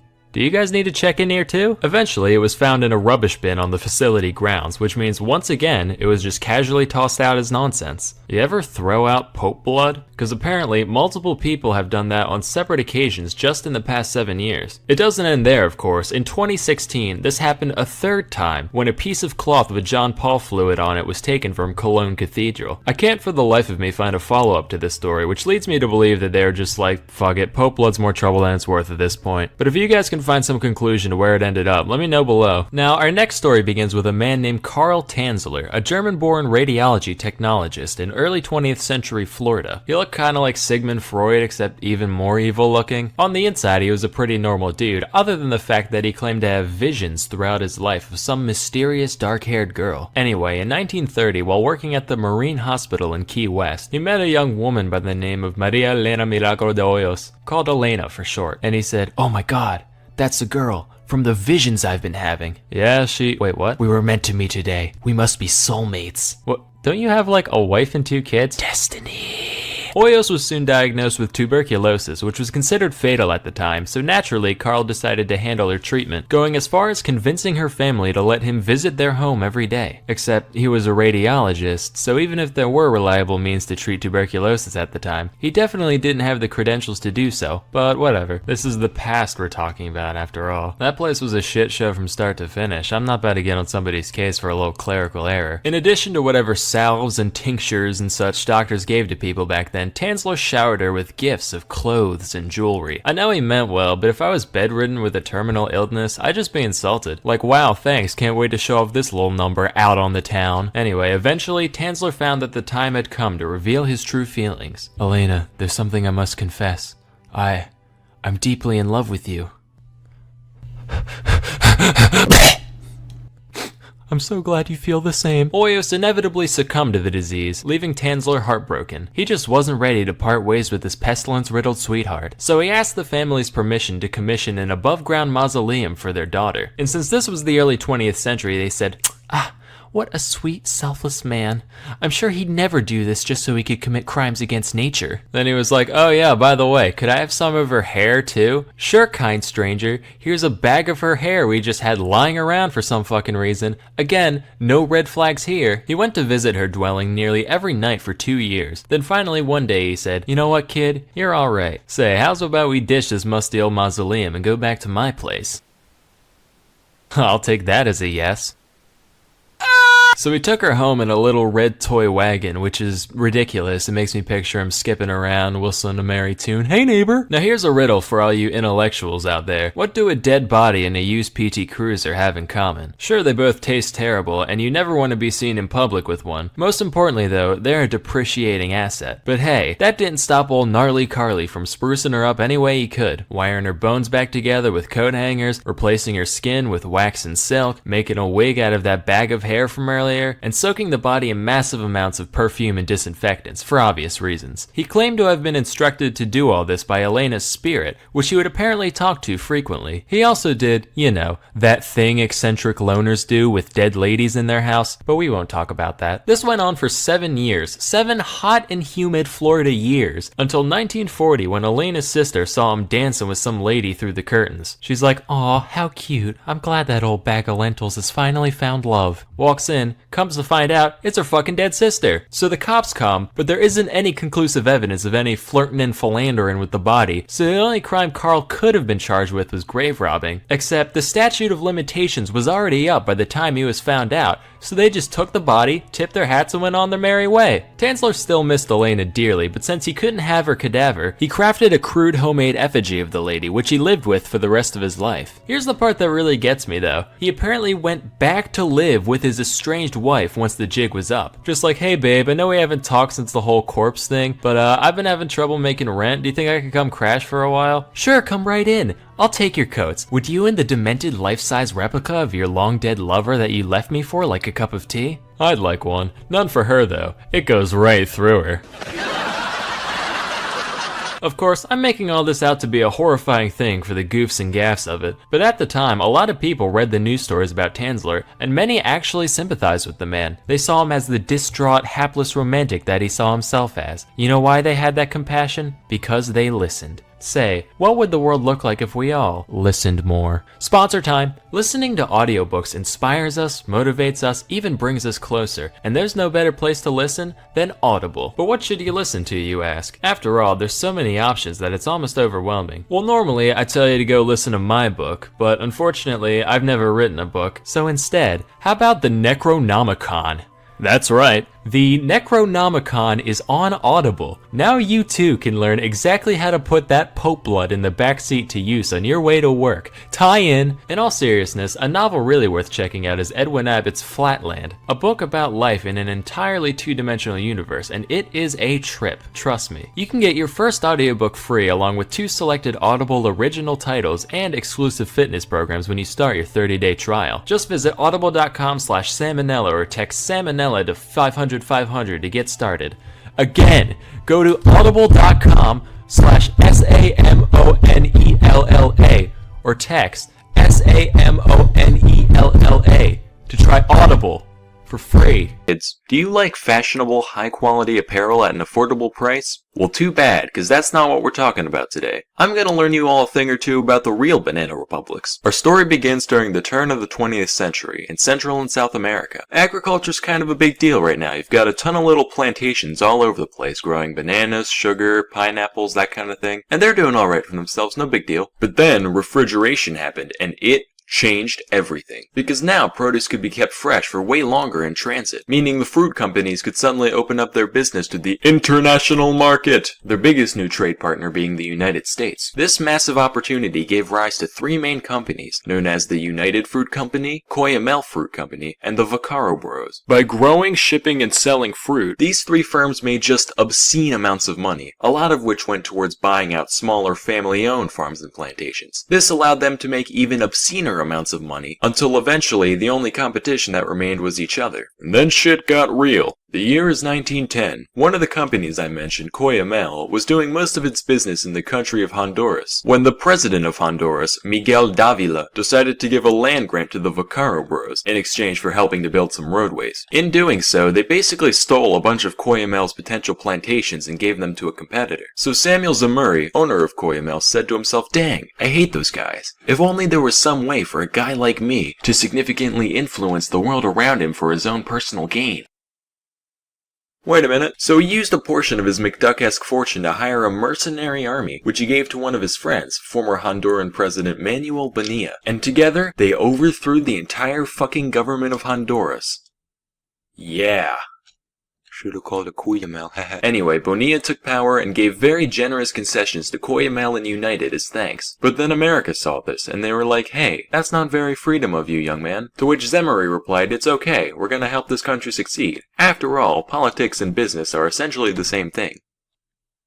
Well, I suppose it's not our place to be policing the governments of other nations, yet. Still though, maybe— Oh, also? Nanners. Alright, I'm sold, do what you want. So with their interests secured, the businesses continued to thrive and expand. But since they got cut so many breaks by the government, very little of their commerce actually ended up benefiting Honduras as a whole. In fact, the national debt of Honduras got so bad that the government ended up not being able to perform a lot of its functions. So in response, the three fruit companies stepped in and said, no worries, we got this, and decided to basically build the nation's infrastructure for them, including roads, railways, shipping lines, telegraphs, telephone lines, radio towers. They even switched the whole country off to the US dollar. Keep in mind, this wasn't out of the goodness of their hearts, it was mostly just to make their own businesses function more efficiently, but it was helpful either way. Anyway, now, not only did they have total power over their plantations, but also a monopoly over nearly every major industry in the country. Many other Central American nations soon followed this pattern, creating a corrupt sort of symbiosis whereby the fruit companies get huge tax breaks and land grants in exchange for a modernized infrastructure and payoffs to the rich minority. And so, the banana republics were born. Sounds like a pretty sweet gig, right? And it was. For the upper 5% of the populations who happen to hold some direct share in the plantations or shipping lines. For your average Jose, though, life mostly consisted of working on land that wasn't even theirs in exchange for dirt poor wages. So that's how things were for like a decade and a half. At some point, Cuyamel was bought out by United, but then Zamore became the owner of the whole thing, somehow, and the Vaccaro company was renamed as Standard Fruit. Then one day, in 1944, the country of Guatemala had a democratic revolution, and the newly elected leader, Juan Jose Arevalo, wasn't happy with how the companies treated his people. So he implemented several reforms, like a minimum wage law and universal suffrage. And while the populace got a lot of benefit out of this, United Fruit most certainly did not. Because more rights for their workers means less profits for the business as a whole. Then Guatemala got a new president, Jacobo Arbenz, and he continued these reforms. And United continued to get the metaphorical shaft until finally, in 1953, they decided to go to the USA for help. Oh, Eisenhower. Yo, what's up? This Jacobo guy, he's making us pay minimum wages. Well, that doesn't sound very good for business. That's not all, though. He's also taking our unused land and giving it back to the people. Does that sound familiar? Oh dear. You don't think. By the way it's looking, Dwight, I'd say he's a dirty, oh god, collectivizing, no, commie. Commie! Commie! Yeah, go get him, Dwight.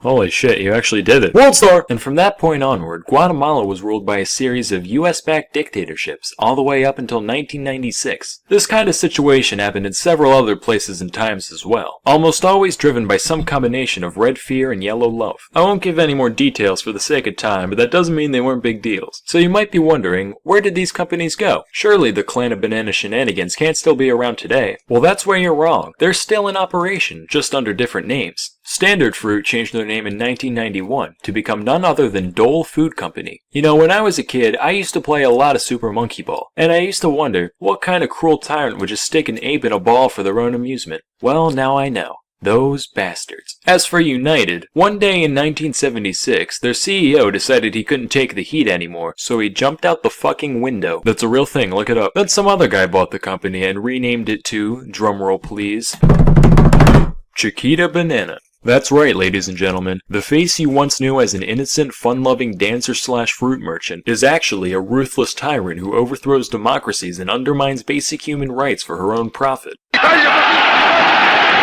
Anyway, that's all for today. Till next time, I'm Salmonella, and Deals to inventing new compound nouns for snow. Nobody knows how to kick it quite like the Inuit. Of course, if you're a close-minded tree dweller like me, you might initially think that they can't be that good at storytelling, given that they only know about like 6 things. But that's not true. They've actually got an incredibly complex and fascinating oral tradition. You could ask one about it, there's plenty of these guys around today, but they've got Jesus and microwaves and shit, and that's boring. We want to talk about the stuff from before missionary missionaries came and sent their miserable way of life to a farm upstate. So instead, let a 20-year-old college kid who's never lived outside of Delaware tell you all about it. Obvious disclaimer, Inuits are super diverse. Calling a caribou Inuit a copper Inuit is like calling a copper caribou a caribou caribou. Sure, they both look the same from far away, but when a thunderstorm hits, you better know which one to hide under. As such, while most of the following can be applied in broad terms to most Inuits, the little details come from a variety of subcultures that don't necessarily represent the whole. Got it? Swank. Now, a lot of the world's faiths are centered around bringing people together and inspiring them with stories and images of the divine, so as to give them a wider sense of purpose here on Earth. That's all well and good, but that whole search for greater meaning thing only really comes into play once your original purpose of making sure you don't die is pretty much figured out. Not so for the Inuit. You see, it ain't so easy living in a place where plants can't grow and being naked for an hour means certain death. As such, their beliefs were a little more practical, being more so geared towards fostering the paranoid levels of fear required to survive in such a hostile environment. For example, the Inuit believed that everyone has a sort of life force or soul, what they called a nirnik, and like plenty of religions, they believed it lived on after death and could meddle in the world of mortals. But while most cultures regard animals as being spiritually inferior meat puppets, to the Inuits, a creature's soul is just as powerful and vengeful as that of a person. And like I said, up there in the Arctic, not much greenery in the scenery, so they basically had no choice but to devour nothing but souls every single day. And wouldn't you know it, souls don't much care for getting ate. So the Inuit made sure to follow a complex set of guidelines on how to placate their prey in the afterlife, lest the pissed off ghost of that Arctic tern whispers sweet nothings into a polar bear's ears and turns your whole village into a big Japanese flag by sunrise. Here's a few. If you kill something, make sure you eat it all. Just as an American who doesn't clean his plate doesn't get dessert, an Inuit who doesn't eat all his walrus doesn't get any more walrus.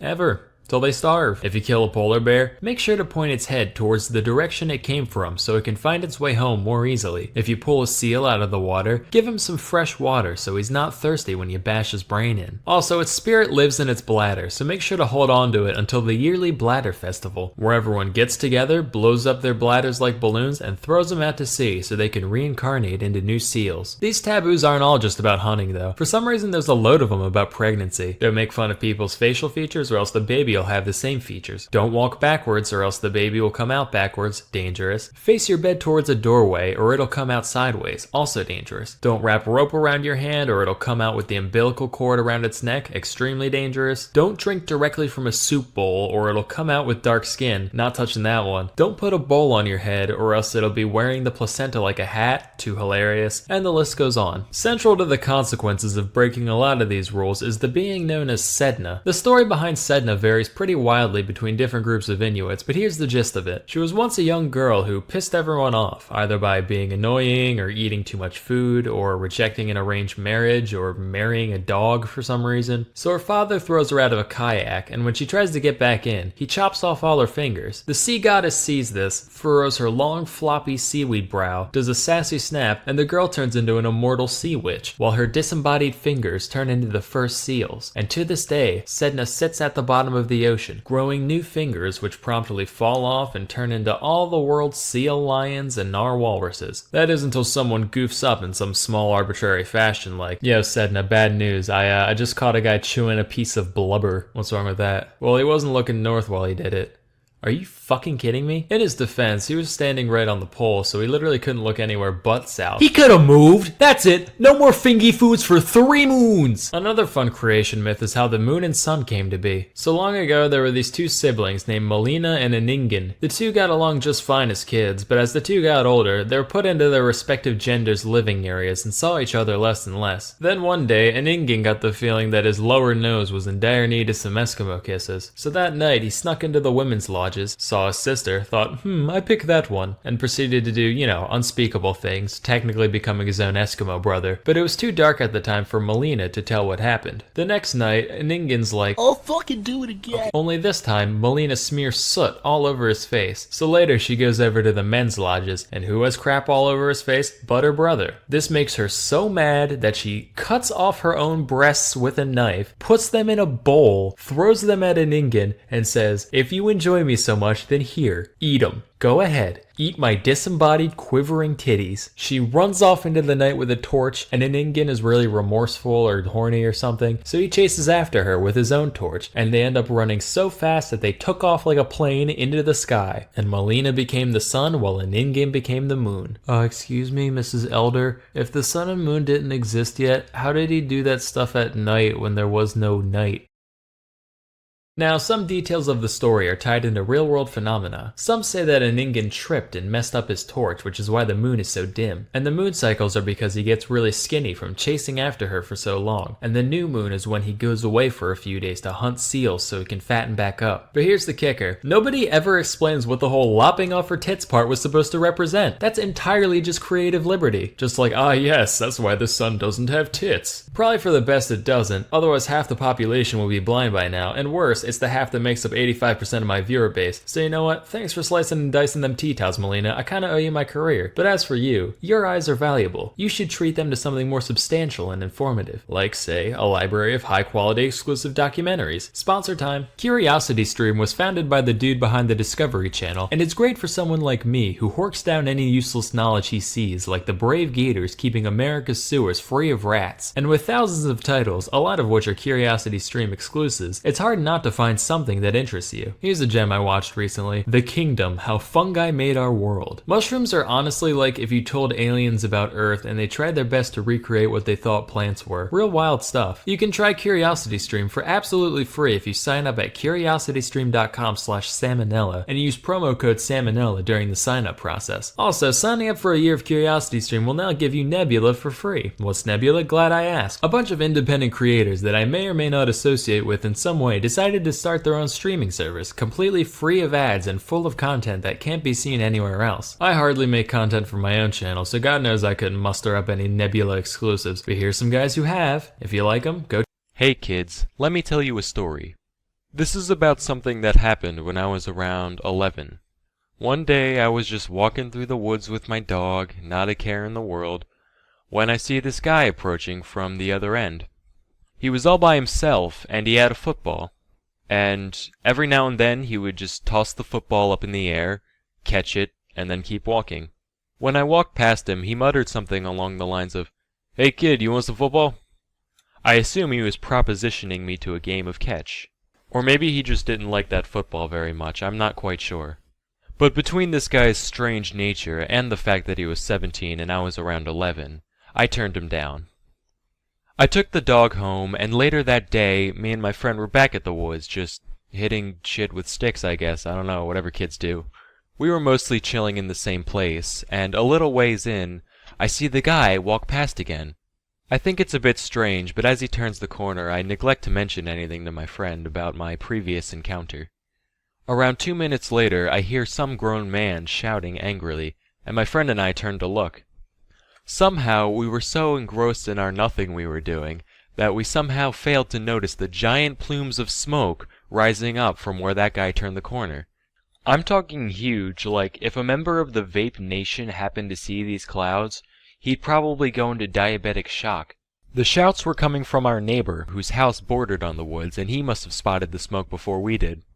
So he's shouting things along the lines of, "What the fuck do you think you're doing? I'm gonna call the fucking cops on you. What is this?" That's when the guy goes fucking ballistic. "No, please, I don't want to go to jail. It was an accident." And a few high-pitched screeches which I don't think I'm able to replicate. My friend and I walk over to get a closer look. We see the guy standing on the edge of this huge ground fire. I'm talking at least 10 meters in diameter. Pitch black grass, smoke rising up, flames still around the edges. Now this guy must have been like a Boy Scout or something, because, like I said, it was about a minute and a half between him turning the corner and hearing the guy shouting. Maybe the football was just a propane tank he painted brown. Could have been a pyromancer for all I know.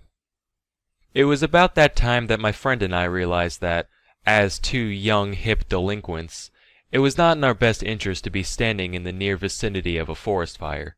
So we skedaddled. As we heard sirens approach in the distance, I couldn't help but wonder what this guy's motive was.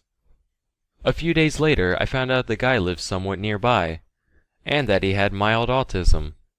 Yeah. That cleared a good bit up for me, because I have a couple friends on the spectrum, and they're good people, but sometimes they just do things.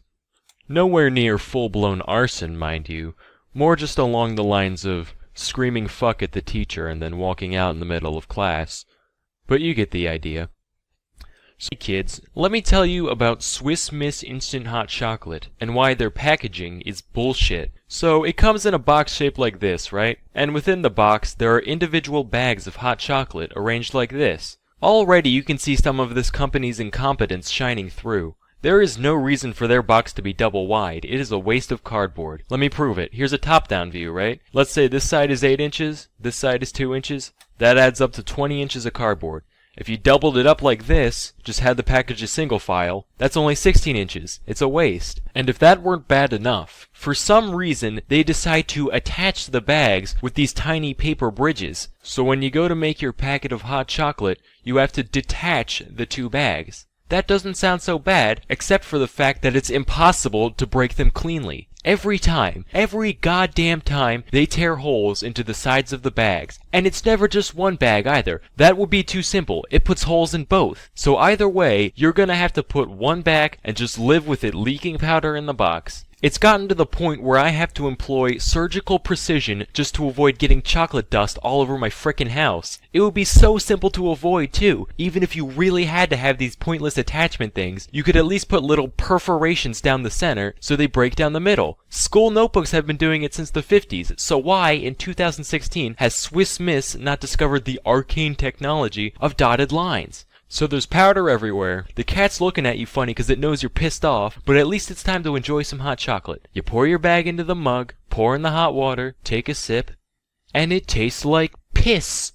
Swiss Miss Instant Piss. So you go back to check the box, thinking maybe you did something wrong. The cat starts shaking because it knows what's coming, and that's when you see it. Serving size, 6 ounces.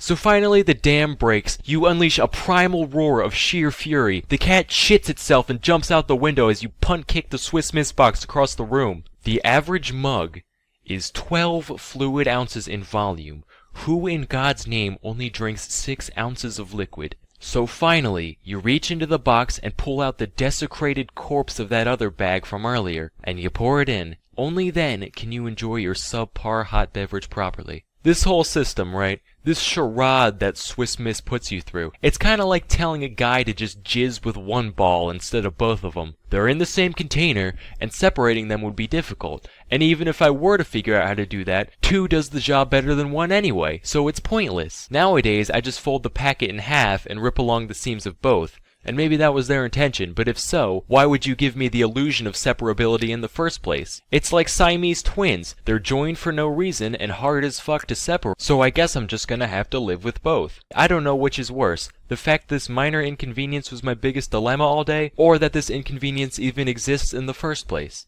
But anyway, Hey kid. Yeah, you.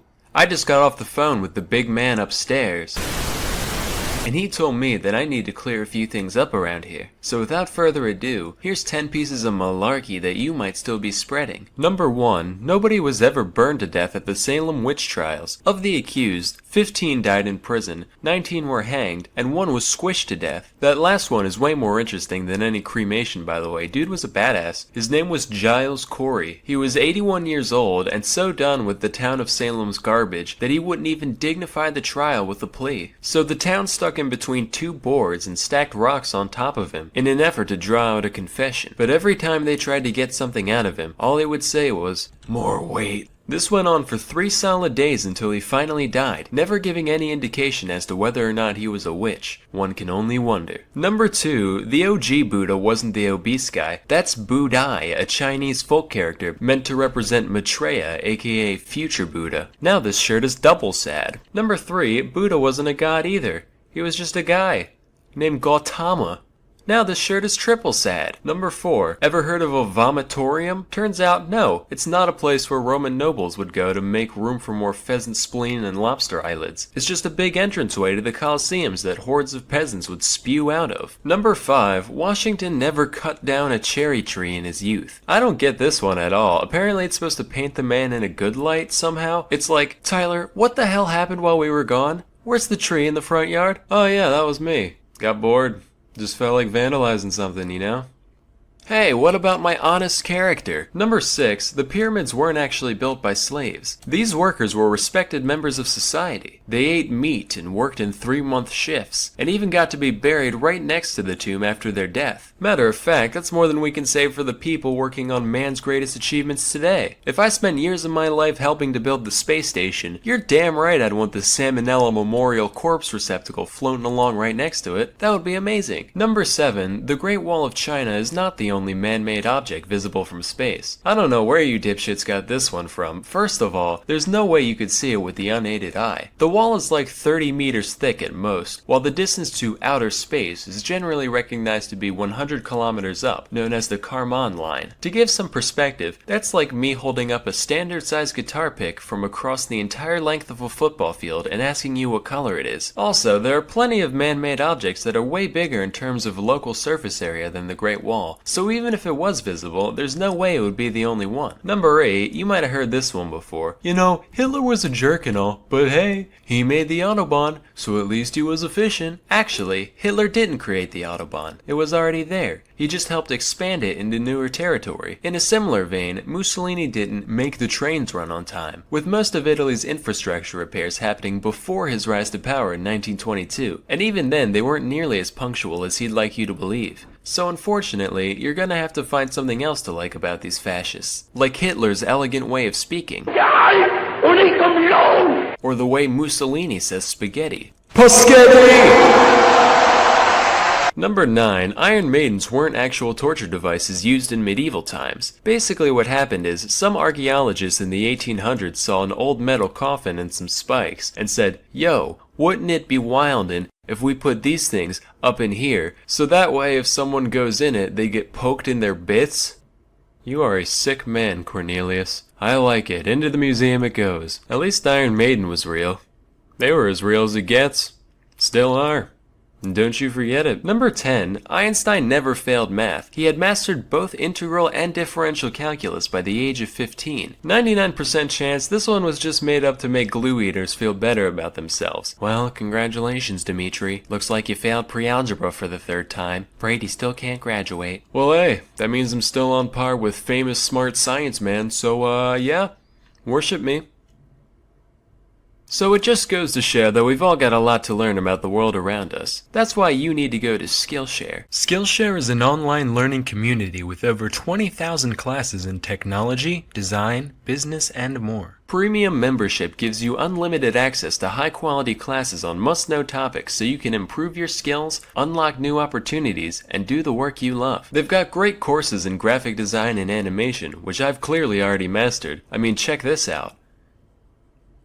But I'm sure you could get a lot of use out of them. You can also learn plenty of more recreational skills, like how to solve a Rubik's Cube, or how to play chess really well. Join the millions of students already learning on Skillshare today, with a special offer just for my viewers, where you can get 2 months of Skillshare completely free. To sign up, go to skl.sh/samo.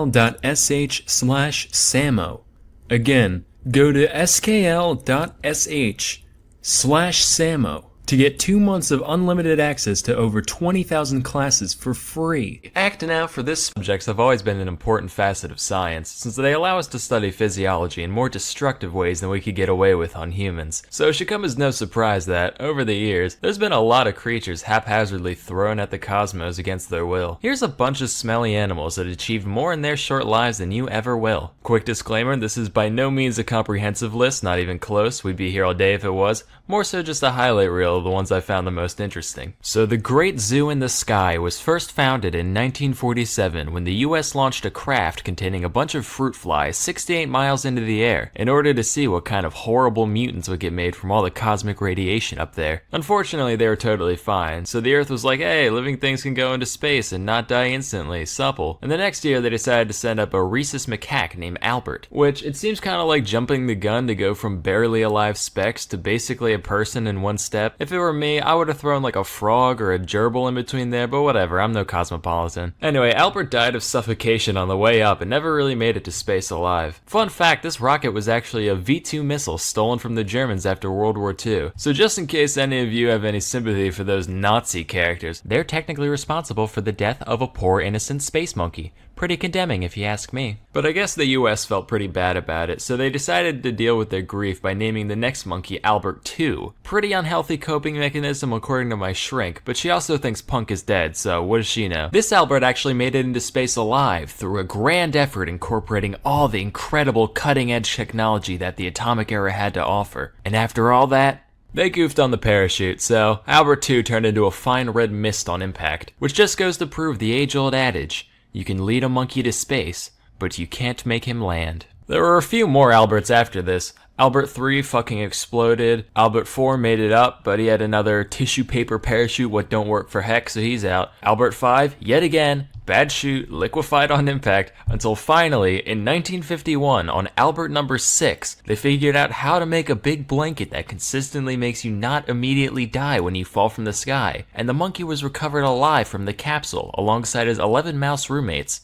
Of course, he died 2 hours later, but hey, still counts. Earlier that same year, Russia launched 2 little pupniks named Tsigan and Dzik, both of whom came back unharmed. These 2 were the first vertebrates to ever leave Earth and come back alive. Then in 57, the Reds snagged another achievement by putting the first living thing into orbit, besides the bacteria clinging to Sputnik 1, but they're losers, we don't talk about them. Specifically, they launched one brave and daring dog from the streets of Moscow, probably the most famous animal to ever go into space. You know its name well. That dog is, of course, Airbud. Unlike those other guys we talked about, Laika was never planned to be recovered intact, since we barely knew how to put something into orbit by this time, let alone bring it back. But they still wanted to make sure she stayed alive long enough to at least reach space. So before the mission, they put her through the most rigorous canine space camp that Russia had to offer, throwing her in a centrifuge for a while to get her used to G-force, making her cage progressively smaller to get her used to cramped spaces, which made her just not shit anymore at all, but that's a different story. They also switched her diet to a special high nutrition gel that she would have eaten after takeoff, you know, had her brain not crapped out from overheating within the first few hours. In 59, the US strapped 2 monkeys to the nose cone of a Jupiter missile and actually got them back alive afterwards, which is crazy mostly because these things withstood 38 Gs of acceleration. For context, that's the force that makes even trained pilots lose consciousness times 4, or this thing times 12, or roughly the same forced experience when you realize that's not a normal speed bump, but one of those evil tiny ones that ruin your life, you know the ones. Well, that's what you get for doing 25 near a hospital, Sam. Well, hey, good thing I'm already here considering the ballistics test that just went down between the roof of my car and my frickin' skull.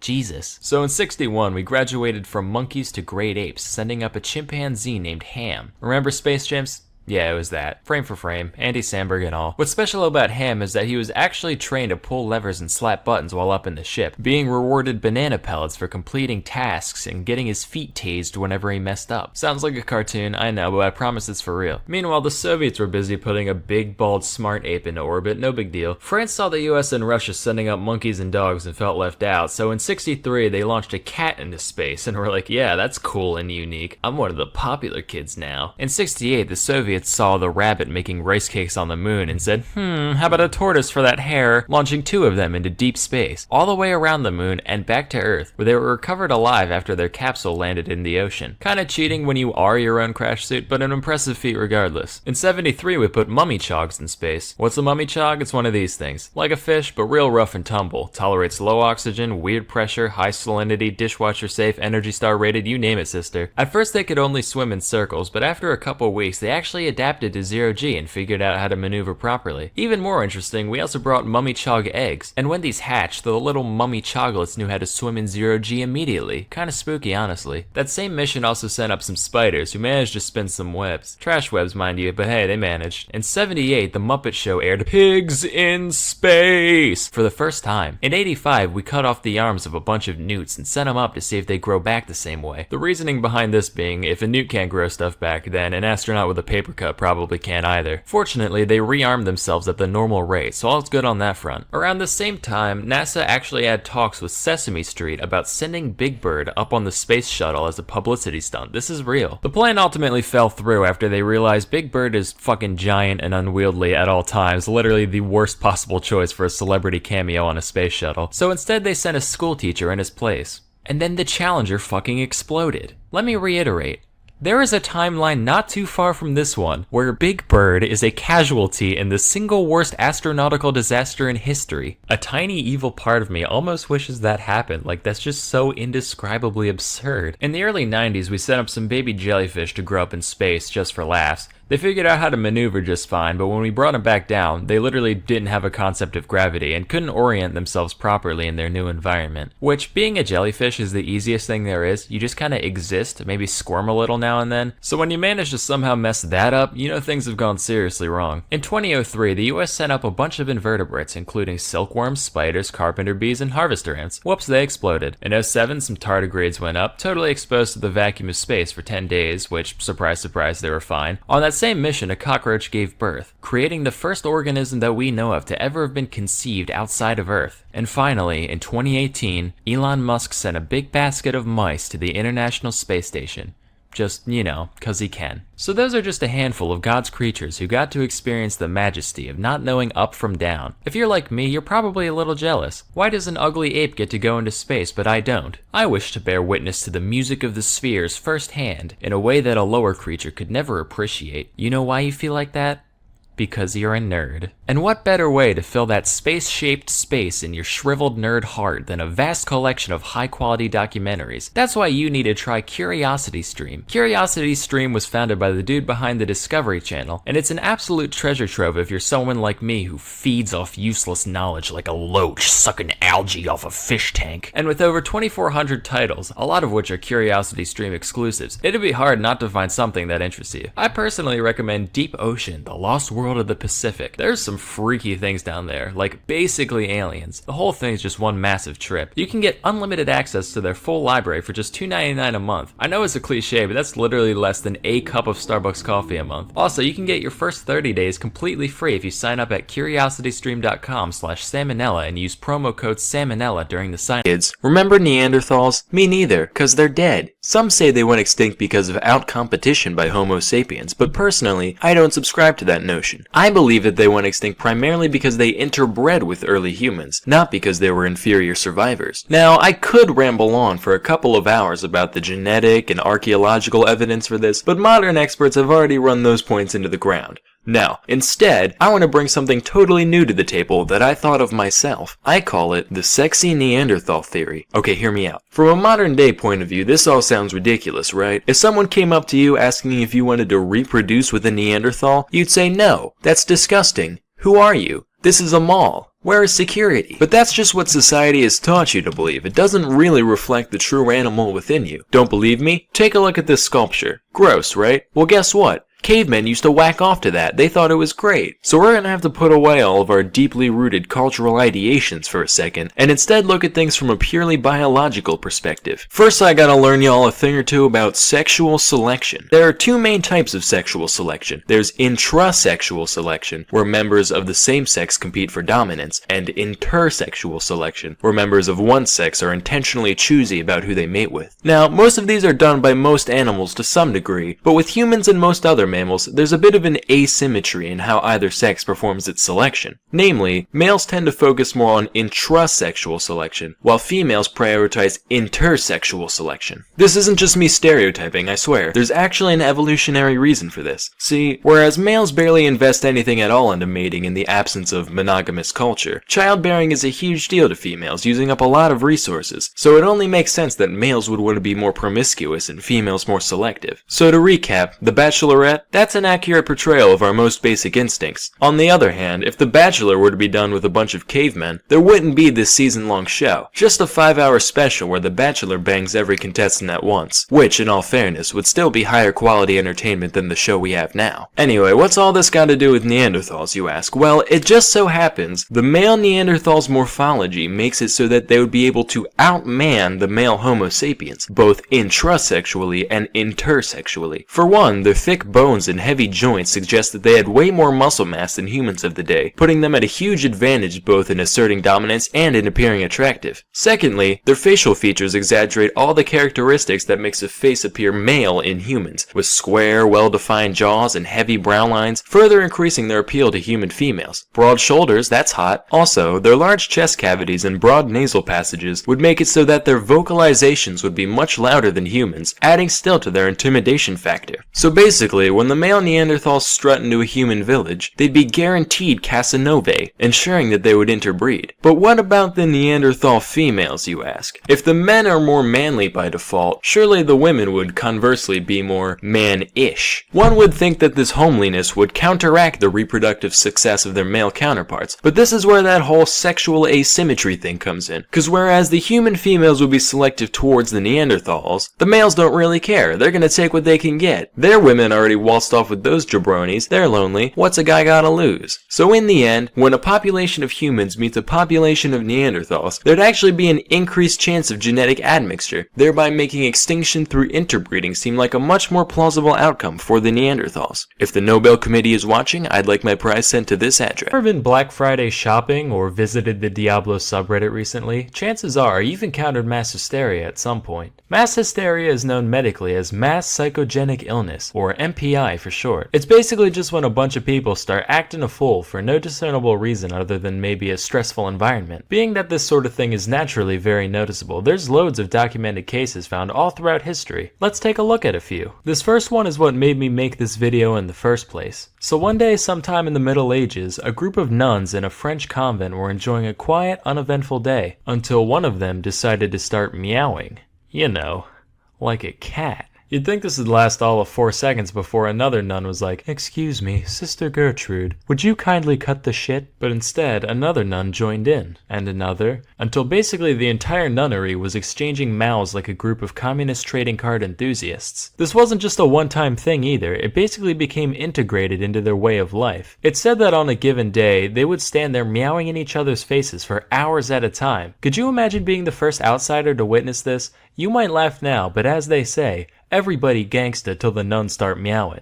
I'd void my bowels and move to Malaysia without even thinking. Miles more terrifying than this pile of garbage. As you can imagine though, after a while it stopped being scary and just got annoying, leading to the neighbors calling in a band of soldiers to deal with the situation. Hey guys, can we talk to you for a sec about Yeah, that. All due respect, but we have orders to literally beat the hell out of you with whips till you start acting like people again. Sorry sir, it's just force of habit. Haha, habit. Seriously though, we would rather go to hell for throttling a gaggle of nuns than put up with another minute of your bullshit, caprese? Our next event took place in the parish of Fatima, Portugal in the year 1917. It all started with 3 shepherd children, ages 10, 9, and 7 respectively. They were like, "Greetings, fellow Portugueseites.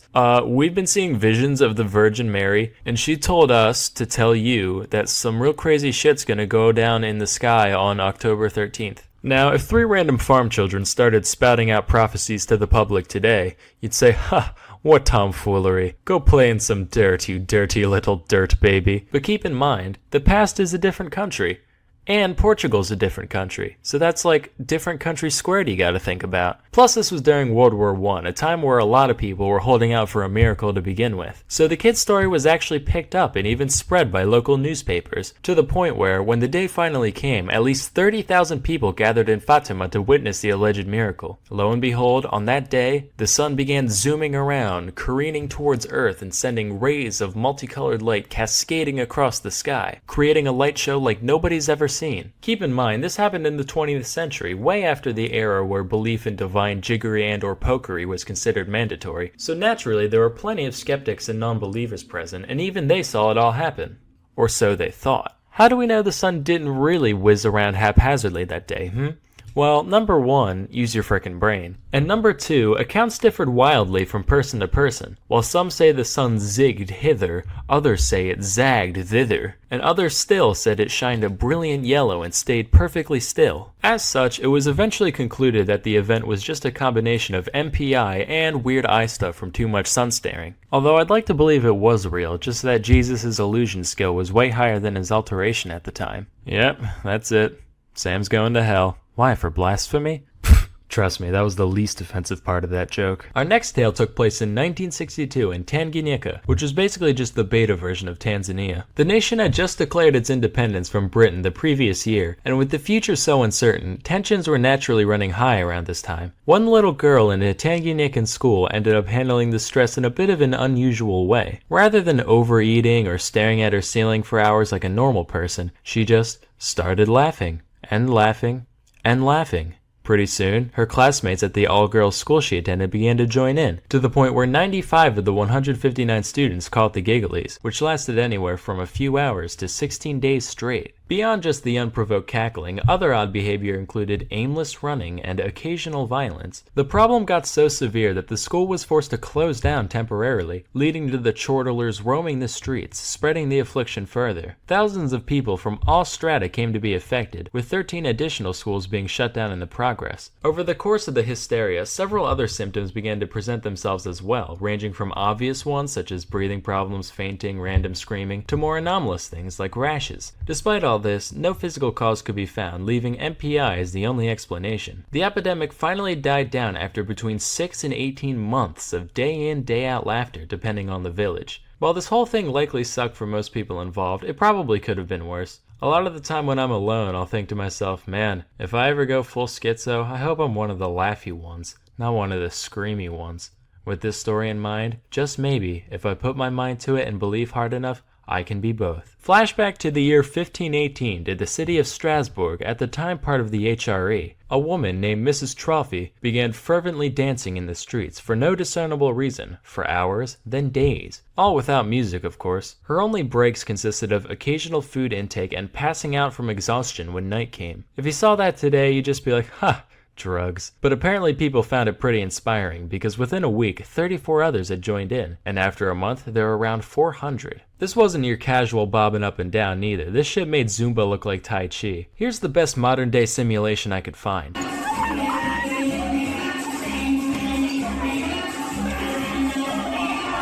Now imagine that both of those people were the same person and you got the dancing plague. This would take a toll on any healthy person, let alone a medieval city dweller. But despite bleeding feet and aching bones, they just kept going. In fact, they went so hard for so long that a good portion straight up fucking died from cardiac arrest. It got to the point where around 15 dancers were kicking the bucket every day before the city decided they had to do something about it. They managed to rule out any divine or supernatural causes, which was necessary just because, back in medieval times, it was fucking stupid. They eventually surmised that it was a natural disease caused by too much hot blood, as per that whole four humors thing that was popular at the time. As for a cure, their prescription was, get this, more dancing. I can see where they were coming from. It's pretty sound logic. If you got a song stuck in your head, you play it till you're sick of it, same kind of thing. But here's where they goofed. The authorities actually went out of their way to facilitate the dancing, setting up a big stage area and even hiring musicians to keep the afflicted moving. All this achieved was attracting more passerby who were like, man, mass psychogenic illness looks frickin' epic, let's get in on that, causing the contagion to become even more widespread. Seeing that their solution backfired, the city then went the other way and completely banned any public dancing. Those who still showed signs of the mania were subsequently carted off to the Shrine of St. Vitus, where an exorcism-like ritual was performed on them. This ended up being highly effective, presumably for no other reason than that the dancers believed it would work, and after nearly 2 months, the plague was quelled. While this whole thing was most likely a case of good old-fashioned MPI, some historians believe it might have been egged on in part by ergotism, a state of psychosis brought on by eating tainted bread, which I talked a little bit about in this video. Ding. And hey, while I'm shilling for my channel, I might as well give a shout out to another as well. Today's video is sponsored by Cheddar, a network focused on producing fascinating content covering topics like technology, products, businesses, and the like through the lens of innovation. Here's one about desire paths, like those lines of dead grass from people taking more convenient routes through places. It's one of those things that plenty of us have thought about but never actually explored in depth like this video. Cheddar's full of intriguing stuff like that. I highly recommend giving them a look. If you're more science oriented, they still got you covered with their Cheddar Explorer series. This one's all about how we can be sure if a species is really extinct or not. They talk a bit about animals we thought were gone that suddenly reappeared out of None of us are aware of at least one animal companion to the Commander-in-Chief. All but 3 presidents have owned some kind of pet during their term, and there's good reason for that. Not only does a lovable mutt serve to humanize an otherwise larger-than-life figure, but their cute antics can also be a great distraction when needed. Huh? Drone strikes. Never heard of her. Hey, we're doing a photo op with this dog that shares a name with my vice president's son, cause that's not weird at all. But as it turns out, dogs and cats are just the tip of the iceberg. There have been a lot of quadrupedal occupants of the White House, even without Miss Lewinsky. So today we'll be going through just a few of the more interesting ones. Going back to the beginning, Washington had critters galore, including 4 black and tan slur hounds that he named Drunkard, Taster, Tippler, and Tipsy. They sound like if Santa's reindeer were all alcoholics, which would be a shame because Rudolph's red nose would no longer be of note. John Adams had 3 dogs that presumably spanned the alignment chart, being named Juno, Mark, and Satan respectively. Not a joke. Jefferson kept around 40 sheep during his presidency, one of which was a 4-horned Shetland ram. Though nameless, said ram soon became famous for killing a young boy on White House grounds.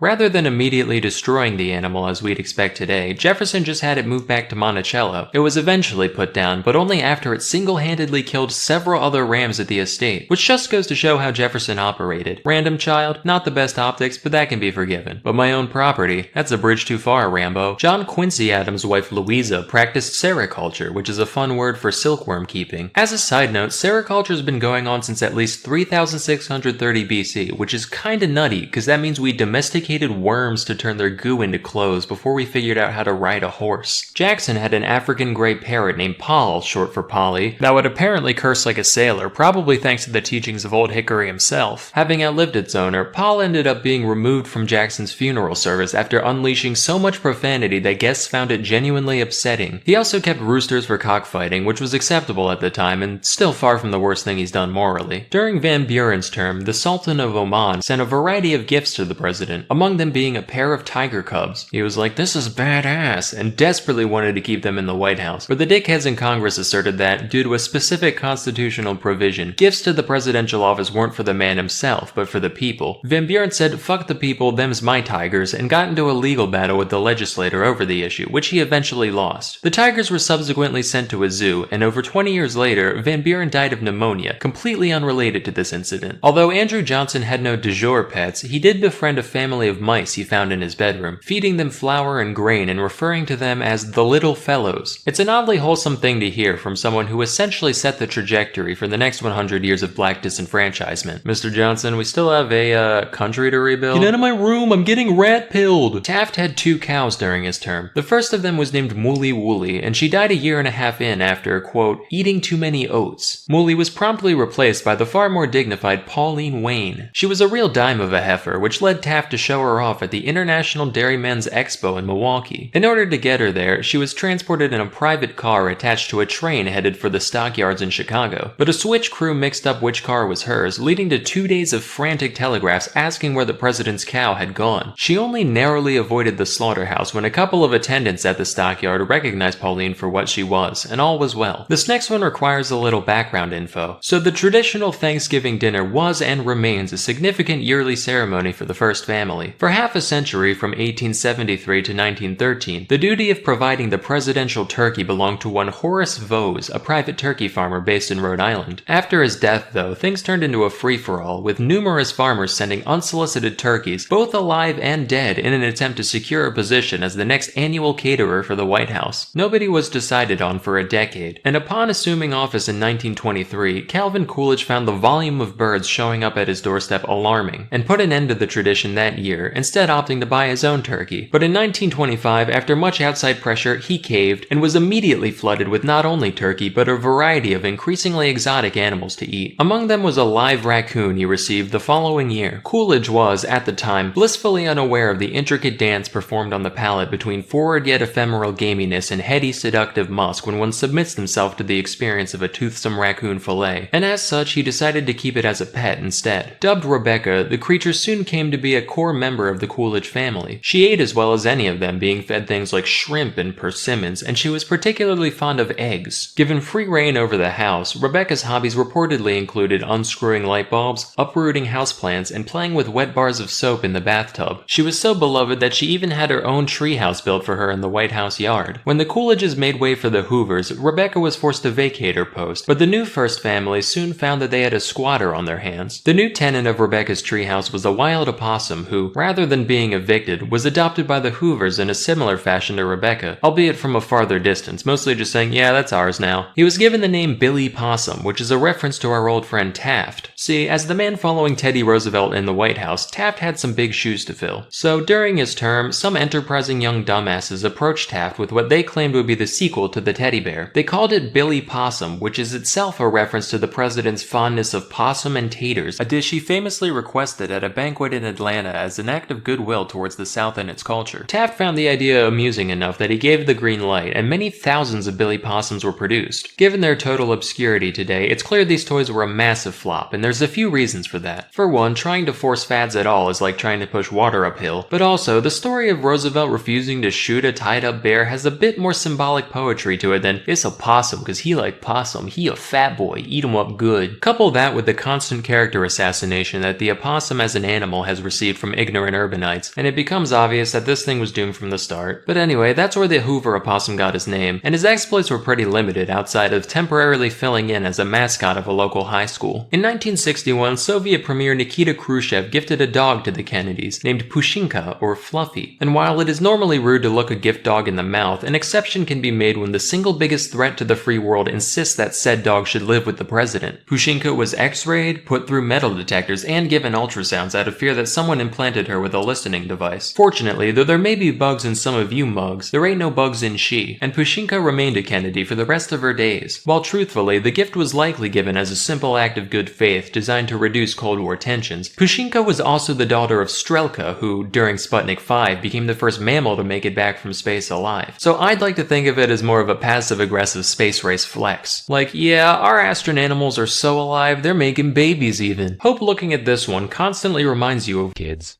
As you know, many people struggle with weight management. Usually that means they can't keep the pounds off.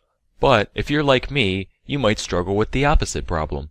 Seriously, this drawing is only a slight exaggeration. So, I'm gonna teach you how to turn that dank lankin into skank bankin. Quick disclaimer, I am not a nutritionist, I'm mostly talking out my ass here, but I'm reasonably sure that most of the claims I make in this video are factually correct. Alright, let's do this. Tips Tuesday! Tip number 1, eat a dumb meat. It builds muscle. You know why? 'Cause it is muscle. I'm talking the beef, the pork, the chickie. It's all good. There is no better source of dense protein out there. Tip number 2, peanut butter. Any nutritionist can tell you that a balance of carbohydrates, proteins, and fats is necessary for a healthy diet. Peanut butter is that balance. Very calorie dense as well, about 90 in each tablespoon. You're gonna wanna opt for chunk style rather than smooth, as it is closer to raw peanuts. Tip number 3, no coffee. But Sam, you say, I need the coffee for my energy. Well, guess what? That's a bunch of pussy bullshit. A man should be running on pure willpower alone. Coffee is a stimulant that makes you waste energy. It makes you poop, waste the nutrients. And it's an appetite suppressant, so you can't stuff your gut as good. Tip number 4, supplement with fats. Making spinach? That's good. It's got the nutrients. But it's also got like 6 calories total. Throw a tablespoon of butter on top of it, and suddenly you up to 106 calories. Don't go with just butter though, it might turn you into a racist. I'm Paula Deen. Instead, diversify your oils. Olive, peanut, coconut, Especially coconut. Pop that shit on potato. That's the fazul. Just don't drink crude oil or else you will die. Or turn into a billionaire, but I wouldn't risk it. Tip number 5. Milk. It's like water, except better, 'cause it's got proteins and lactose. But Sam, I don't want my friends seeing me drinking milk. That's what children do. I will punt you over my house, 'cause that is more pussy bullshit. They might laugh now, but they won't be laughing once they see your sick gains. Just don't drink milk all the time. You could die. Okay, probably not, but milk is not too good a hydrator, so just drink water too. Do both. Both is good. Tip number 6. Eggs. Protein good for chicks. Protein good for attracting chicks. Now the egg consists of 2 parts, as you know, the yolk and the white, also known as the albumin. However, the Al Pacino is not nearly as dense as the yolk as far as calories and proteins are concerned. So if you wanted to get technical, you could ditch the Alpine Ridge and just eat the yolks. You won't miss out on much, as the pair have similar protein contents, just the Al-Qaeda also has a lot of water weight. In conclusion, egg whites are for gays. That's why they look like jizz. Tip number 7. Hey Junior, what you drinking there? Pepsi? Are you shitting me? Tip number 7. No sodas. They contain empty calories, for one. Secondly, carbonation is a waste of space. Produces gas, wastes valuable stomach space, so you can't eat as much. You know why they call it pop? It's 'cause I'll pop a cap in your ass if I catch you drinking it. Tip number 8. Most important, exercise. This is the sole tip that separates the fit fucks from the fat fucks. Obviously you're gonna want to lift, but you should definitely get some cardio in there as well. But Sam, you say, everybody knows that cardio kills gains. I will punt you into the stratosphere because that is more, say it with me, pussy bullshit. Sure, an hour of jogging might lose you 400. Hey kids, I just woke up from a nap I took in January of 2020 and boy are my arms tired. Let's see what I missed. Queen's dead, war in Ukraine, the Taliban's back. What is... Holy shit! They made a movie called Scoob! Unprecedented global pandemic, Space Jam 2, some popular guy named Brandon. Yep, that just about covers it. Anyway, we all know about the scientific names of animals, but did you ever wonder what they actually mean? To find out, we must look to taxonomists. They're the guys responsible for the systems of nomenclature we use to classify organisms, and boy are they convoluted. First you got the big 8, domain, kingdom, phylum, class, order, family, genus, species. I've seen plenty of mnemonic devices for this, but since the D just showed up in the 90s and is still disputed by some scientists, he's usually not included. So allow me to suggest a few. Dizzy kids puke cereal on fairground staff. Dumb kittens pushing cups over feeds growing spite. Donkey Kong's fucking serendipitously.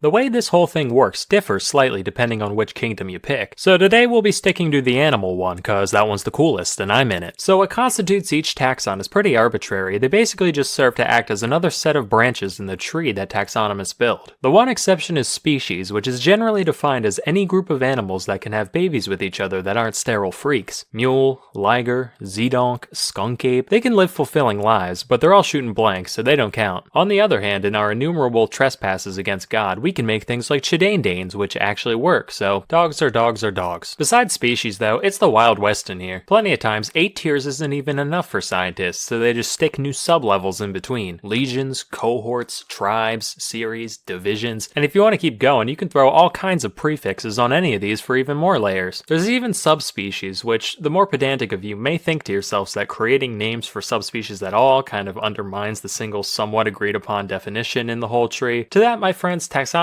say, But while that's pretty complex, the actual names themselves are pretty easy to wrap your head around. Though taxonomists may hide behind their fancy Greek and Latin, the Vulgate is no substitute for wit. Now, I've scraped through the scientific names of a load of species, and most of them can be split into a few categories. The simplest ones are the animals that already have names in Greek or Latin. It's a lion, I'm calling it Leo. Done. Tiger, it's a tigris. Cat, it's a catus. Easy. Multi-word names can be translated the same way. For the golden eagle, we got Aquila chrysaetos. Gold eagle eagle. They decided to be show off and do eagle in Greek and Latin. Essentially the same though. But if a species is too specific or exotic for a one-to-one translation, that's when you gotta get a little creative. A lot of the time, inspiration comes from just giving the creature the old once-over and pointing out some cool-looking body part. Generally, the more distinct of an identifying feature it is, the more likely it'll get in the name. For example, Homeboy took one look at this thing and said, "Yup, red triangle slug. I'm going on break." We called this thing a fucking unicorn, almost like that means one horn or something. Also, some guy deadass looked at an octopus and said, well, all they got is heads and feet. I'ma call them headfoot. And now biologists everywhere say cephalopod unironically. Matter of fact, if it's got feet, chances are that's part of its name somewhere. You got 4 feet, 6 feet, 8 feet, 10 feet, 2 feet, equal feet, both feet, double feet, stomach feet, lip feet, sucker feet, wing feet, big feet, slow feet, or feet, both feet, joint feet, no feet, 10,000 feet, cow's feet, spade feet, cat feet, small feet. If it doesn't look that interesting, another thing to point out is where you found it. This could be a territory like American bear or Siamese crocodile, or just a habitat like woods macaque or toilet rat. But that's boring. We need to look at the men behind the magic and what drives and motivates them. Now, if there's one thing that the scientific community loves, it's clout. And there's no better way to go down in history than plastering your own name on some shit you found. But not all fields have the same volume of things to scribble the old John Hancock over. On the one end, you got physicists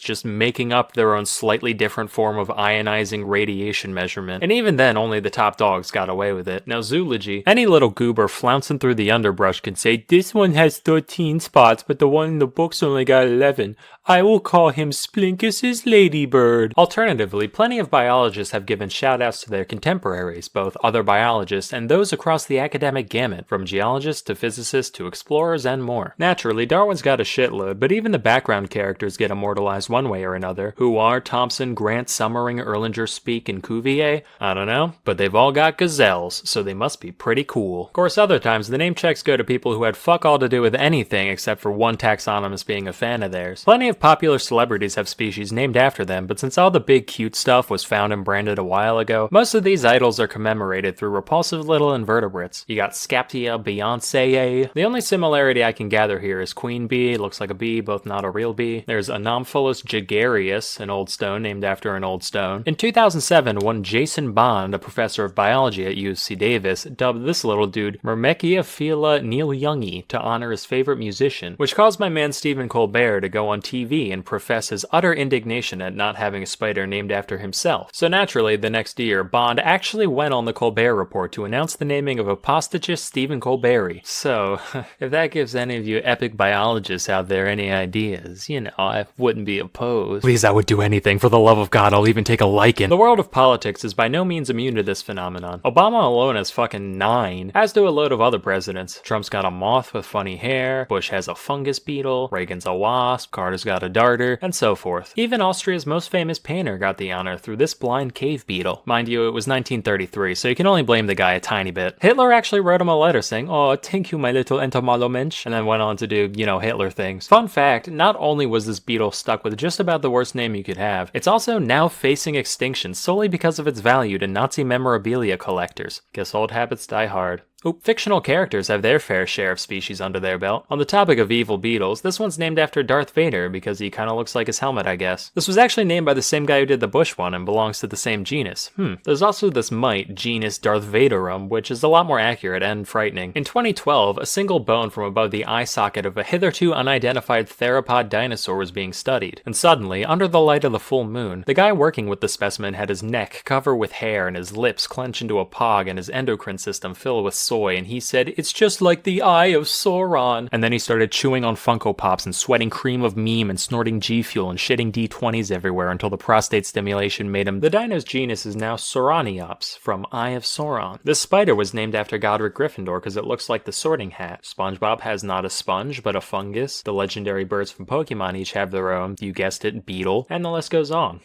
Scientists are nerds. Who knew? Anyway, while this all seems kind of chaotic, there is some method to the madness. One rule is the principle of priority. This states that once somebody publishes their chosen name for a species for the first time, that's the name, and other taxonomists typically can't change it. This has led to plenty of misnomers coined by whoever got their foot in the door first, particularly in the case of the guys doing this stuff before we had the luxury of genetic analysis. Here's one. Red panda? Nah. Shining cat, coined in 1825. To be fair, they're actually about as close to cats as they are to actual pandas, so whatever. Here's 2. Capsicum chinense. Eaten there? Sure. Native? Only off by around half a globe, where literally all hot peppers came from. This principle holds true even if someone thinks they've found a new species, only to later discover that it was already named. For example, in 1824, one John Edward Gray documented the plain zebra, calling it Equus burchellii, or Burchell's horse, named after a renowned naturalist of the day. Little did he know, back in 1785, some other douche classified this character as the quagga. The last quagga died in a Dutch prison in 1883, so why do we care? Well, in the 2000s, scientists decided to scrape some gunk off a dry quagga pelt and study its DNA, and from that they realized, wait a minute, apparently this guy and zebras could have, made a little plaid in the hay together, so technically they're one species, and today they're both called quagga. Sounds kinda asinine, but then again so does asinus, and that worked out fine. Just to maintain the distinction, the extinct subspecies was renamed quagga quagga, so you know it's the real quagga. This double naming convention has been done with a lot of subspecies, in fact. Wild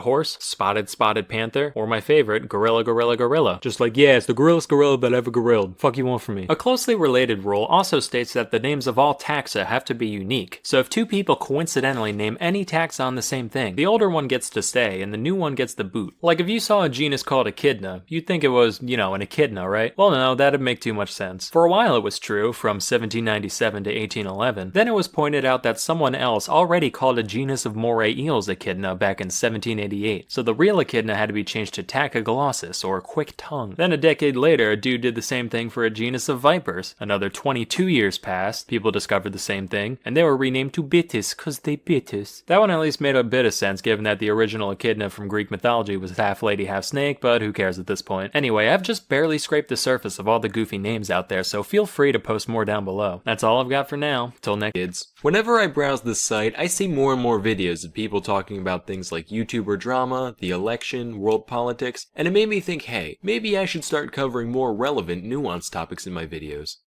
Anyway, let's talk about chickens. So the story of the chicken begins a long time ago in Southeast Asia. Now, this area had a ton of bamboo growing all over the place. And the thing about bamboo is it follows a very specific life cycle, where once every 50 years or so, every bamboo plant in a given region will blossom at the exact same time. Then, shortly after, they litter the whole area with these little seeds known as bamboo rice, or as I call them, bambinos. These pellets get planted, the current bamboo dies out, and the cycle starts over. Now, enter the ancestor of the domesticated chicken, known as the red jungle fowl. The jungle fowl lived in the same area as the bamboo, and, as you can imagine, they got a lot of benefit out of being literally knee-deep in food once every half-century. So much so that evolution basically said, alright, when food supplies go up, I want you to just start pumping out babies like there's no tomorrow. That way, we can take as much advantage of each bloom as possible. As a result, the chicken population became synchronized with the bamboo, shooting up during blooms and dwindling in between. Then humans showed up and they saw this pattern, and they said, wow, how bamboozling. And then they realized, wait a minute, that pun was dumb. But also, we can harness this whole chicken cycle thing. All we have to do is give these guys a whole bunch of food, and we can make their reproductive systems go into overdrive whenever we want. Do you know what that means? Lots of hot bird porn. No, it means we get as many eggs as we could ever dream of. So, with a bit of work, we managed to domesticate the chicken around 5000 BC. And as you can imagine, the idea of having a literal egg-laying machine around the house was extremely popular, leading to the chicken spreading across the entirety of the civilized world over the course of a few millennia. I think it's interesting that, despite the fact that the West has had chickens for most of its history, it wasn't until way later that we figured out where they came from. Like, alright men, it's time to delve into the world of the unknown. We're gonna see things the likes of which man has never laid eyes upon before. But, if you keep your wits about you, we just might make it out of here alive. Hey, is this yours? No? Weird. What the hell? Of course, having a constantly supercharged uterus is not without its drawbacks. After all, the chicken essentially goes through its entire menstrual cycle every day. So next time your girlfriend's complaining about how bad her period is, get her a box of chocolates and be generally attentive to her needs. You prick. Anyway, one thing with chickens and most other egg-laying critters is that they only have one hole in their pelvic region, which is called a cloaca, I think. Or cloaca.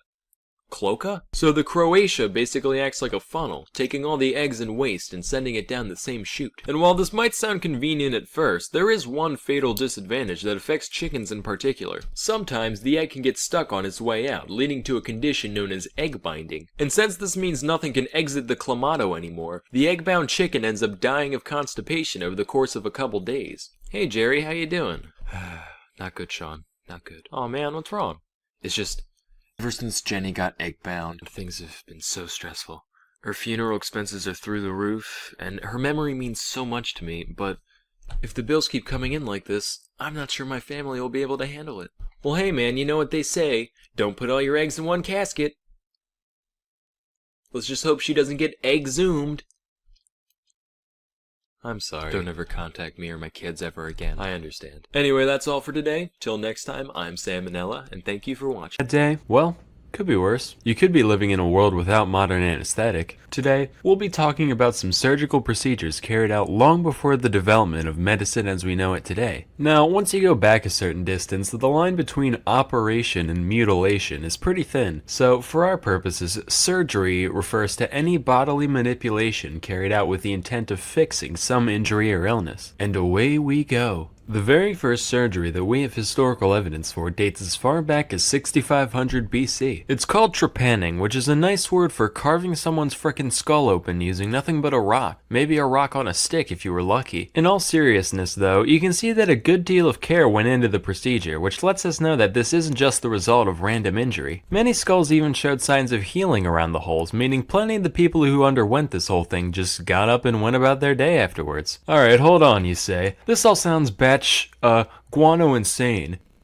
No way this was that common of an occurrence. Well friend, if you've been watching this channel long enough, you should know that if you give human beings the benefit of the doubt, chances are they'll prove you wrong. In fact, so far, over 1,500 trepanned skulls have been dug up all across the globe, from Europe to China and even the Americas. This means that between 5 and 10% of all skulls that we've found from the Neolithic period have had at least one man-made hole scraped into them. To put it this way, based on that data, there's a greater probability of someone born in the late Stone Age having their brain matter exposed by some shaman with a chunk of flint than someone born in the USA being a redhead. To this day, nobody really knows why this was such a common practice, but most theories tend to revolve around the idea of releasing some kind of dark supernatural force from the patient. Man, I'm getting real sick of all these evil entities infecting our minds and bodies. Huh, you can say that again. I tell you, I need these demons like I need a hole in the head.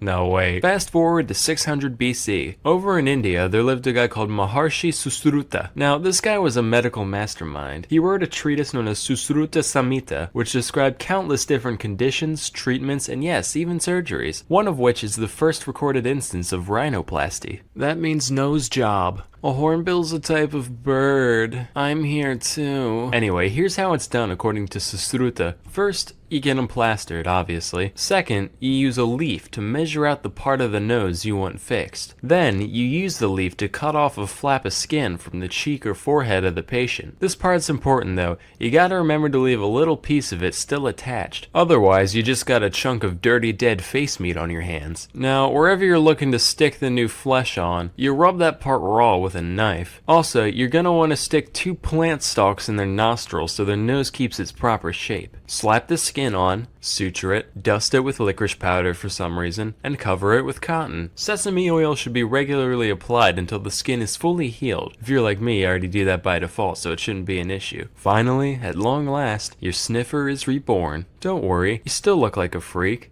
Just slightly less so. Moving on, our next surgery took place in 10th century Spain on Sancho I of Leon, otherwise known as Sancho the Fat. Now, normally, back in the day, having some meat on your bones was a sign of wealth and power and all that, but this guy was like TLC documentary tier, to the point where he could hardly function as a human being. So his constituents said, "Greetings, your thickness. Yeah, you can't be king anymore on account of you keep breaking every horse we give you, and nobody wants to wash between your accordion-like neck folds no more." After his adipose got him deposed, Sancho decided to seek medical help for his condition, under the oversight of well-reputed physician Hasdai ibn Shaprut, which is an anagram for paintbrush AIDS. Now, if there's one thing that medieval man understood, it's practicality. Lap band, gastric bypass, belly balloon, these all exist to help people who don't have the self-control to stop eating so much on their own. But Dr. Chapadou didn't believe in beating around the bush. He said, well, why don't we just stop the patient from shoving food into his own greasy maw in the first place? And decided to just up and stitch the dude's lips together. After the operation, the only nutrients that Sancho received came through a straw, in the form of a mixture known as thoriaca, which was a complex blend of several herbs, fruits, and seeds, including opium. It was basically the closest thing you could find to lean at the time, and lean he became, losing around half his weight before ascending to the throne once more. So this is the part of the video where I pander to the desires of the audience. If there's one thing I know you internet people can't get enough of, it's things going inside people's eyeballs. Let's talk about cataract surgery. The art of dealing with people's clouded lenses has been around for millennia, believe it or not. That Susruta guy from earlier actually talked about the most common procedure for cataracts for most of civilized history, which is known as the couching method. Couching is done by taking a sharp object like a needle or a thorn, and ever so gently stabbing their eye hole at weird angles until the lens moves out of the way. No lasers, no sedatives, no paralytics, just a rusty old pin and some elbow grease, the way God intended. The majority of the time, this operation didn't work, usually just damaging the already blind eye irreparably. Shocker, right? And even if it did go as planned, you still, didn't have a lens in your eye, so you essentially went from, I can't tell if I'm dead or not, to, ah yes, it is quite yellow out today. By God. Something moved somewhere. A slightly more refined version of this operation is the suction method, which dates back to at least the 10th century AD, if not older. This procedure is described as requiring, quote, a large incision in the eye, a hollow needle, and an assistant with an extraordinary lung capacity. Though this reads like the setup to the world's most horrifying party trick, it's actually the bare minimum number of tools needed to completely extract the lens from the eye. In case you didn't pick up on how, here's a diagram. This method generally saw a greater success rate and fewer complications than its non-extracting counterpart, so hopefully you can sleep well tonight knowing that the number of human beings who have sucked a piece of somebody's living eyeball through a straw is above zero. Anywho, let's all just be thankful that we live in an era where procedures like these are a thing of the past. Now remember kids, even though the surgeries I described here do sound pretty easy to pull off, please don't try them at home. But if you do, please put it on LiveLeak afterwards. But you know what you can do at home? Learn stuff about things with Brilliant.org. Brilliant's elegant UI and step-by-step design makes learning seemingly complex topics very intuitive, especially for visual learners like me. Don't think you can understand special relativity? With Brilliant, I bet you can. I'm just some kid in a room somewhere and even I got the basics. Check this out. Relativistic laser tag. Don't tell me that doesn't sound fun. Then later when you're talking to your friends, you can be like, yeah, I'm taking a course in special relativity right now. No big deal. Maybe gonna hit quantum objects in a couple weeks. So to support me and broaden your understanding of math and science, go to brilliant.org/salmonella and sign up for free. Also, the first 200 people that go to that link will get 20% off the annual premium subscription. Kids, it's Wildlife Wednesday, so I'm gonna teach you about the shrike. So the shrike's a bird, right? Looks like this. Cute, right? Wrong. Turns out you're gazing into the eyes of a cold-blooded psychopath. Don't believe me? Let me tell you about it. First off, notice how the name Shrike is like a combination of shit and spike. And already you've got a pretty good concept of what the shrike's all about. So this is how it goes. Shrike sees prey. Shrike uses its foot spikes to grab the prey.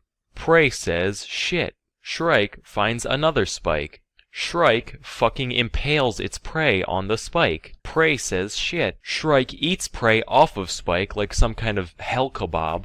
Shrike turns prey into shit. And finally, Shrike uses the spike to clean the shit off its asshole. And the circle of life continues. Still don't believe me? Here's a picture.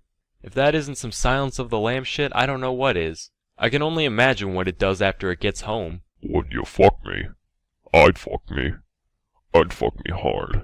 Thankfully, the shrike is small enough to fit in the palm of the hand, so we're safe for now, as long as there aren't any teacup poodle conventions in town. However, the impalement is considered basic tool use, which is a sign of higher level cognitive thinking in animals. So while we're in the clear now, this guy could get even more devious as evolution progresses.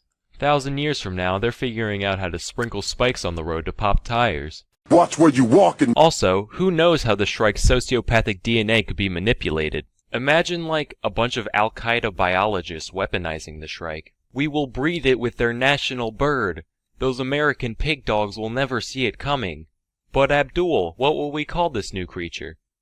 The bald shingle. And a hop, skip, and a jump later, and suddenly you've got kindergartners impaled on stop signs. Birdemic 3, should you use my idea, I expect compensation. So when you go to bed tonight, kids, make sure to lock your windows, or else you might wake up with a spike up Uranus and bird shit smeared on the walls. Kids, before we get started with today's video, I wanted to give a warm welcome to all my new subscribers. My sub count basically quintupled just in the past day or so, which is really cool, so thanks for that. Anyway, today I'm going to talk about the bombardier beetle. So here's what he looks like, right? Already you can tell he's kind of a prick. He just looks like an ant that one day decided to stick a sunflower seed on his back, thinking he's all creative, like, yeah, I'm original now, I'm my own insect, got the junk in the trunk for the ladies, no big deal. That's just the picture Wikipedia shows though. There are a bunch of other species of bombardier, most of which look a little more unique, so I'll give them some credit. The cool thing about the bombardier beetle though has nothing to do with appearance. It's actually the fact that this creature has some pretty awesome weaponry up its sleeve. The beetle is actually capable of shooting a foul-smelling chemical spray from its back end. And it doesn't even have to eat Chipotle beforehand, am I right, ladies? Anyway, the spray contains, among other things, a compound called 1,4-benzoquinone, which is quite irritating to vulnerable tissue, like eyes or mouths. Couple that with the fact that the mixture comes out at a temperature close to the boiling point, and you've got a pretty gangster arthropod on your hands. One could liken the bombardier beetle to the common Tumblr feminist. Whenever it feels even slightly threatened, it starts pulling shit out of its ass in an effort to be as unnecessarily inflammatory as possible.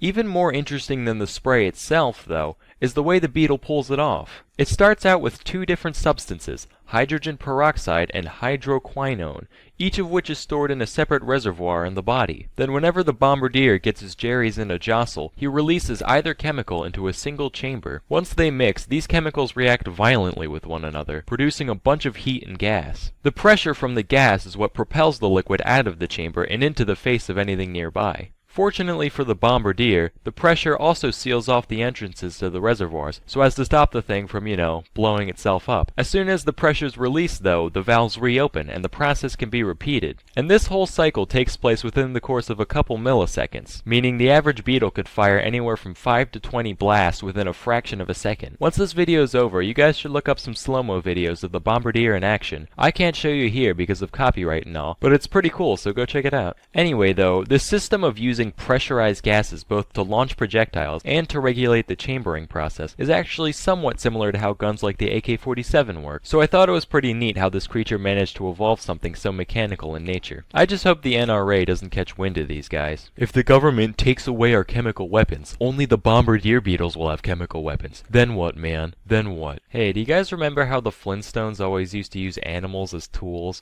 Like that Pelican cement mixer, it's all living. Well, it's a shame the writers didn't know about the bombardier beetle, because it would fit right in with their primitive shenanigans. Wilma's walking home late at night, right? Hear someone sneaking up on her, hand on her shoulder, bam! Prehistoric pepper spray. Then when he's down, she whips out the eel, bam! Prehistoric taser. He thinks it's over, little does he know, she's got a cicada on a string around her neck. Bam! Prehistoric rape whistle. Police come, take him to jail, he serves his sentence, after a while he gets granted parole, things finally looking up for him, and that's when they stick the parrot on his shoulder. Bam! Prehistoric Megan's Law. Hey, so I'm kinda new around here, and so legally I'm obligated— Brap, he's a pervert.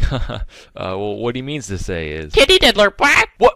Okay, first of all, nobody got diddled, let alone— Once a rapist, always a rapist, brap. Anyway, what was this episode about? Right, bombardier beetle. So, yeah, that's all for today. Till next time, I'm Salmonella. Kids, it's Tips Tuesday. So today I'm giving you a beginner's guide on how to unicycle. Alright, let's do this. Tips Tuesday.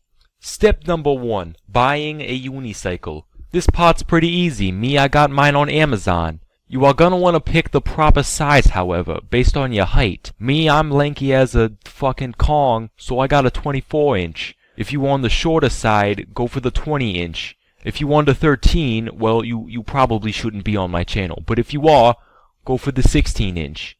They're generally only around $60 or $70, mostly because they're basically just a wheel and a seat, so that's a plus. Step number 2, assembly. Okay, you can probably do this part on your own. They give you directions in the box, so I'm not going to waste your time with this. However, you do want to make sure your pedals are on the correct way. If you put them on backwards, it could make it so they unscrew while you're riding. Trust me, I learned the hard way. Step number 3, mounting. Kids, a unicycle is like a woman. It's not hard to get to know a good unicycle, especially if you've got lots of money. But if you want to mount it, that's still going to require some skill on your part. In my experience, however, I found that those things that are hardest to mount are oftentimes the most rewarding. You see this tricycle? This tricycle's a whore. It has a poor relationship with its father, and it does not deserve your respect. Unicycles, that's where the real men play. Here's how you do it. First off, find something to hold on to. Trust me, you're gonna need it. Could be a car, or a trash bin, or Jay Leno's chin. Me, I used my basement's low ceiling. If you can reach yours, I highly recommend it.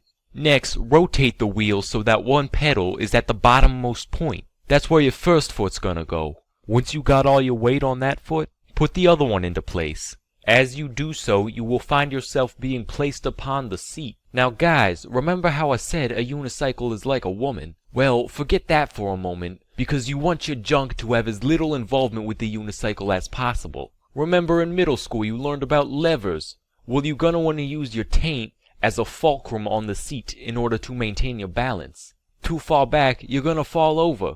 Too far forward, you're just gonna castrate yourself. So be careful. Step number 4, riding. Okay, remember my woman metaphor? That's back on. When you're riding a unicycle, you require great balance, as well as a steady rhythm. Also, you're probably not gonna last too long your first few times, just FYI.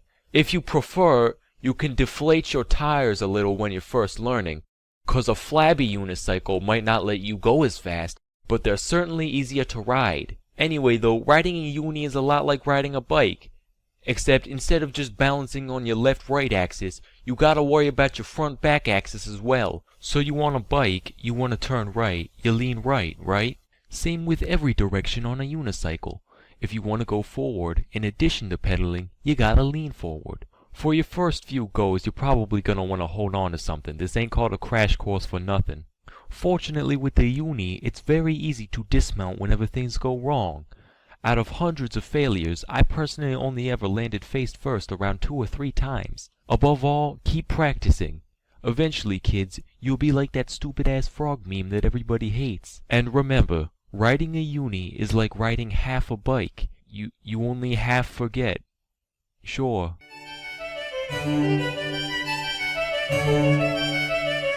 Thank you.